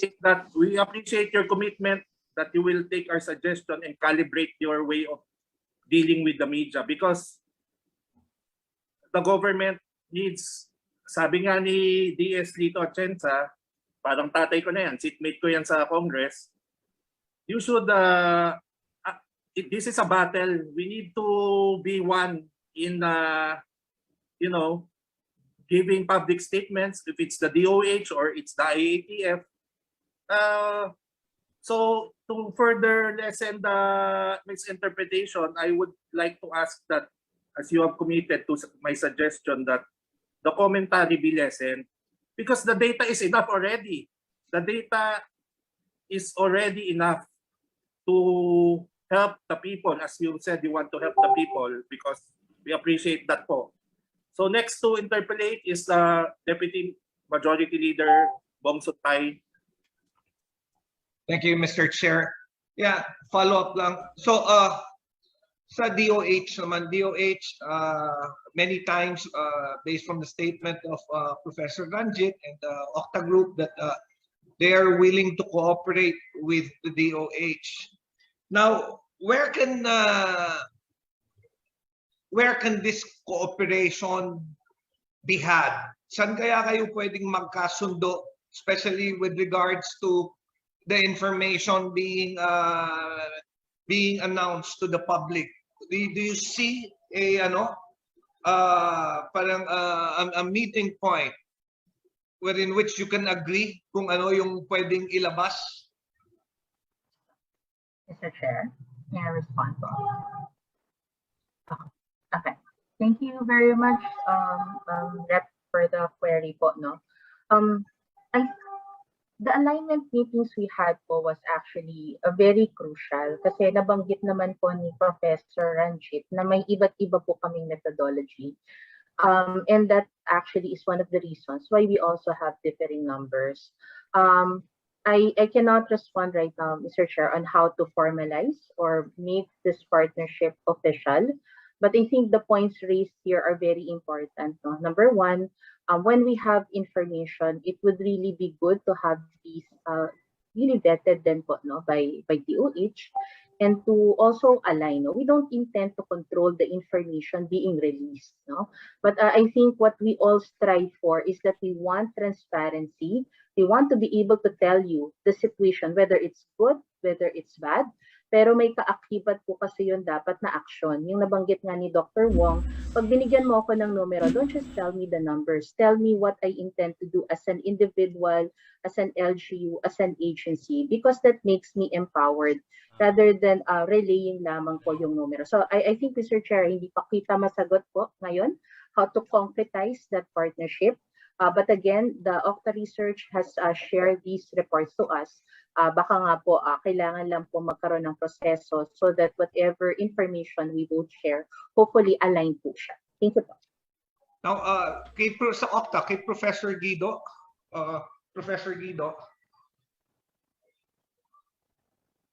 andyan pa ba si Professor Guido? Yes, sir, Your Honor. Yeah, Professor Guido, kasi based kanina doon sa statements ni Congresswoman Stella, while you stated earlier that yes, you get the raw data that you use for your formula from DOH data, what you input doon sa in your computation may differ depending doon sa kung what other elements are being considered. That's why minsan yung resulta nyo magkaiba.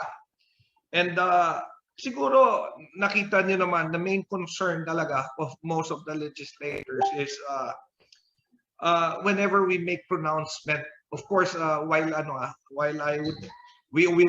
would all want to believe that all of you are here to help, both yung mga kawani natin sa government sector at kayo, ang ating galing coming from the private sector, that you you just want to help our people get through this pandemic. But the thing is nga, in the process of helping, pagka nagbibigay tayo ng mga statements, it has different effects on different people. And sometimes it creates panics. Sometimes it fosters fear. At ang nagiging resulta niyan, it has an effect not only on the people but also on our economy. Now, is there a way na before you make any pronouncement and release it to the media, to first sit down with the DOH para makita natin kung saan kayo magkakaiba ng magiging projection para naman hindi masyadong maging magkalayo?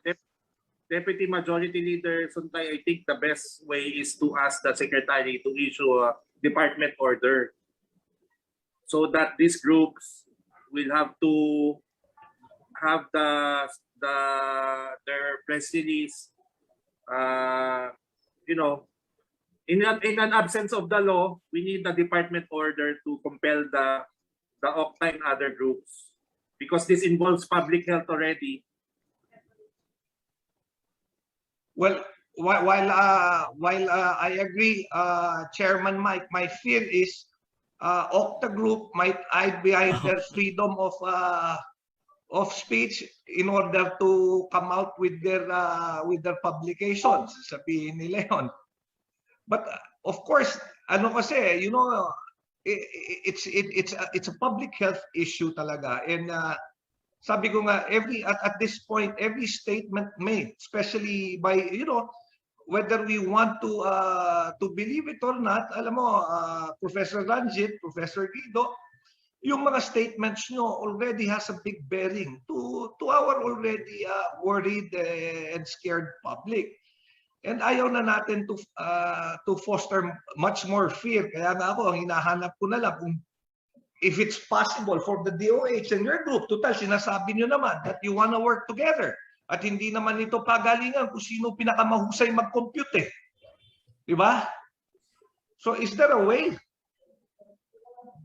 that even before the law, that we can come up with the law na magkasundo muna kayo kung ano yung ilalabas natin? Dahil I think you have achieved what you wanted to achieve already. That people have come to respect yung mga pronouncement nyo. And ngayon, what we want to agree on is yung hindi tayo nagkakaroon ng kalayuan sa statement with the DOH para naman there's a concerted effort coming from both public and private sector.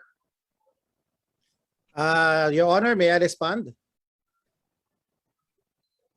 Yeah. Well, thank you, Congressman Suntay, for your suggestion. And we will continue to work with government po. The commitment is seen in, we can show meetings where we were together with the Department of Health. They were taped. We also have a copy. Alam mo, we have been working and we will want to continue to work with government.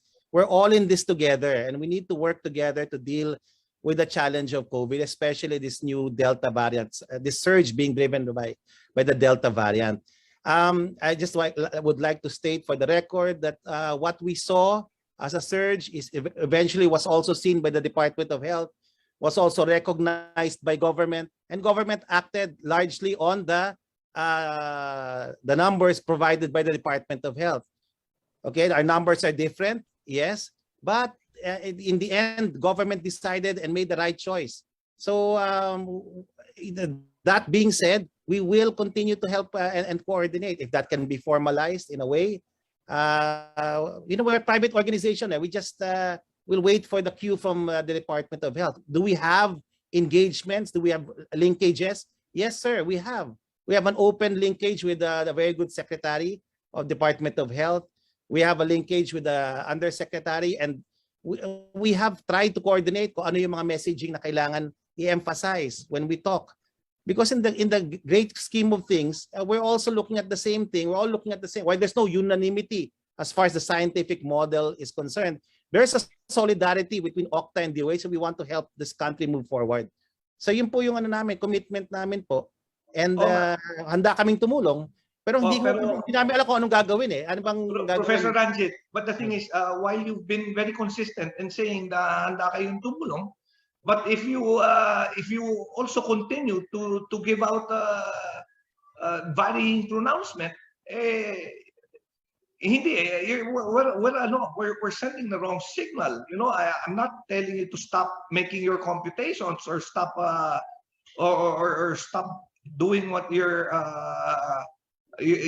doing. I'm just asking, is there a way that that data could be first vetted with the data of DOH and try to come up with a common ground? Kasi minsan talagang magkaiba yung pronouncement I think Congressman Suntay, I think it's already tinatawag dito voluntary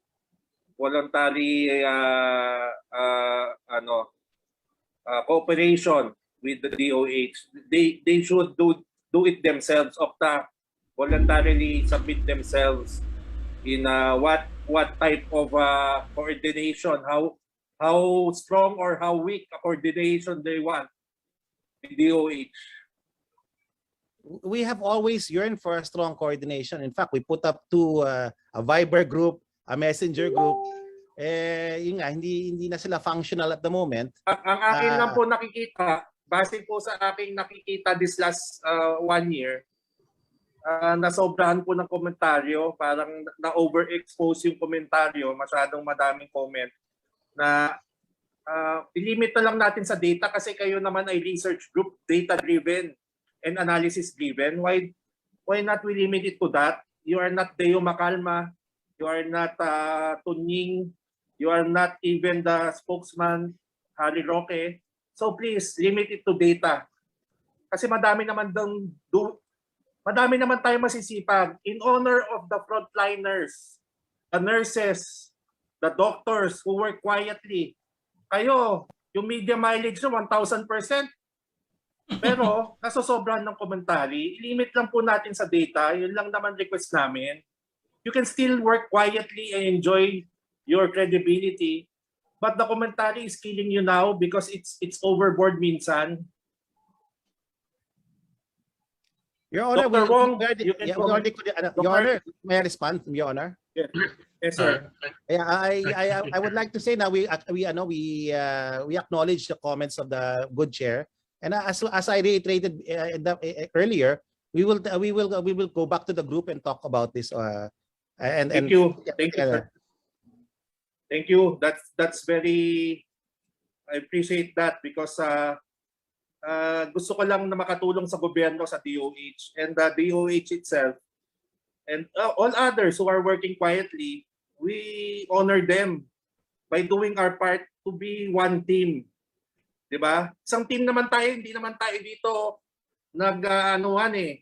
Kasi may narinig ako nung unang pinatawag tong hearing to, sabi, fault finder or papahirapan kami, something like that.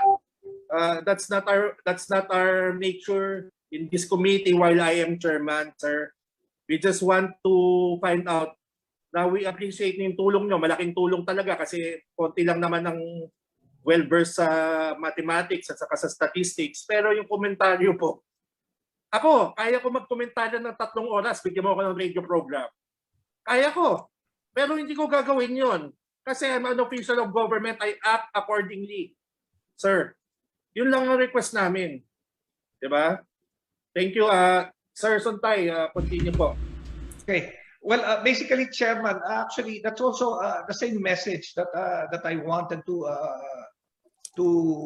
ask and to convey to the OCTA. Kasi kagaya ng sinabi ko, they always say that they're just here to help and to give data to the people, and that they're getting that data from the DOH. But sometimes the data they're feeding, the pronouncement, are taken in the wrong context by a lot of people, and it has a varying effect.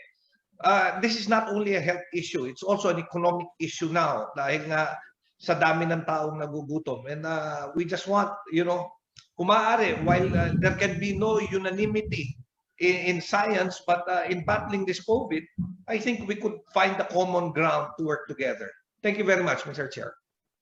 Right, patapos Thank na. you, Deputy Majority Leader Bong Suntay. Are there any other members who wishes to interpolate? There being none, I'd like to remind the research persons to comply with the requested submission, namely, the OCTA should make a presentation on how to move forward with the concerns of the congressmen on how they discussed during the meeting to adjust their policy in dealing with media. And number two, to the UP Diliman, UP system to provide the detailed account of the 15 million it received from Bayanihan 2 on research on COVID. So, Mr. Chair, can I ask yes, sir. A list of the members of OCTA and the qualifications of the members, the background of the members? Yun, maganda. Yes, can you also comply with the request of Deputy Malaman Majority kung Leader ilan sila. Suntay, Sir Ranjit? Your Honor, we will comply. Thank you. Ma'am Stella, do you have any more documentary requests that you require? Doon po sa UP, Mr. Chair, yung description of yung process of choosing kung sino pong nakakatanggap ng research grants. Okay. And sino ang involved. Opo. Bukod po doon sa 15 million na accounting ng funds, yung kung sino-sino po, at so kung paano daw sila nakakakuha ng grant, ano yung qualification, sir? Sir Danny Concepcion po. We will comply. Tsura Thank you, ni sir. Concepcion, parang walang pake. We will follow up on these matters through our committee secretariat, and please be informed that the next meeting is in September 14, 10:30 a.m. Maraming salamat po.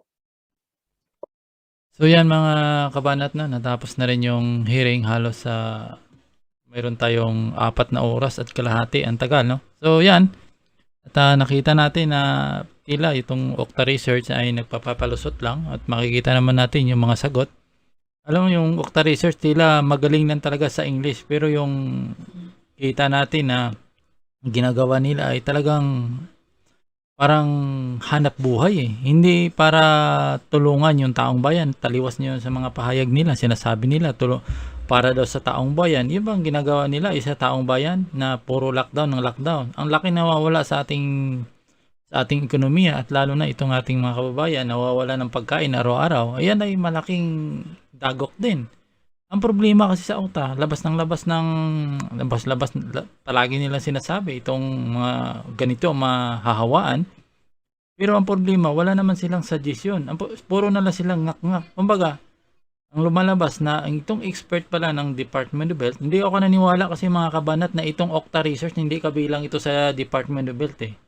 Talagang kinukuha ito yung mga impormasyon, talagang parang kumbaga nagtatakipan na lang sila. Pero kung busisiin mo yan, makita mo naman sa mga reaction eh, kinukonsider ng Department of Health itong mga pahayag ng OCTA. Kaya minsan doon sila bumabase. Mayroon akong nabasa na post ni President Duterte o na post ng isang media na parang sinang-ayunan na ni President Duterte i-consider itong sinasabi ng OCTA. So mantakin mo dyan, no? So, dapat managot talaga itong mga kabanat at maaari talagang ipahinto na sila. Kasi napakarami na nilang nagdadaldal dyan eh. Kung ano-ano na lang pinagsabi, hindi na nga tayo satisfied dito sa Department of Health. Dagdagan pa itong OCTA Research na ito na wala din namang ginagawa.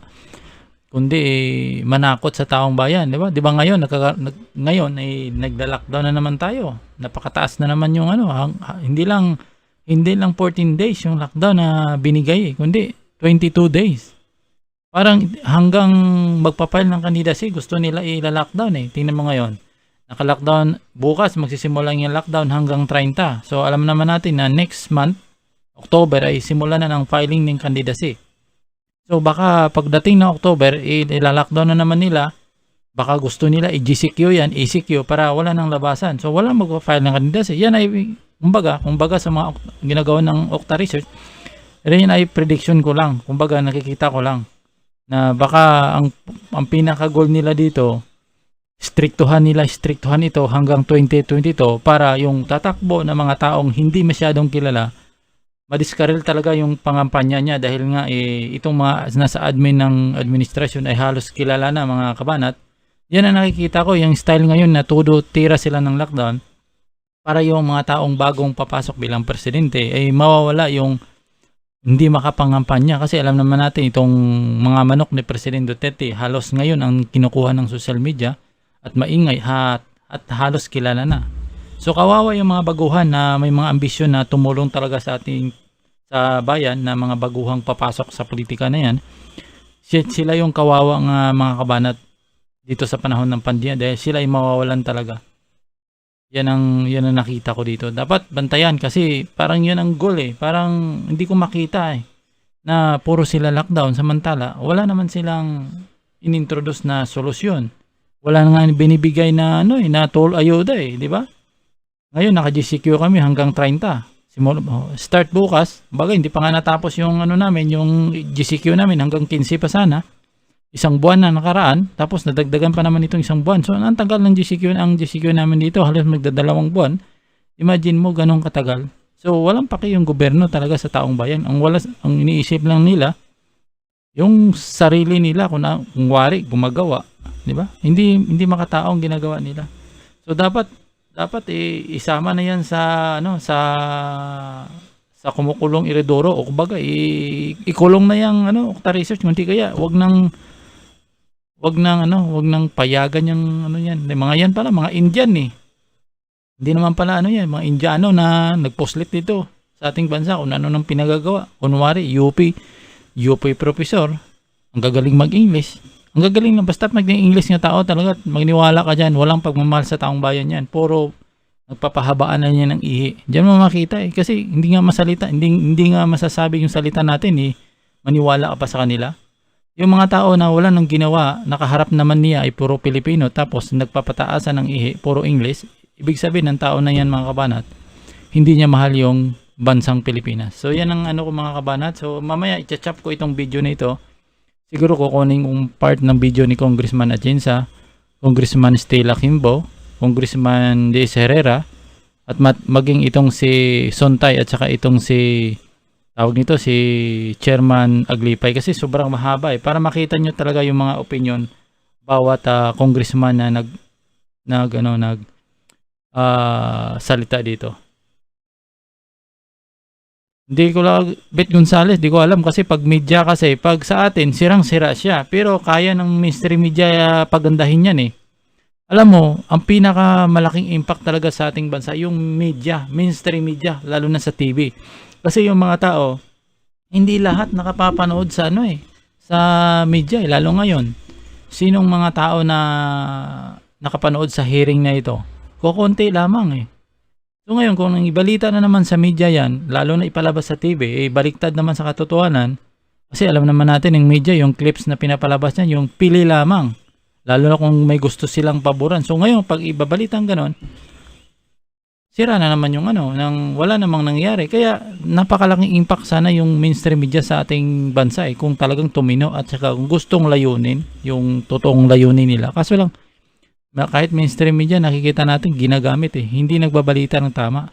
Tama naman sinasabi nila, puro ang problema sa DOH kasi nakapokus na lang sila sa sa sakit. Minsan hindi natin nakikita sa kanila na binabalita yung gumaling. Na halimbawa yung yung number nila kung ilan ang gumaling.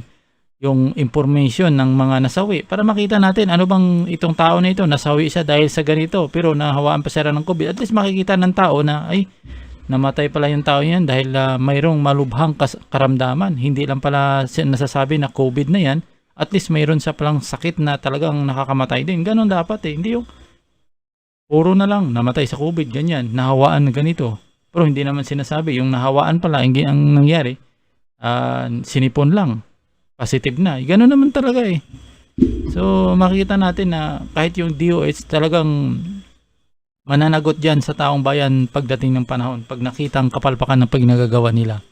Kahit dito sa bakulam na ito, nakikita ko talaga mga ngayon. Bagamat naka-line up ako na magpapalista. Pero nakikita ko itong bakulam tila walang epekto ang laban dito sa wala pa rin kasi nakadami-dami kong nakikita.